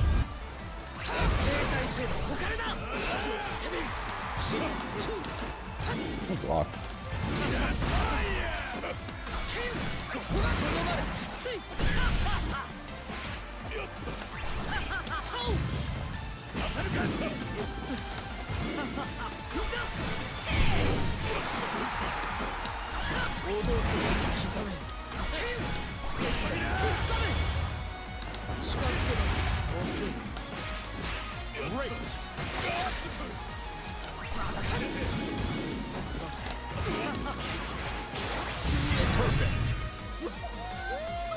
Yep, pretty much.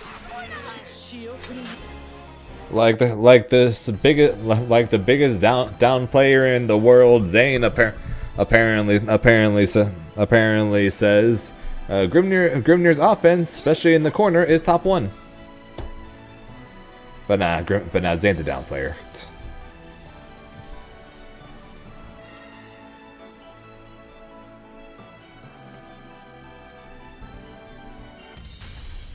Here begins Fate's episode. Beatrix versus About to have a. Grimnir. About to have a. Believe in victory. Battle 1. Engage.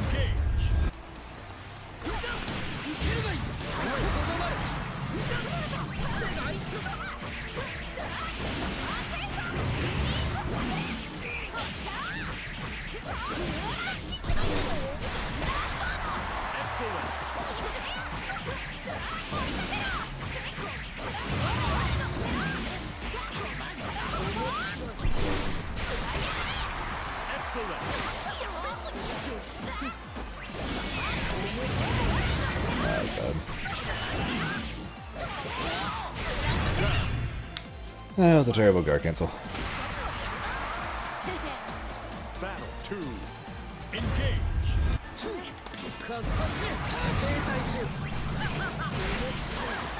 What the fuck?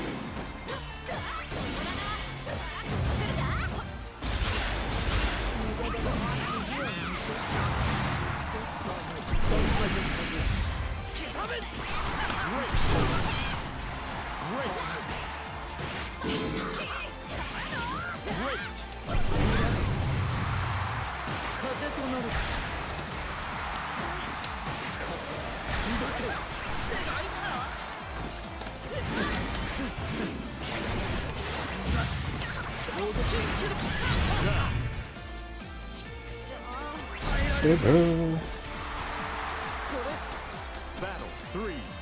Engage.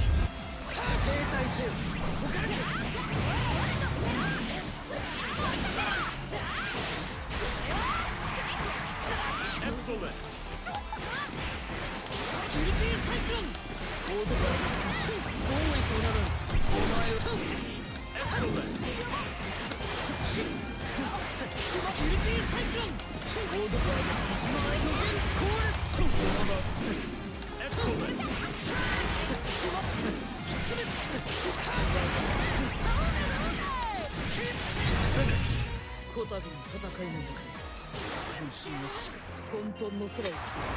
Believe in victory.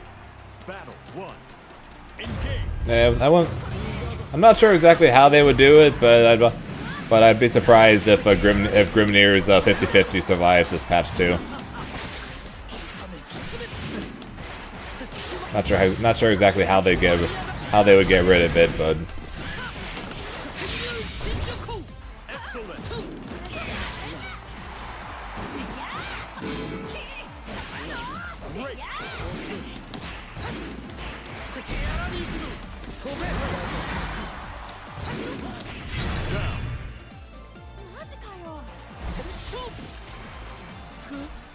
Battle 2.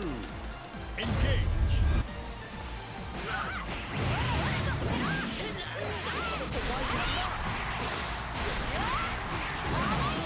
Great.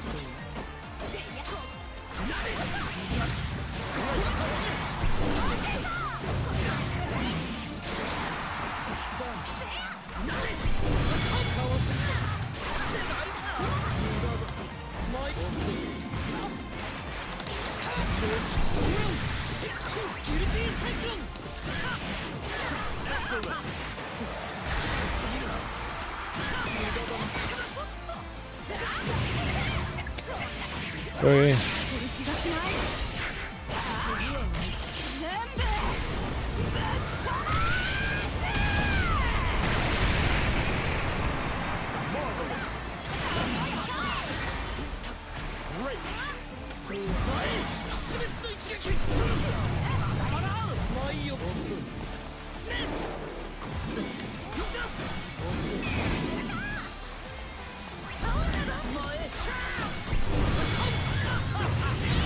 I messed up. Wanted to do something else, but it wasn't off cooldown yet. Three. Engage.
Run up knee. God damn it, I 6-6L too. Believe in victory. Battle 1. Engage.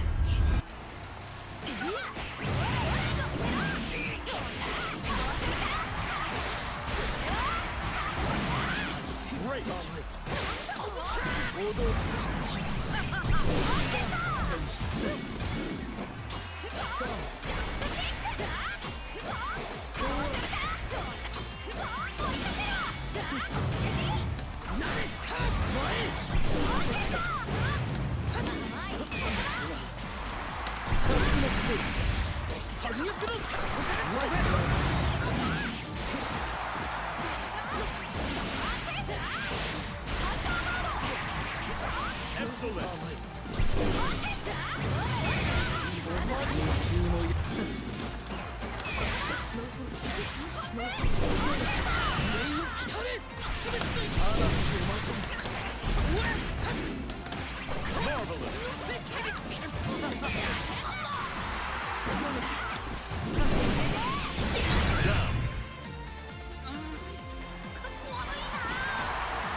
Battle 2. Engage.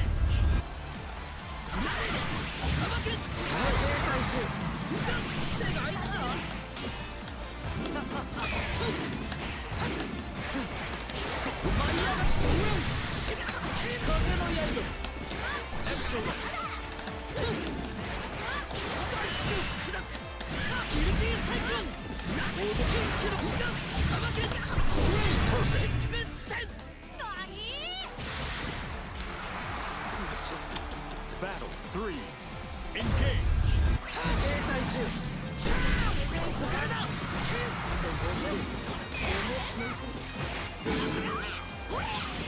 Great. Matches with Hava got a lot more interesting when he swapped to Beatrix.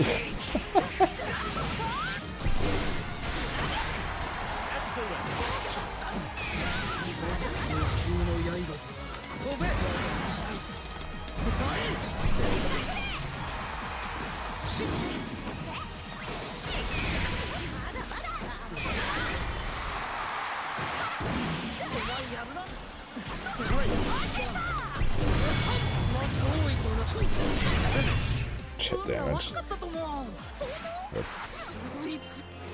Yeah, matches with Hava got a lot more interesting when he swapped to Beatrix.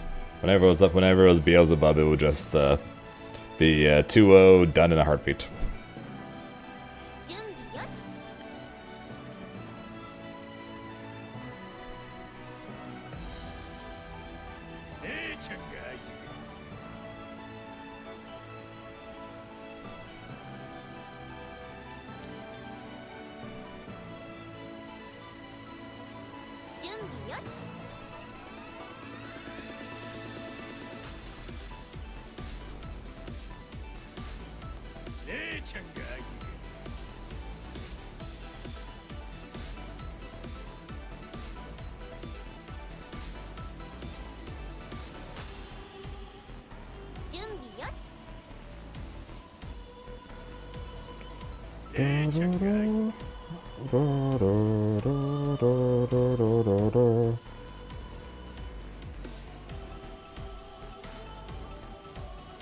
44 minutes.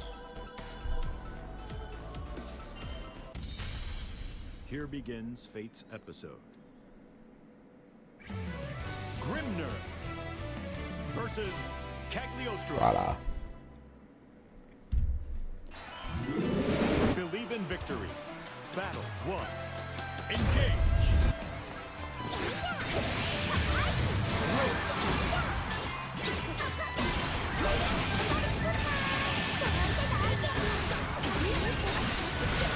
Excellent.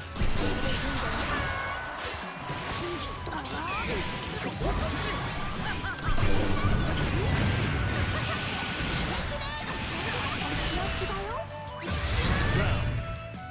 これじゃダメだな。 Battle 2. Engage.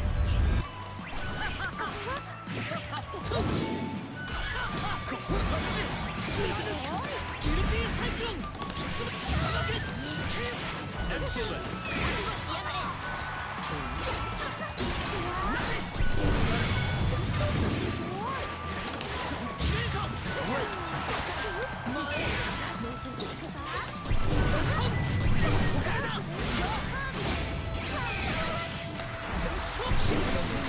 Really? Not that high. Fine.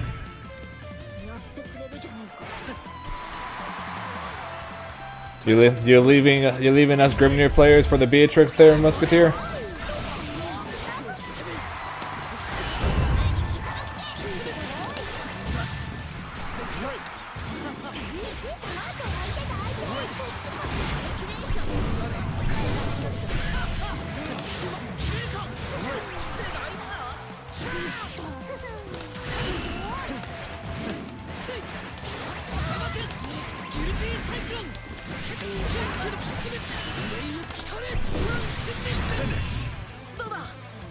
And return to Monkey.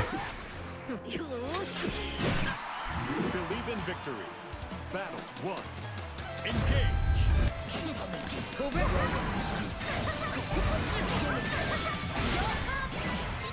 Yeah, the one thing I didn't miss about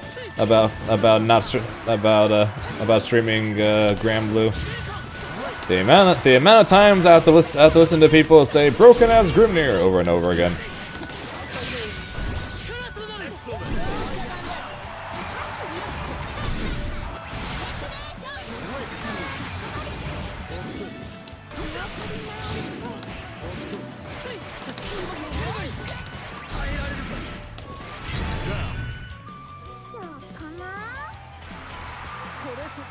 Hello, Vanguard. 2. Engage.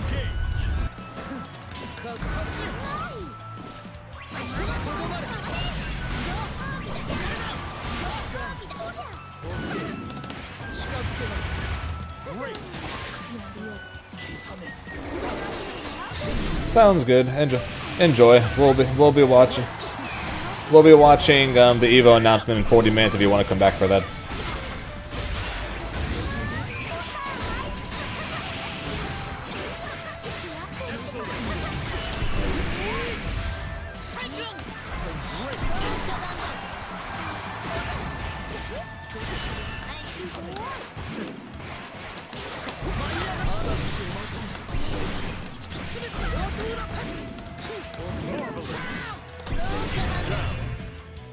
I'm more excited for Season 2 than I am for Sandy, just because I don't have any special attachment to him. I'm just hoping that he's cool and that I'd want to play him.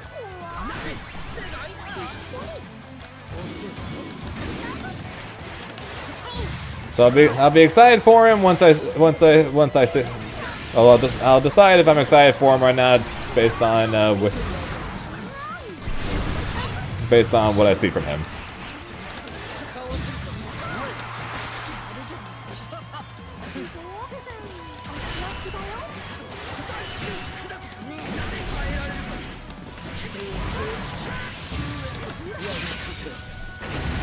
I just need to know when he's coming out, what he can do, and is there a patch coming with him before the finals.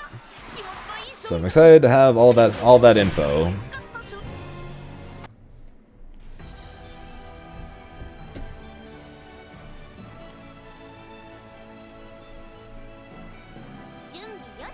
What makes you say the 31st specifically?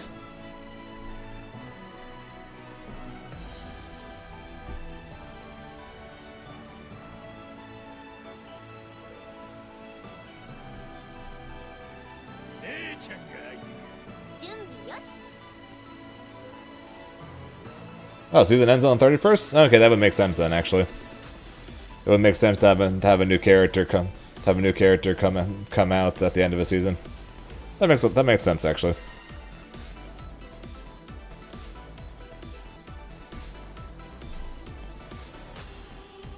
No, there's no finals for Grand Blue / Guilty Gear / Under Knights in March.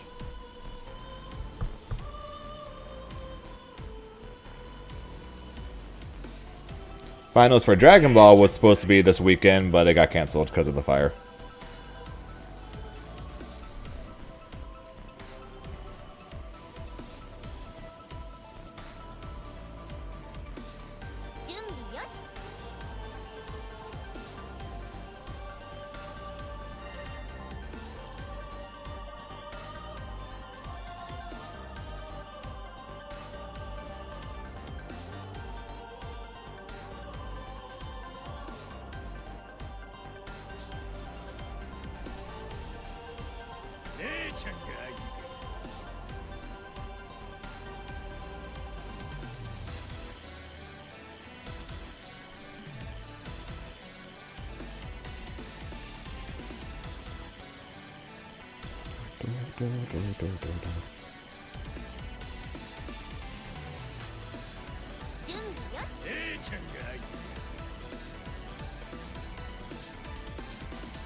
Release days on the day of my. Yeah, well, good thing that most people who play Grand Blue don't play Street Fighter.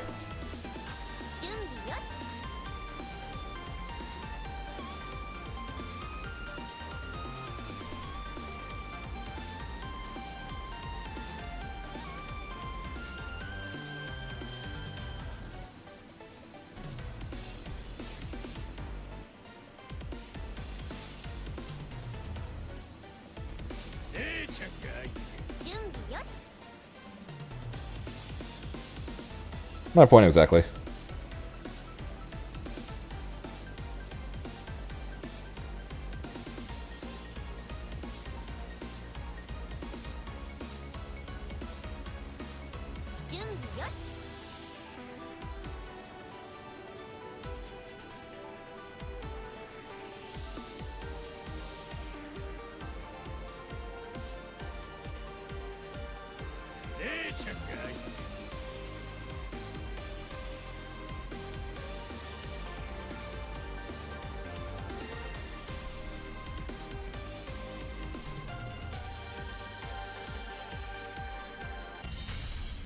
Here begins Fate's episode.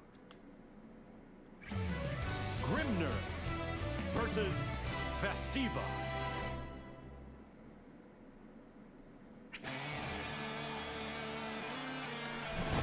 Uber cheesecake. Battle 1. Engage.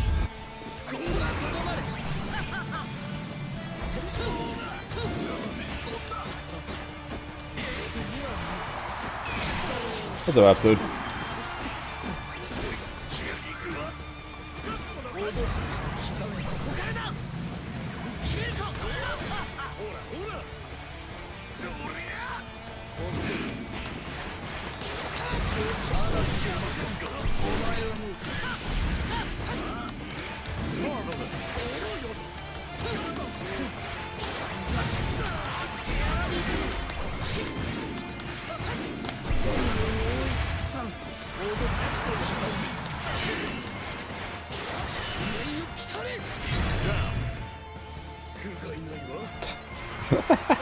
Very nice.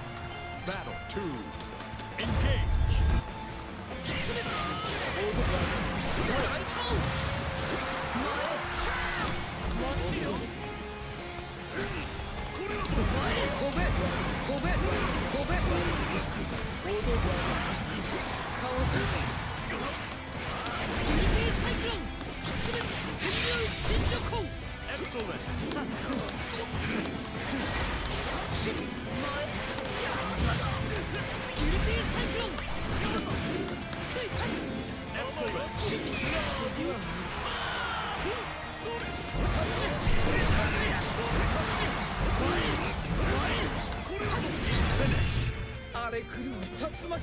Well, you came here within about a half hour until the EVO announcement, so. Victory. Battle 1. Engage. Yeah, first time I ever met Uber Cheesecake, he was dressed up as the diva, so. So that was pretty cool, I can't lie.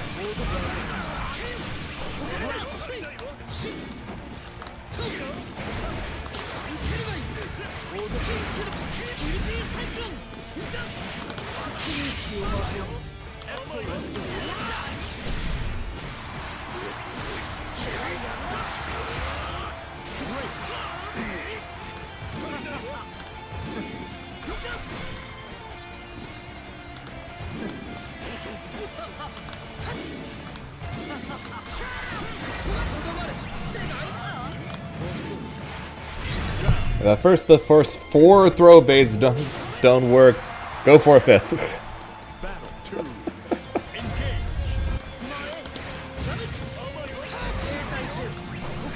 They'll never see the 5th one coming.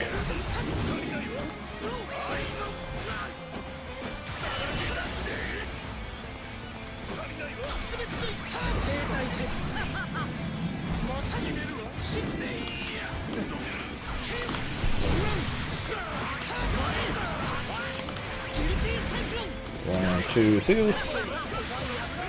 He mashed the weights!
Here begins Fate's episode. Grimner versus Festiva.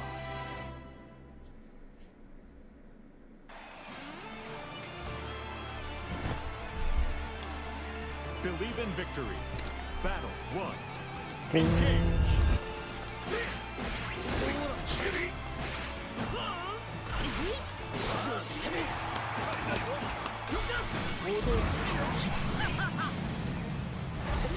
Ugh.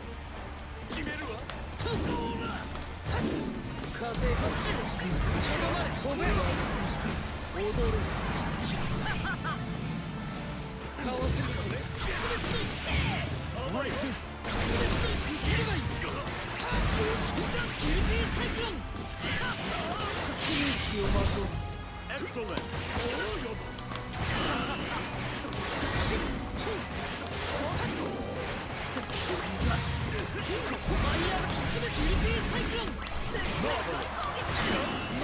Down.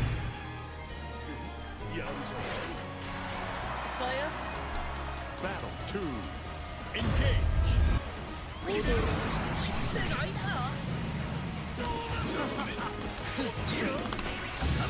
5L, not too well.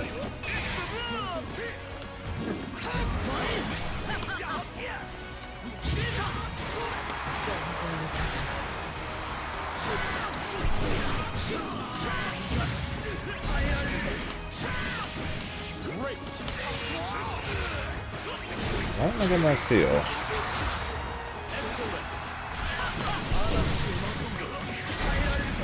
No idea what we're talking about.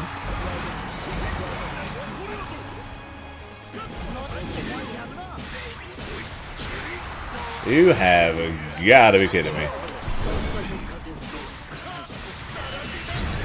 The 4 moving chop hit me backwards. Or hit backwards. Okay.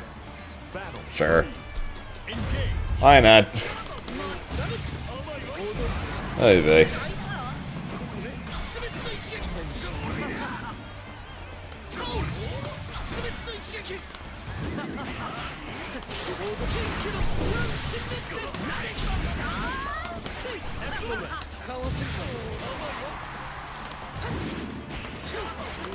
And that's one thing definitely gotta give this game. The hitboxes most definitely do not make sense.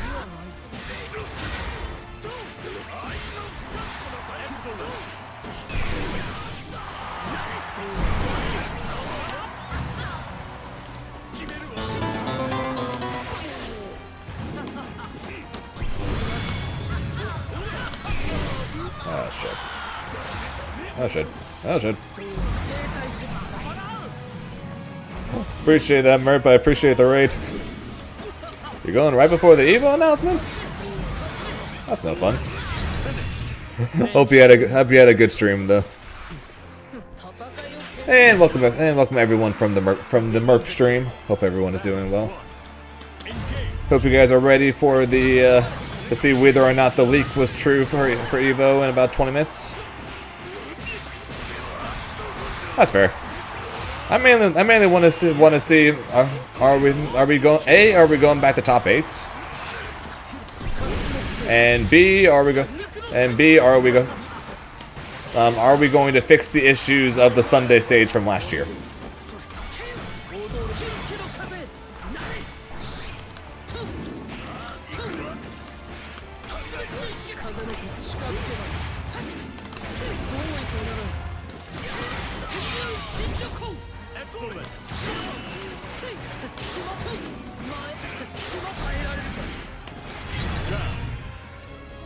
That's the two main things. That's the two main things I want to see. Yeah. The fact that there was probably at least 1,000 people waiting in line to try to watch Tekken and Street Fighter who never got in. They really gotta fix that. And I want to hear if they thought about that and what they're going to do about that issue for this year's EVO. Because that was bad.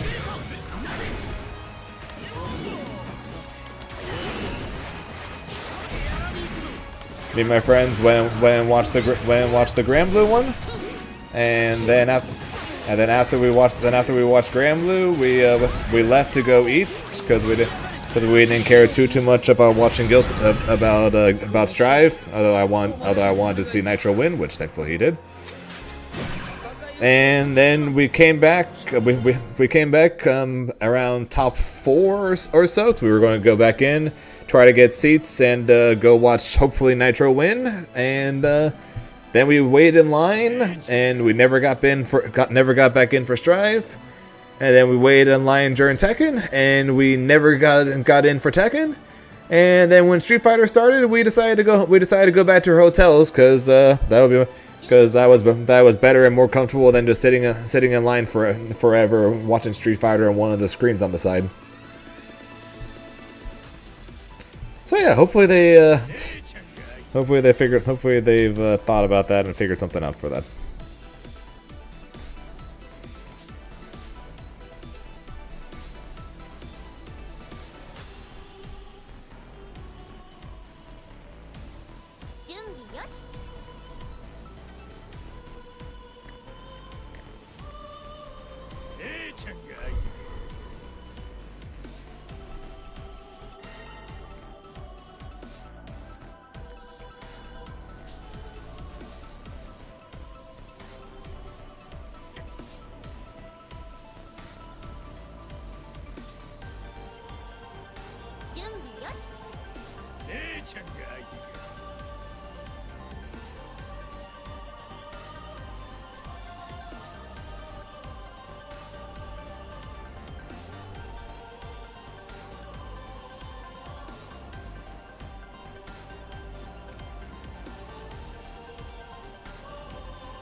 Yeah, fair.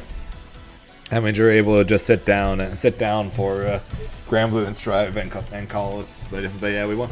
Yeah, we were hungry and we were hungry. We wanted food, so we watched Nitro play his first match. We went and got food, and then we came back, like I said, around top 4, and then we got in line, and we never got back in.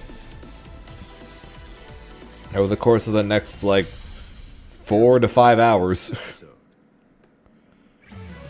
Grimner versus Metera. Believe in victory. Battle 1. Engage.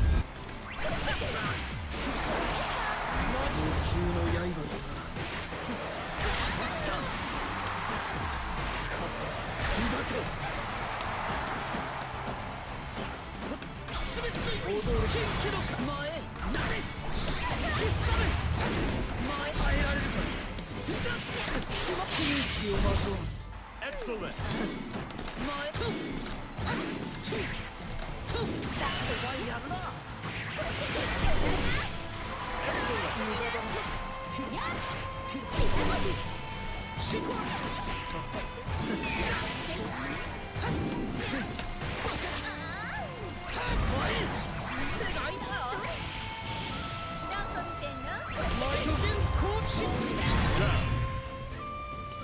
Yeah, so with the lineup being leaked, assuming that lineup ends up being correct, which safe to assume it probably is. I care more about the everything else than I do than the game lineup.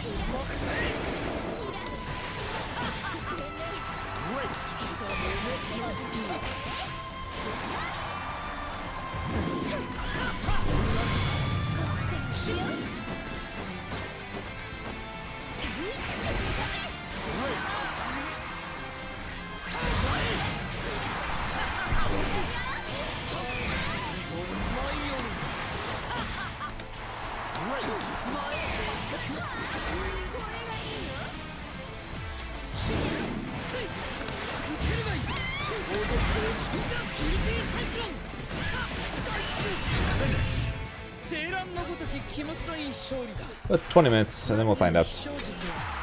Believe in victory. Battle 1. Engage.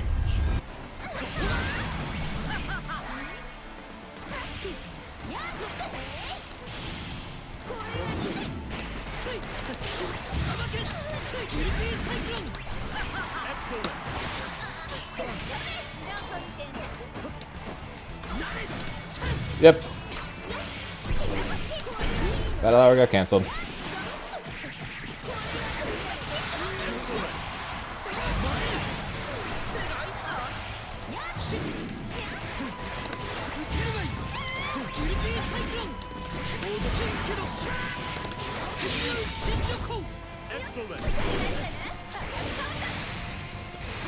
Who knows?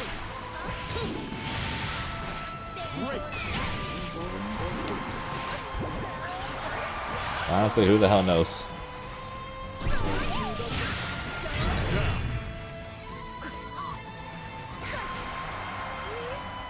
Battle 2. Engage.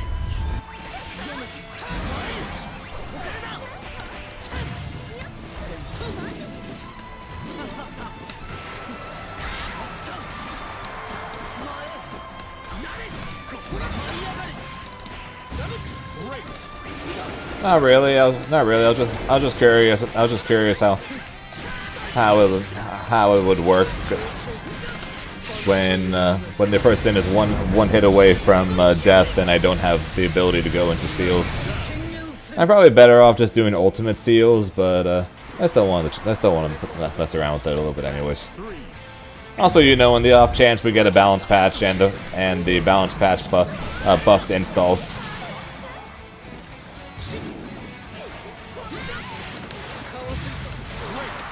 I've said this for a while, and I stand by it. If they buff Grimnir's install to make it where you get a counter back or a brave point back if you use it, I would use that shit all the time.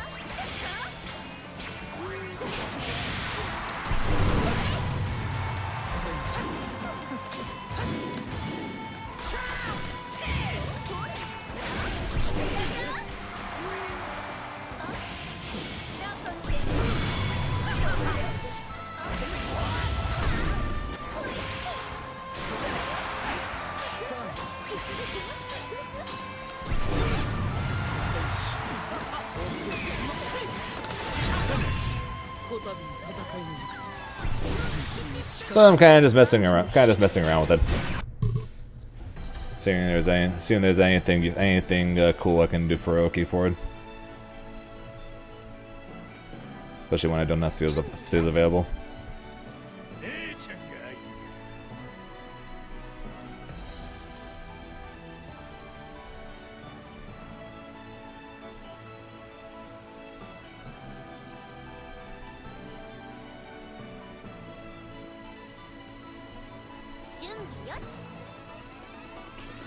Battle hour. It's canceled due to fires.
No, I was just showing off something involving Sora's 5U earlier, and I just haven't bothered to change it since. But yeah, fire raging, winds are blowing, so battle hour is canceled until eventual, or it's canceled indefinitely until said otherwise. So we'll see what happens with that. Until then, we're back playing Granblue to get ready for Frosty in a week and a half, and we'll be watching Psy Games Cup this weekend instead now. Ow.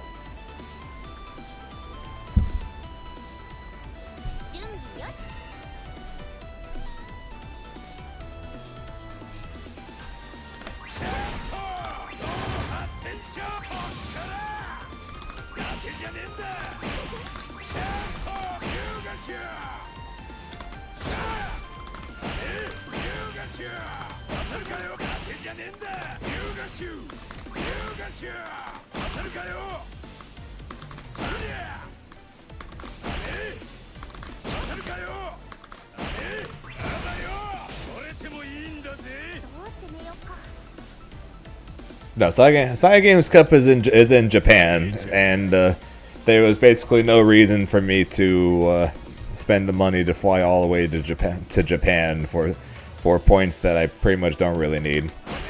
Although Ryazo's doing that for some reason. I'm honestly not fully sure why Ryazo's going to Japan, but Ryazo's going to Japan, so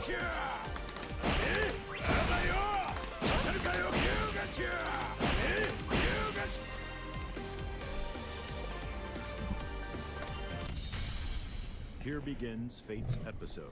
This is probably the last one, and then I'm gonna go use the bathroom, fill my water bottle. Hey, it's Greg, and then we'll be ready for the announcement. Battle 1. Engage.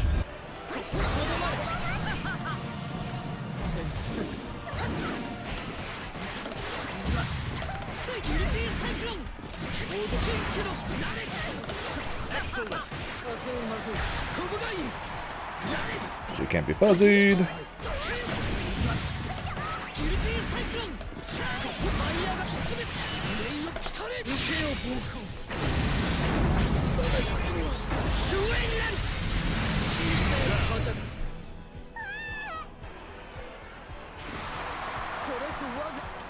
Battle 2. Engage.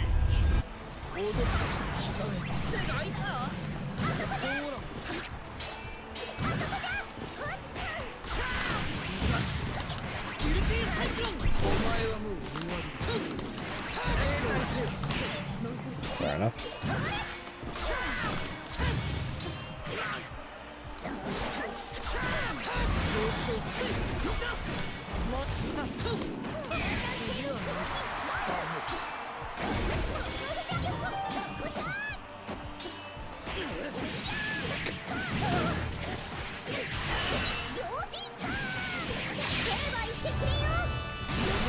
Sheep!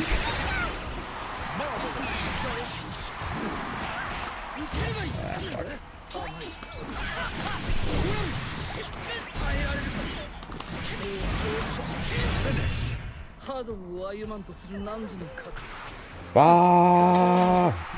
Believe in victory. Battle 1. Engage. I saw it go down. Oh, so that's what it was. I was like, what on earth are you talking about?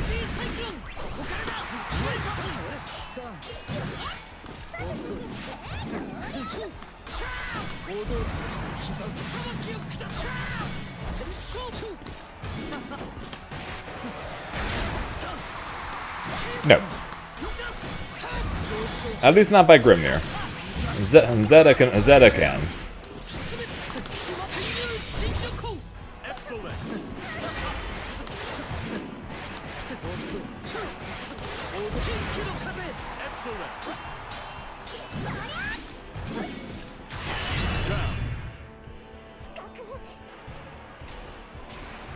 Yeah, Vicola can be fuzzied, but Narmaya, Anila, Cagliostro, Uno, Anila, they cannot. I might be missing some, but Excellent.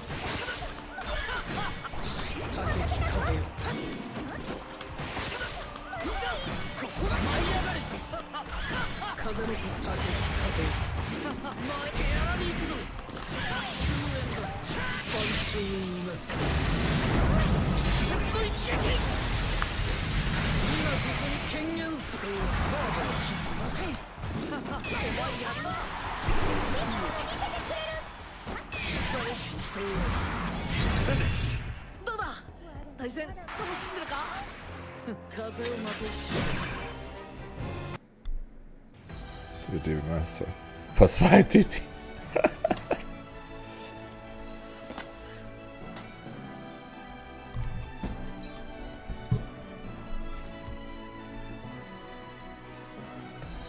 Yeah, I don't think he did a single DP the entire set, shockingly.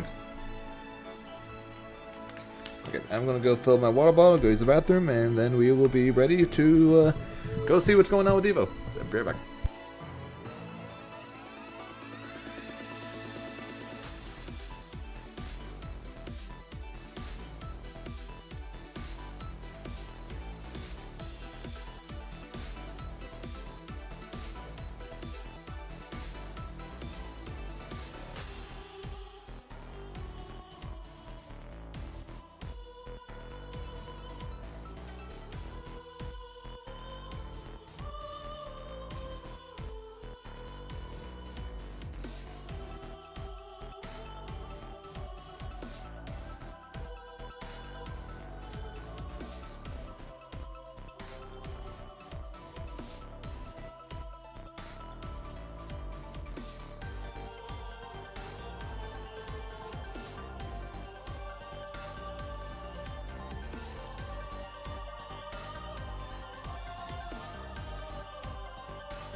I see some people do 2-3-6 block and then run up DP on defense. The fuck?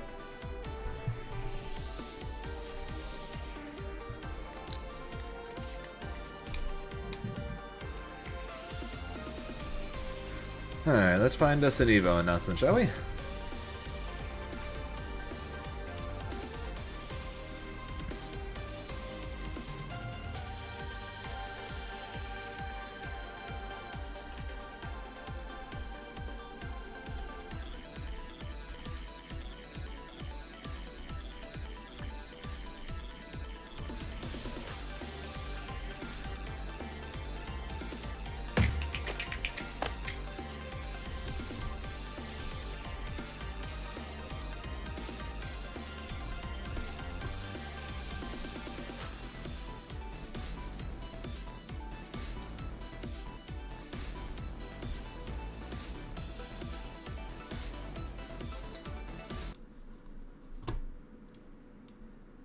Of all fighting games, I have put the most time into. In terms of like globe trotting and going to as many arcades as possible, because now I'm officially like a bit older. This is the early 2000s. I have a vehicle. I made my way to a lot of different places to find competition, and that's where that focus was, where it's just, oh, I want the person that's the best.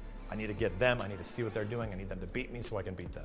Going from arcade to arcade, it taught me what I actually enjoy about this. And it wasn't even unique to specifically fighting games, it was the other games. I really enjoyed putting on a show. I liked it when like you would go into an arcade and see some guy dual wielding in like House of the Dead, and you're like, how is he even keeping focus and flipping and dipping? I thought that was just so incredibly cool. And when you do something neat in fighting games, it was so impressive to see somebody just go on a crazy win streak.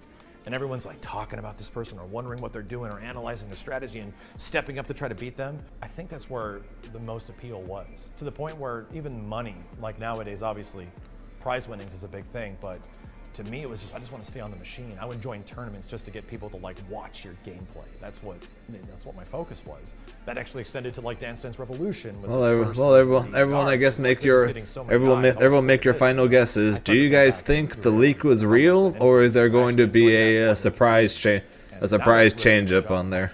To just show off people the coolest stuff in fighting games and hopefully get them to find something that they love just as much. Hey, I was right around here.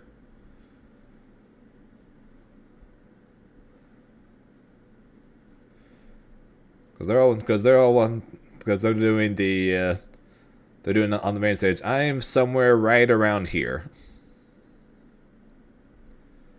waiting in line, hoping to get in. My second career sort of thing, not even mentioning how enjoyable of a game it is, how it's like now one of the most celebrated fighting games of all time, for very good reason. But that game sort of like tied me to the path. Oh, we got DBZ, even though it was very unlikely. And unfortunately, I think the likelihood of DBFZ making it into the EVO main stage probably won't happen for another couple of years at the latest. Because I think the only chance DBFZ has of getting back into the EVO lineup is a sequel game, or B, it becomes old enough to be known as a throwback game. They're still doing stuff, and you know, I just love the game. I think that's the when we first started moving over from I think that's the most. I think that's the only chance pretty much that DBFZ has nowadays. Oh, okay. Well, we have to make something that is actually official and represents. Or see EVOs in France, and France pretty much has like 50 to 60% of the total Dragon Ball players still left in the world. They wanted to stay separate, you know. FGC then 40% of the remaining 50s on the East Coast, and then the remaining 10% is the rest of the world. This is a big deal. We're kind of putting a lot on this right now. If you F this up, it's over. So we had no idea what we were doing, but at that point I knew we had like a responsibility to make this cool. We had to make this be something that was worth it and worthwhile. And it taught me a lot from that point forward of just the relationship between developers and consumers, and like the line that gets crossed every once in a while when they go too far. And that was an invaluable experience and still carries over to this day, especially the relationship between like the developers, publishers, and also the fighting. Harada. My #1 most influential fighting game is absolutely Killer Instinct 2013. Ooh. I think it's the first official fighting game like I worked on. Granted, we did promotional marketing videos for Assist Me and Marvel vs. Capcom 3, but this one was like a deep involvement where it was from early time of the game before it was even out, developers asking like opinions and getting play tests, and I'm able to pitch ideas of things that can happen between trailers and story mode cutscenes, and oh, now I'm just fully a game dev. KI's that game. It also helps that it's like one of the most engaging fighting games there's of all Gargos. time, with some of the best music of all time, with some of the most fun characters of all time. Oh, he There's missed- a he lot missed- of he missed the- really he missed the great things break. in there. Best net code possibly. All those things kind of came together to create this like beautiful creation. It's a game, as someone that was on the inside, made by people that love this stuff, that always made other things throughout a lot of their development career, but finally had the opportunity to jump in at this. And between folks at Double Helix, Microsoft, and Iron Galaxy, they took the reins and they just ran with it. And it was so cool to be on the inside, to see things develop, to see stumbles that get fixed and adjusted, to things that go too far to be reined back, like every aspect of development. It's such a special game to me. There we go. The EVO announcement. Oh yeah, do you guys want to see the channel? Do you guys care about seeing the chat here on the side, or should I just exit out of it? I'm probably just gonna exit out of it, to be honest.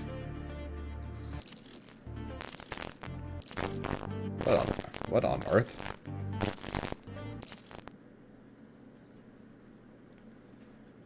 Yeah. Ringe, do you know the answer?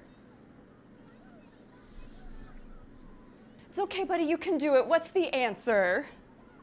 8? Top 8, maybe? Correct. Now, please read the first number on line 8.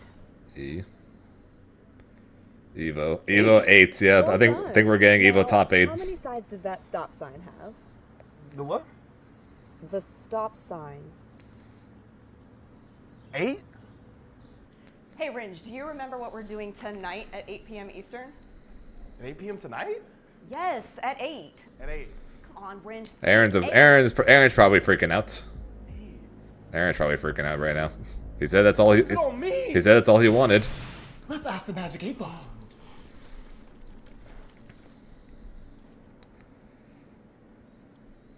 Eight.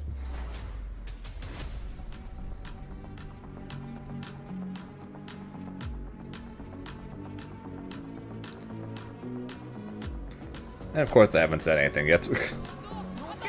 Just tell us it's top 8 already. Still maintaining that pressure, still doing well. But no more resources outside of heat.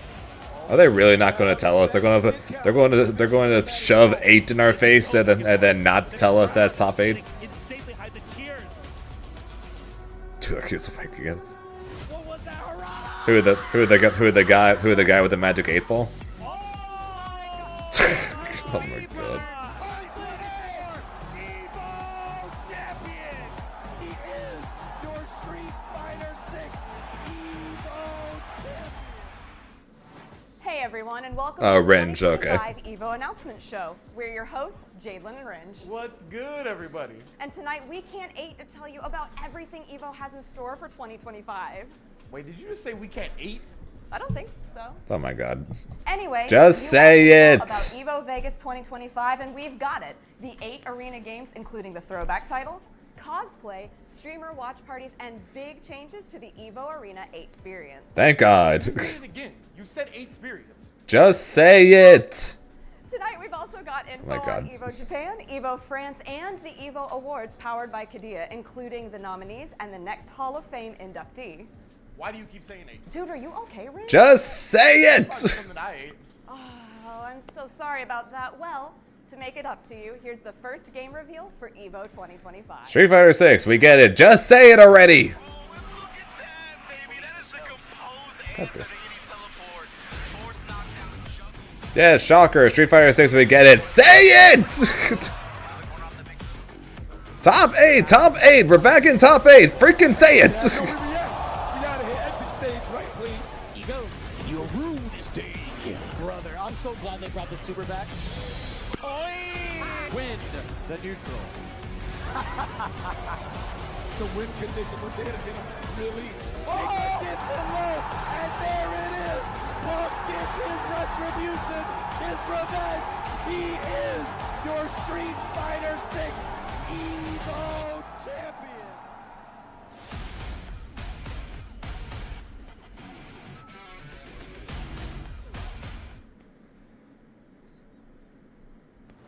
Our next featured game set a fuck? franchise record at last year's EVO with 4,646. Yeah, Tekken, we get it. Say. The largest tournament in this IP's storied hell? history. And whether you got folded by Arson Axe on the way to his 5th EVO championship, or maybe you got washed by Dragunov in pools, or maybe you Nerf got put Dragunov. by Lily Pichu. Don't worry, just like Heihachi, you're gonna have a chance for revenge at this year's EVO. Oh, shocker. Street Fighter 6 and Tekken 8. First two announcements. Shocker. Tell us it's top 8 already. Oh, Steve, you know where we're going? We're going to a final round. In deck, but will not spend it yet. Finally do so. And he was supposed to be dead. The dash. Oh, you might be alive. That is gonna kill you. Infested stays alive. Survival point, just like Justice Spirit said, and that's gonna be dead. Nice block. Oh no. I don't know. I'm watching this on YouTube. If it's being streamed, it's probably on the Evo Twitch. He's gotta use it. And crouch walk. Nice little aura around him there. Oh my gosh. Hi, Hi, Harada. 原田です。そして、マイケル。はい、いつもおなじみの2人ですけども、いつも本当に皆さん、鉄拳8、応援ありがとうございます。True. 記憶に新しいかと思いますけども、おかげさまで、ザ・ゲームアワード、2024、ベストファイティングゲーム、皆さんの投票のおかげで、お願いしたら本当にみんなすごく投票してくれて、このおかげで、取ることできました。 Nerf Dragunov. So first, I'm going to be translating his comment for you all. So he just said it's the both of us. I'm sure you're used to seeing our faces so far.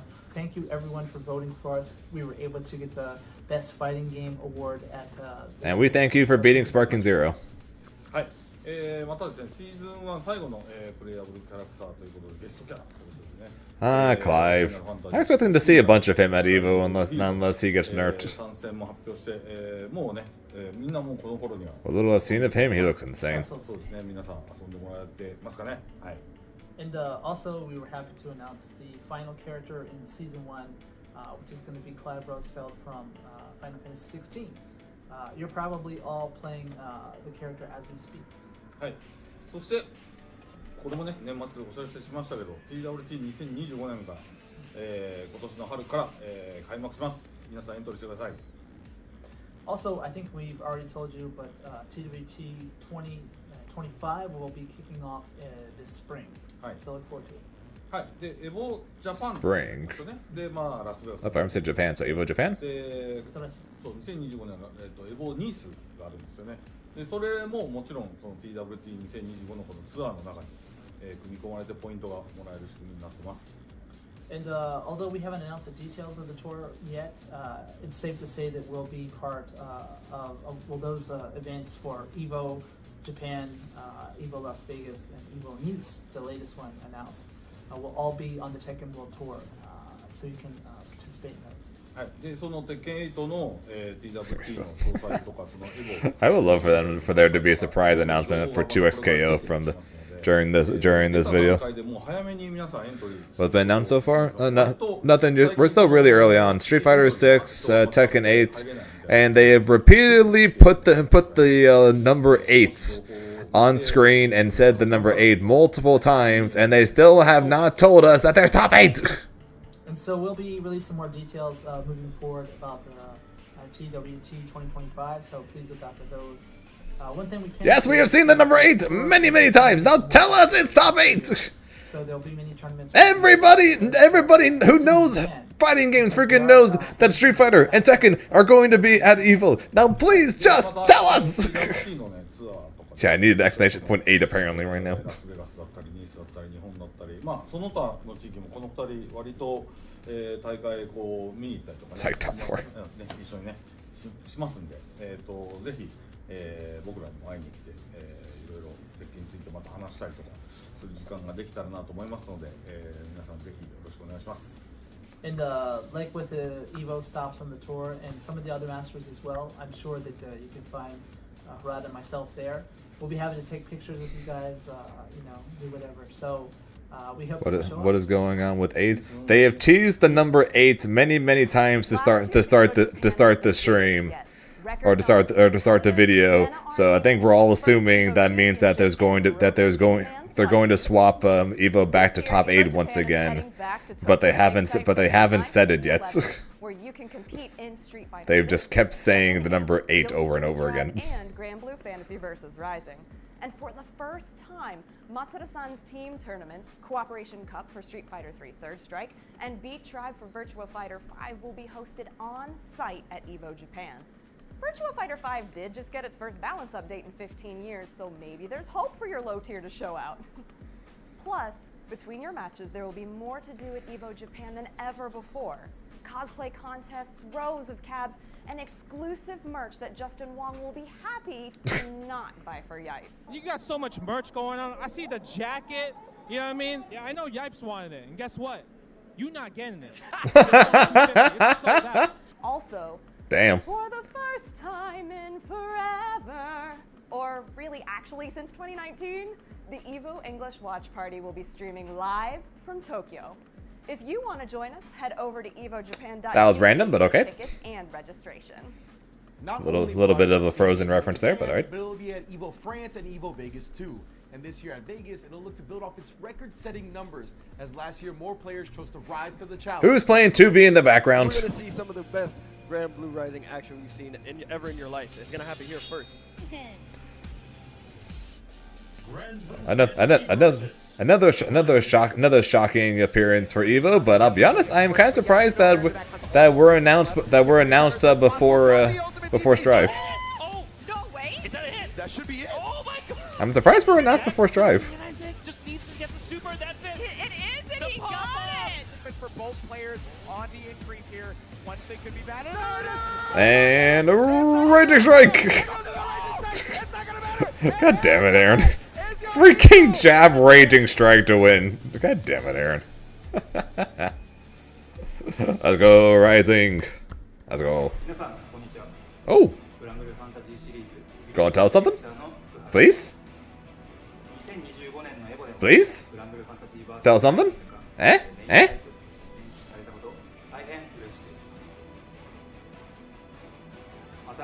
Eh?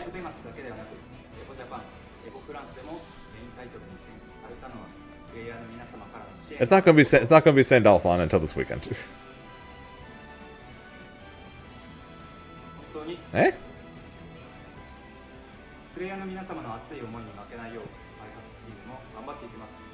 Bye.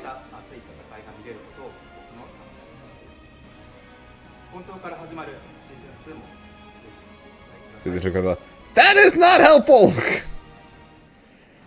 Our next feature Season 2 kicking off this winter is something we already do. 4 EVOs in a row. God damn it. After last year's arena finals featuring 7 different characters, one incredible championship celebration. God damn it. This commentator tearing up just a little. Alright, Guilty Gear Strive time. We see Nitro jumping up and down in the background. Shocker to once again, shocker to nobody. The top 4 games are probably going to be the same top 4 games this time.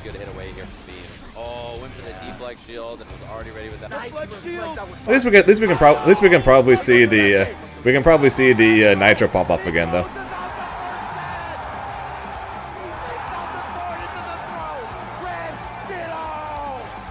There's my game. Guilty Gear Strive. There it is.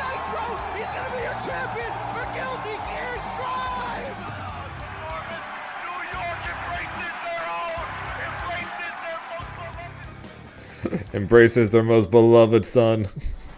皆さんこんにちは。ギルティギアストライブプロデューサーの宮地健です。ギルティギアストライブが Yeah, did Grand Blue make it? Yeah, it just got announced before Strive. 種目として Yeah, I think I want to say right now the top 4 games. I think pretty much at almost every event, not including Smash Brothers, of course, is Street Fighter, Tekken, Guilty Gear, and Grand Blue.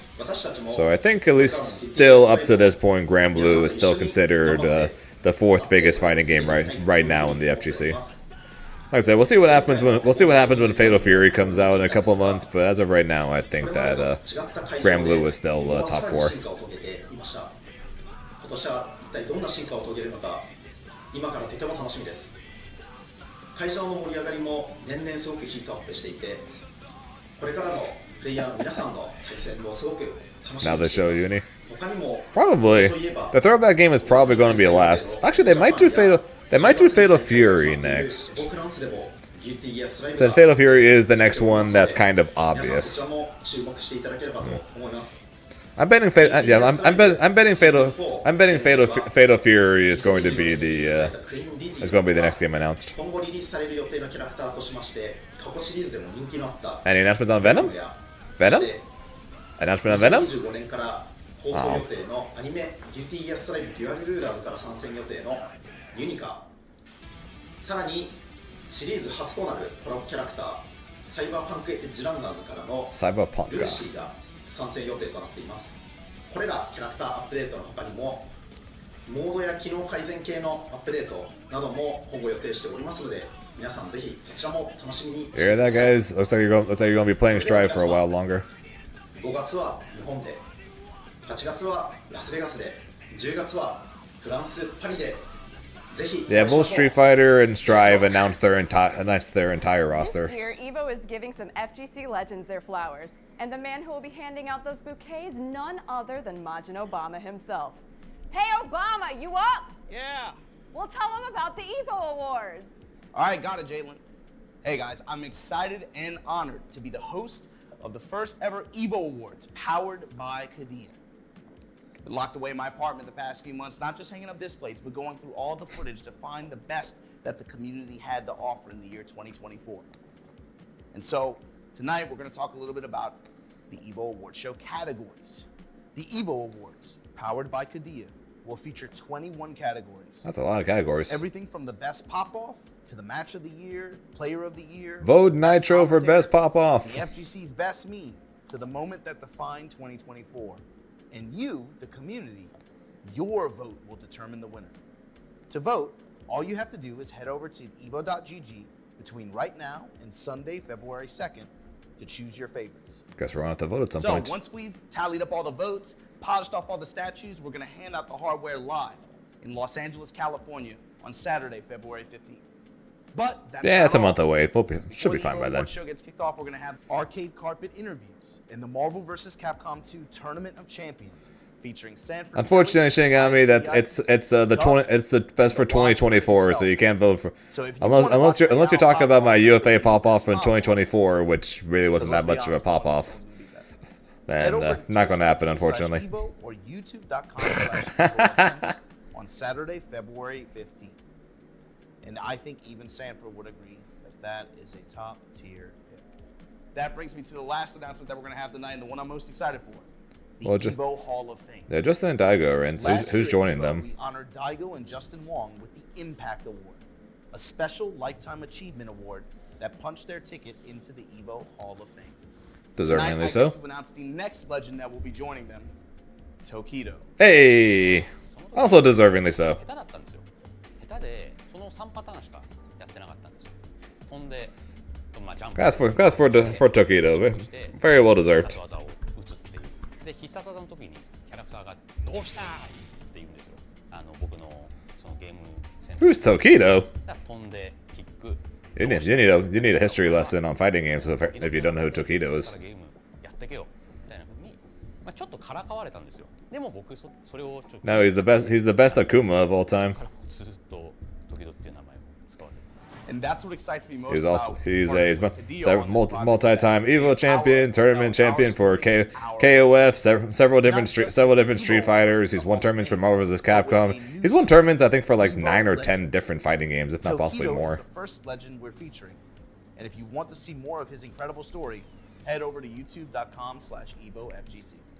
Also, be sure to keep your eyes locked on EVO socials for more. Tokido's been winning EVOs for longer than probably some of you guys have been We got alive. 2 more reveals coming your way, and here's a hint for the next one. All right, guys, I got to finish prepping for the award show. Make sure you head to evo.gg, cast your votes to your favorite FGC moments from this year, and I'll see you guys in Los Angeles. Take it away, Jalen. Thanks, Obama. You're welcome. Bye-bye. Okay. One of the awards I'm most excited about is the Moment of the Year. And while I can't wait to see what the FGC picks, one of the best moments of 2024 for me was getting to commentate this game's EVO Grand Finals. Oh, never mind. It looks like you're right. It is Under Night. There's the burn, okay. No, you're right. Under Night is the next announcement. As a yes, EVO. and go ahead, IW. So if we're going, so if the leak is correct, which it probably is, I guess next all we have left is MK1 and Fatal Fury before we get the throwback game of Marvel 2. There we go. Is it just gonna end like this? Is it just gonna end like this? I like this a lot. What do we have? I was rooting for the Kuon. CS? It's IW. That's it. That's it. Senor has done it. Your 2024 Under Night Invert 2. I was rooting for the Kuon in that finals.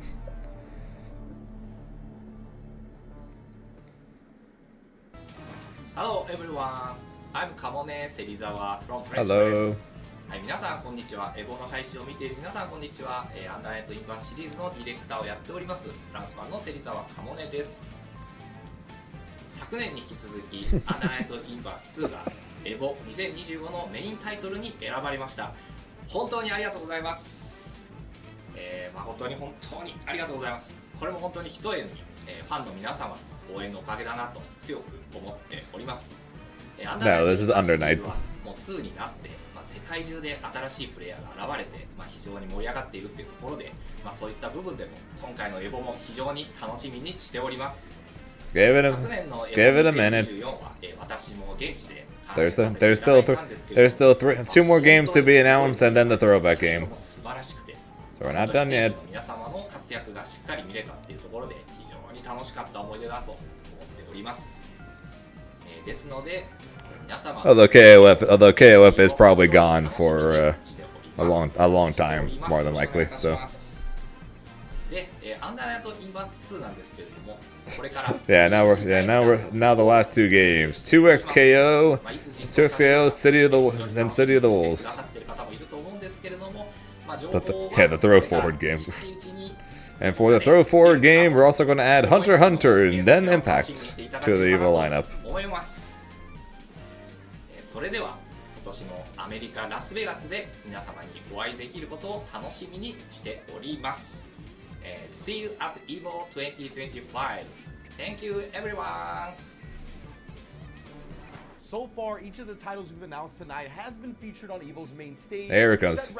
Here it comes. Fatal Fury time. Here it comes. And made moments that will go down in FGC history. But not our next game. Here it comes. Despite featuring some of the most iconic characters in the genre, our next title will be crowning an EVO World Champion for the first time. Fatal Fury! Fatal Fury, City of the Wolves. Are you ready to rock the city once more? That was sick. Ooh, oh my gosh, that's it. Oh, he's gonna steal it. Oh, that's a secret tech. Yeah. Oh, these guys are producing a show for all of us. Oh my God. They've been making very good use of the practice match. Main character. That's gonna be it. Yeah, score.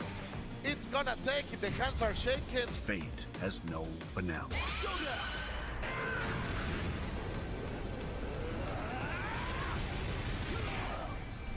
I'm very much looking forward to giving this game a try when it comes out in a couple months. Hey everyone, I'm Josh Weatherford, Hello. producer on Fatal Fury City of the Wolves, and I'm here with our chief producer and Studio One big boss, Oda Yasuyuki. Hola des, big boss des. As everybody saw, Fatal Fury has been selected as a main title for EVO 2025, so we just wanted to do a short message about that. So how does it feel to have EVO 2025 select Fatal Fury as one of the main titles this year? まああれやね、Have they said anything about there being a beta for this game? I don't think I've heard anything.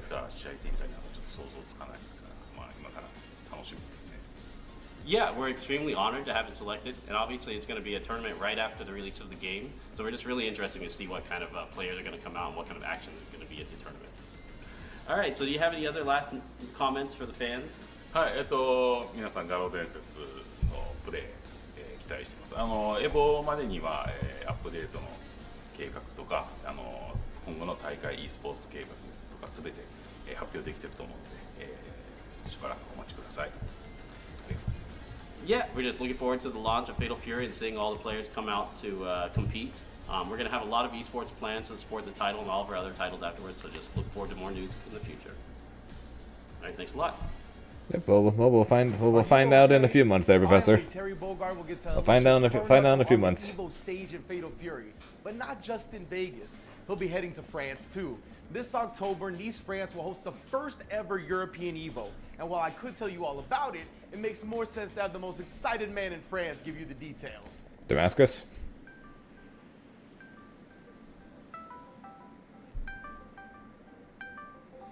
Damascus, how's it going? Yeah. Yo, Ringe, what's up? All right, Damascus, tell us about EVO France. Oh, May you wanna we? talk about EVO France? Yeah, you know I'm your guy. I am so excited to welcome you all in Nice next year for the first time EVO goes to France. I'm currently in the Promenade des Anglais, that's one of the main places of the city, and Nice is a beautiful city. So you know what? Let me take you around. I have so much to show you and... Wait, what? Couple That's crazy. people playing Street Fighter on the beach. I must be going crazy. Maybe Never I'm mind. too hyped. I'm not even sure. But you know what? Let me take you around. Let's go. As you all heard, EVO is coming to France for the first time ever on October 10 to 12, 2025. And it will take place right here in the beautiful city of Nice. And you know what we have in Nice? We've got... Hold up, what? The heck? Damn, that's crazy. Anyway, you know what? I don't know what I'm seeing, but let me take you to my favorite place in Nice instead. Let's go. One of my favorite places in Nice, and actually probably the most beautiful viewpoint in here. You can see obviously all of the beach, the airport is right there, and the EVO venue right there, quite close to the beach. One of the best places to be around, and plenty to do in the city. But in fact, I would like to show you one of the places to be in Nice. There we are, the center of the city, Promenade du Pont behind me, Place Masséna right here. This is where we're all gonna be hanging out after EVO, and even...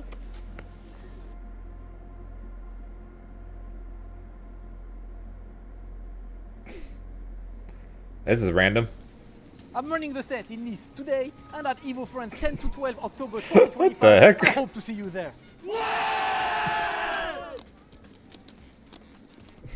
While you do have until October to He really get does travel, passport he really update does and travel around, practice doesn't how he? to say I've got next in French, you've only got until August to skill. figure out a way to try and prevent Sonic Fox from winning an 8th EVO championship and a 5th in this franchise alone. And Mortal Kombat. We only just built it.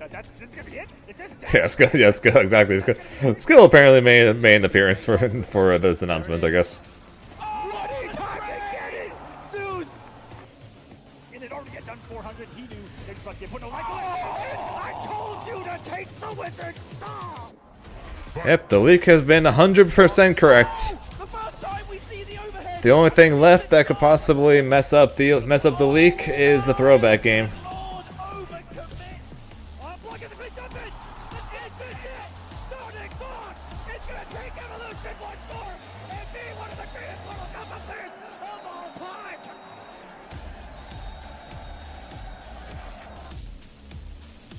Mortal Kombat 1.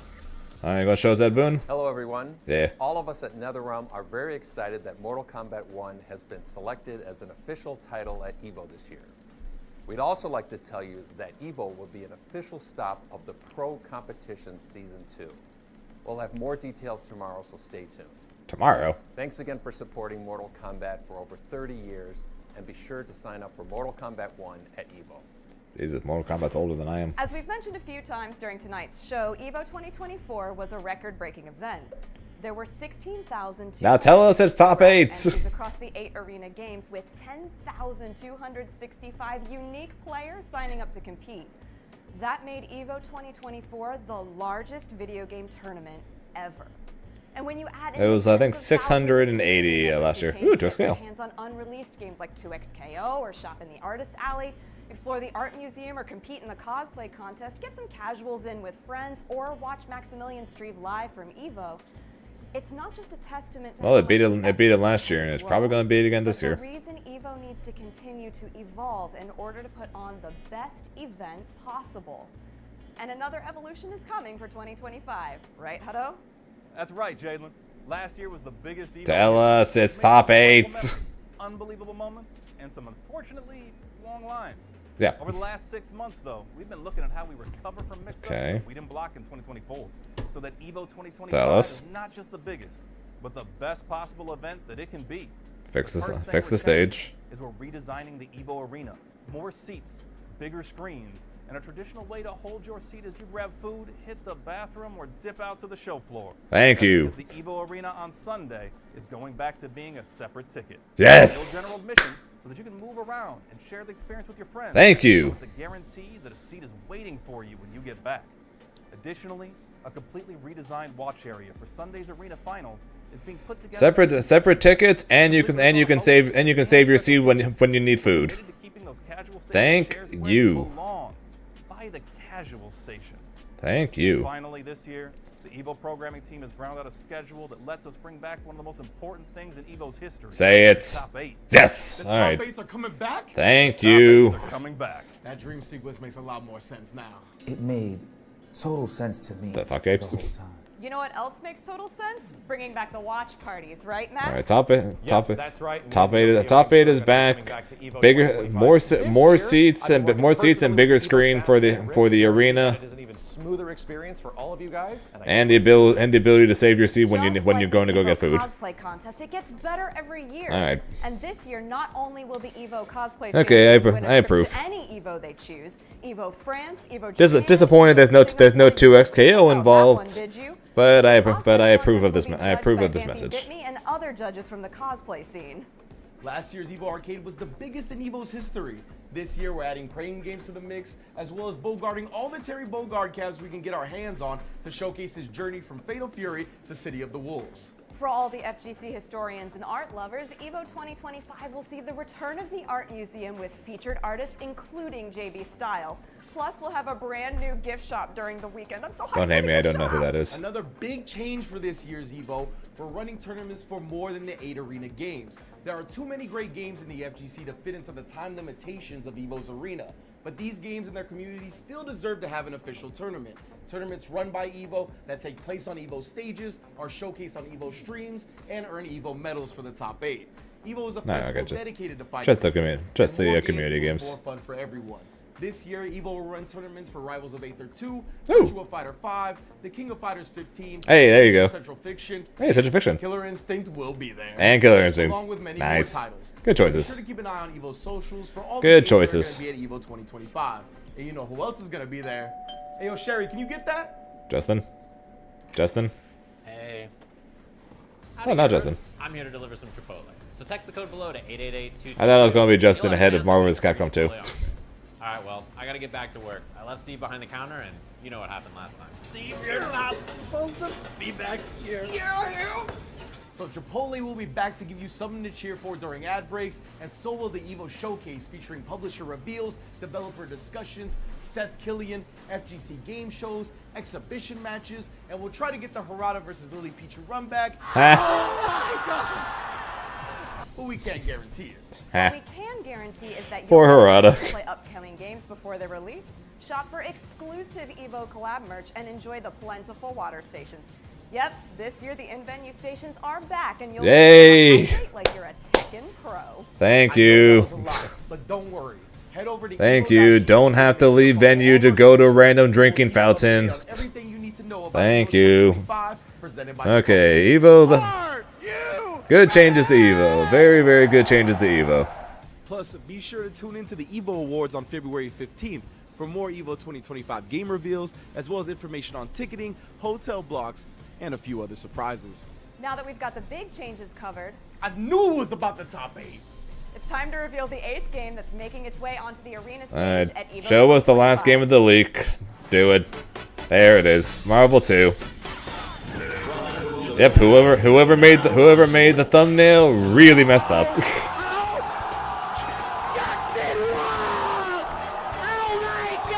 Your name will be inscribed in the pages of fighting history.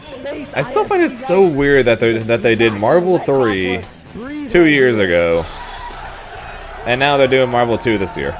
So weird. I'm not against it. It's just so weird. What an answer. Marvel vs. 10th appearance. New Age of Heroes. New Age of Heroes. Not only do we get Marvel vs. And there's no Capcom Justin 2 Wong for the and announcement. EVO That's disappointing. 2025, but we got the Maximilian dude here for the announcement show. How you doing, Max? Thank you, guys. It feels great to be here. You know, Marvel's back officially. It's probably the best day ever right now. Most definitely. And for those that don't know, what does MVC2 mean to EVO? I think personally a lot. It's kind of the foundation of classic EVO. A lot of hype, a lot of excitement. It's back now, so I'm just hoping the game shows really well and we get to show how cool it is. So you said earlier that you're going to be streaming again from EVO this year. What made you want to come back? I think the experience last year of being in the arena, being there with everybody for finals day and the pre-days itself meant a lot to me. So yes, I'm bringing the boys back. We're Nope, showing up. anyone can enter EVO. Now I'm As excited long to as see you're how able those to cool as long as you're able to afford to pay the tournament and pay to enter the tournament and then fly to Vegas and stay there or whatever. As long as you can afford to do so, anyone can enter. Speaking of champions, right? The Tournament of Champions is happening at the EVO Awards in Marvel vs. Or Capcom. and get a visa if you want to get into the US. IFC Yipes or Sanford Kelly. Man, there's a lot of names in there I'm really excited about, and they're synonymous with Marvel vs. Capcom 2, but Never over till it's over. Never's over, so it's over. My entire years of being in the FGC, you never bet against Justin Wong. Accurate. Got a real match. We just got a real match. Also, he kind of terrorized everybody playing the Marvel collection. Justin Wong. So that's where my money's going. I think that's the smart money. So we'll see. Yeah, you what kind of EVO terrorized Awards everybody afterwards. when that game Who came comes out. So as the champion of the tournaments. Thanks so much for hanging out with us, Max. And for The all of Weisler. you that have been hanging out with us during the stream, we appreciate it. Before we get out of here, we got to remind you that voting for the EVO Awards powered by Kadia is live, like right now. So get over to evo.gg and choose the players and personalities you want to see walk away with the win. And just like that, that's a wrap for the 2025 EVO announcement show presented by Rinch and Jadelin. We'll see you next time. Hey guys, when does the announcement show start? Oh, so what I miss? Well, EVO's bringing back the top 8s to Vegas. Oh hell yeah! you're thinking Marvel 3, Simmer. Yeah. It's got to mean Tekken 8 as well, right? Yeah. As well as Guilty Gear Strive, Grand Blue, Mortal Kombat 1, Under Night 2, City of the Wolves as well. Yeah. But wait, how'd you know about the arena games? Oh, the Magic 8 Ball showed me. Did that thing also tell you that Marvel 2 is the throwback game? It might have mentioned that somewhere. It also mentioned you were coming back to EVO, Max. Yep, we're going to be coming back with Yo Video Games in EVO 2025 with some big improvements from last year. The EVO Arena is also getting some big improvements. There's going to be more seats, less lines, and a way to save your seat because the arena is going to be ticketed again. A bigger arena is always better. I'm not going to say that again. Well, your late ass Mr. Obama announcing the categories for the EVO Awards and that voting for the winner starts right now at evo.gg. Yeah, someone asked the Magic 8 Ball when 2SKO is coming out. Into the Hall of Fame. And that there's a new series called EVO Legends on EVO FGC's YouTube channel, and the first episode all about Taquito. Yo, I actually already watched it. Did you guys know that you actually got No spoilers, bro. No spoilers. Is it a spoiler to let people know that if they want more information about the EVO Awards, EVO France, EVO Japan, or EVO 2025, they should head over to evo.gg and subscribe to all of EVO's socials? Well, that's not a spoiler, but it does look like you're reading off a cue card. Okay. Yep. Well, now that we're all caught up, it's time to put an end to the 2025 EVO announcement show. Thanks for watching. I gotta get some sleep. It's been a weird night. Yo, check it out. Ooh.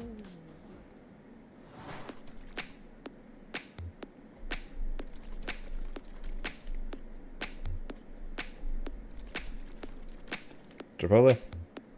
No, Game Awards. Or EVO Awards.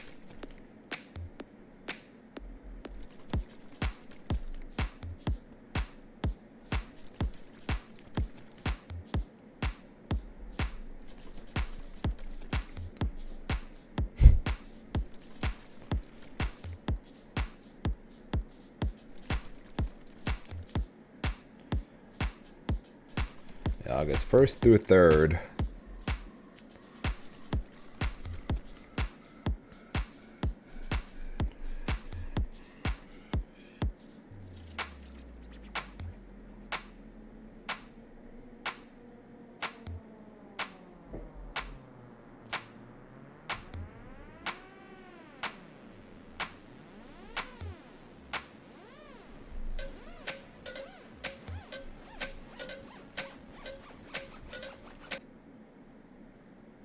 What are the odds? What are the odds? 2x KO net impact.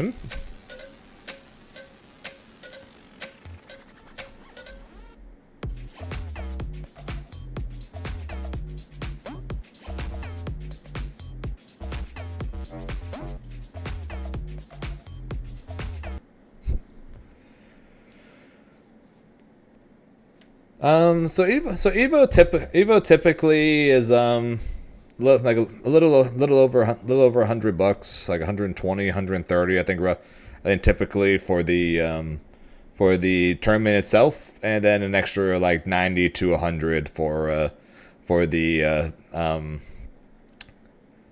arena finals if you wanted to go to that. Usually it's a separate ticket, but last year they combined them, which just caused so many issues. Now this year they made them separate again, so now everybody doesn't have to pay $230 to go to EVO again. Or no one's being forced to do it now. Viewing in the venue, like I said, but if you're talking about just showing up as a spectator, probably around $100. It's either 14 or 16. The last time they had their site showing the amount of boxes for the characters, it showed 16 characters. Aatrox is not confirmed now.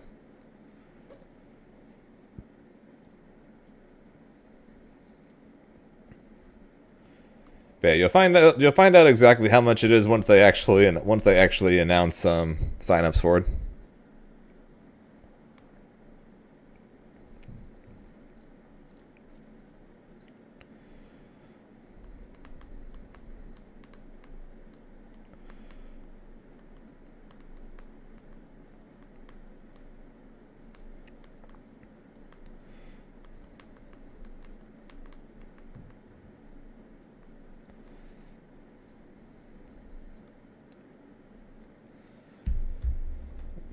Ari, Echo, Darius, Jinx, Yasuo, Lowy, Braum. Yes. And we might get another character next month. We'll see. We might get another character next month in their update video.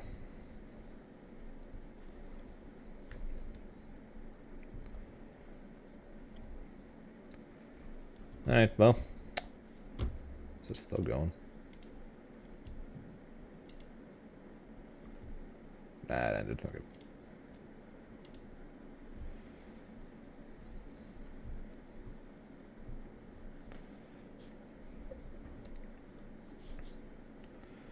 Not send for Jews. My soul is yours. Site's broken. Can always wait for anything on that. Yeah, no, Aatrox would fit. Aatrox would fit.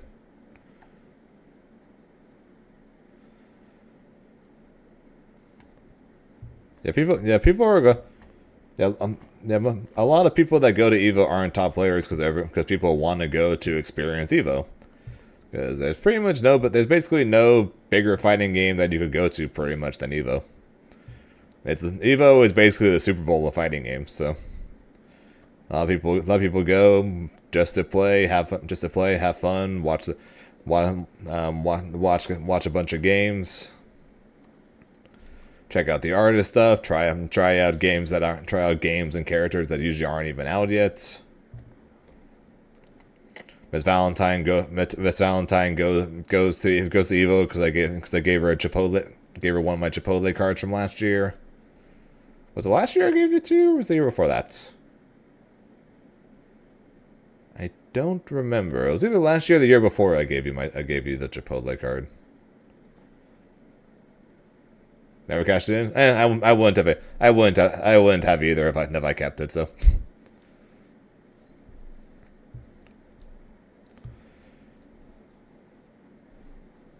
Yeah, well, paying for a hotel is always typically is almost always more expensive than paying for the flight unless you're literally traveling out of country.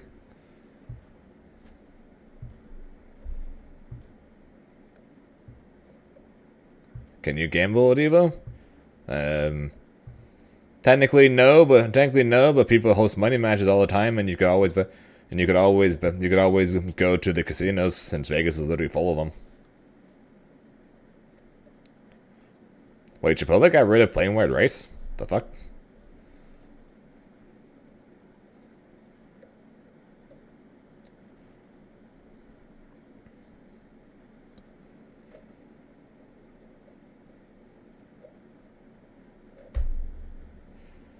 Hotel, food, oh yeah, midnight. That is the case for me. My flight to France for UFA cost more than my hotel, food, and tournament entry all combined.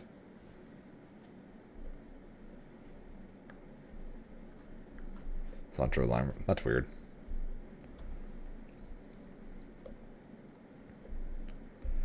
Well, on the bright side, EVO's making the arena bigger, so that way there's going to be more. That way there'll be a lot more seats for people to go. So hopefully that will mean the line won't be insane. They're bringing back the water. They're bringing back the water refill stations, meaning that you don't have to leave the freaking room if you want to fill up your water bottles at a random drinking fountain. They're bringing back separate tickets, so everybody doesn't have to pay $250 to go. Doesn't have to pay $250 to go to EVO. Only the people that want to go to see the arena will end up doing that. So that's good. So that's good too. They're bringing back top 8s, which is even better. So basically, outside of the whole, I'm not sure about Marvel 2 and MK1 being in the main lineup. Outside of that, I'm very happy with everything from the show. Basically everything that I would have asked for, pretty much going into this EVO announcement show, basically happened. So no complaints from me.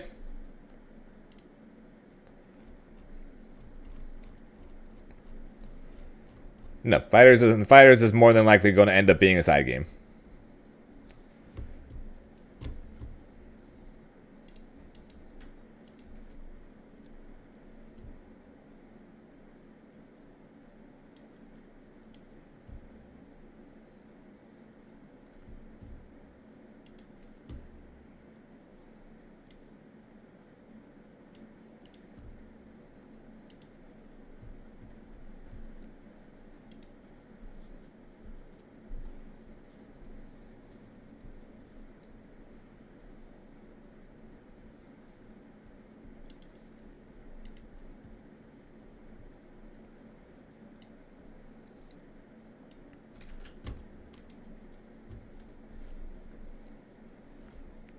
I'm good.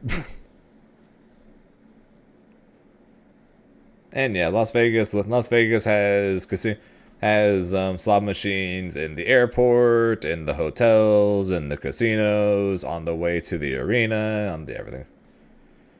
Current plan, it all kind of comes down to how learning Fatal Fury goes and whether or not I end up liking Fatal Fury or not. But depending on that, the current plan will be to enter Grand Blue and Fatal Fury at EVO.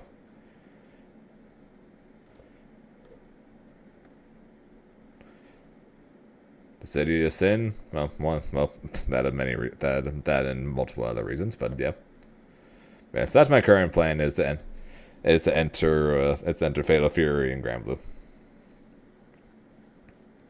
But yeah, gambling is one of many reasons why it's called the City of Sin. But yeah. Best not to go into that. I'd rather keep my stream PG-13 at the least. Anyways, though, that is probably going to be the end of the stream for me. And I think we'll send you guys over to Curbio since he's currently hosting a tournament for Grand Blue that you guys can check out. It's currently Flip Gallia versus Iago, so you guys can go and try and count the amount of flips.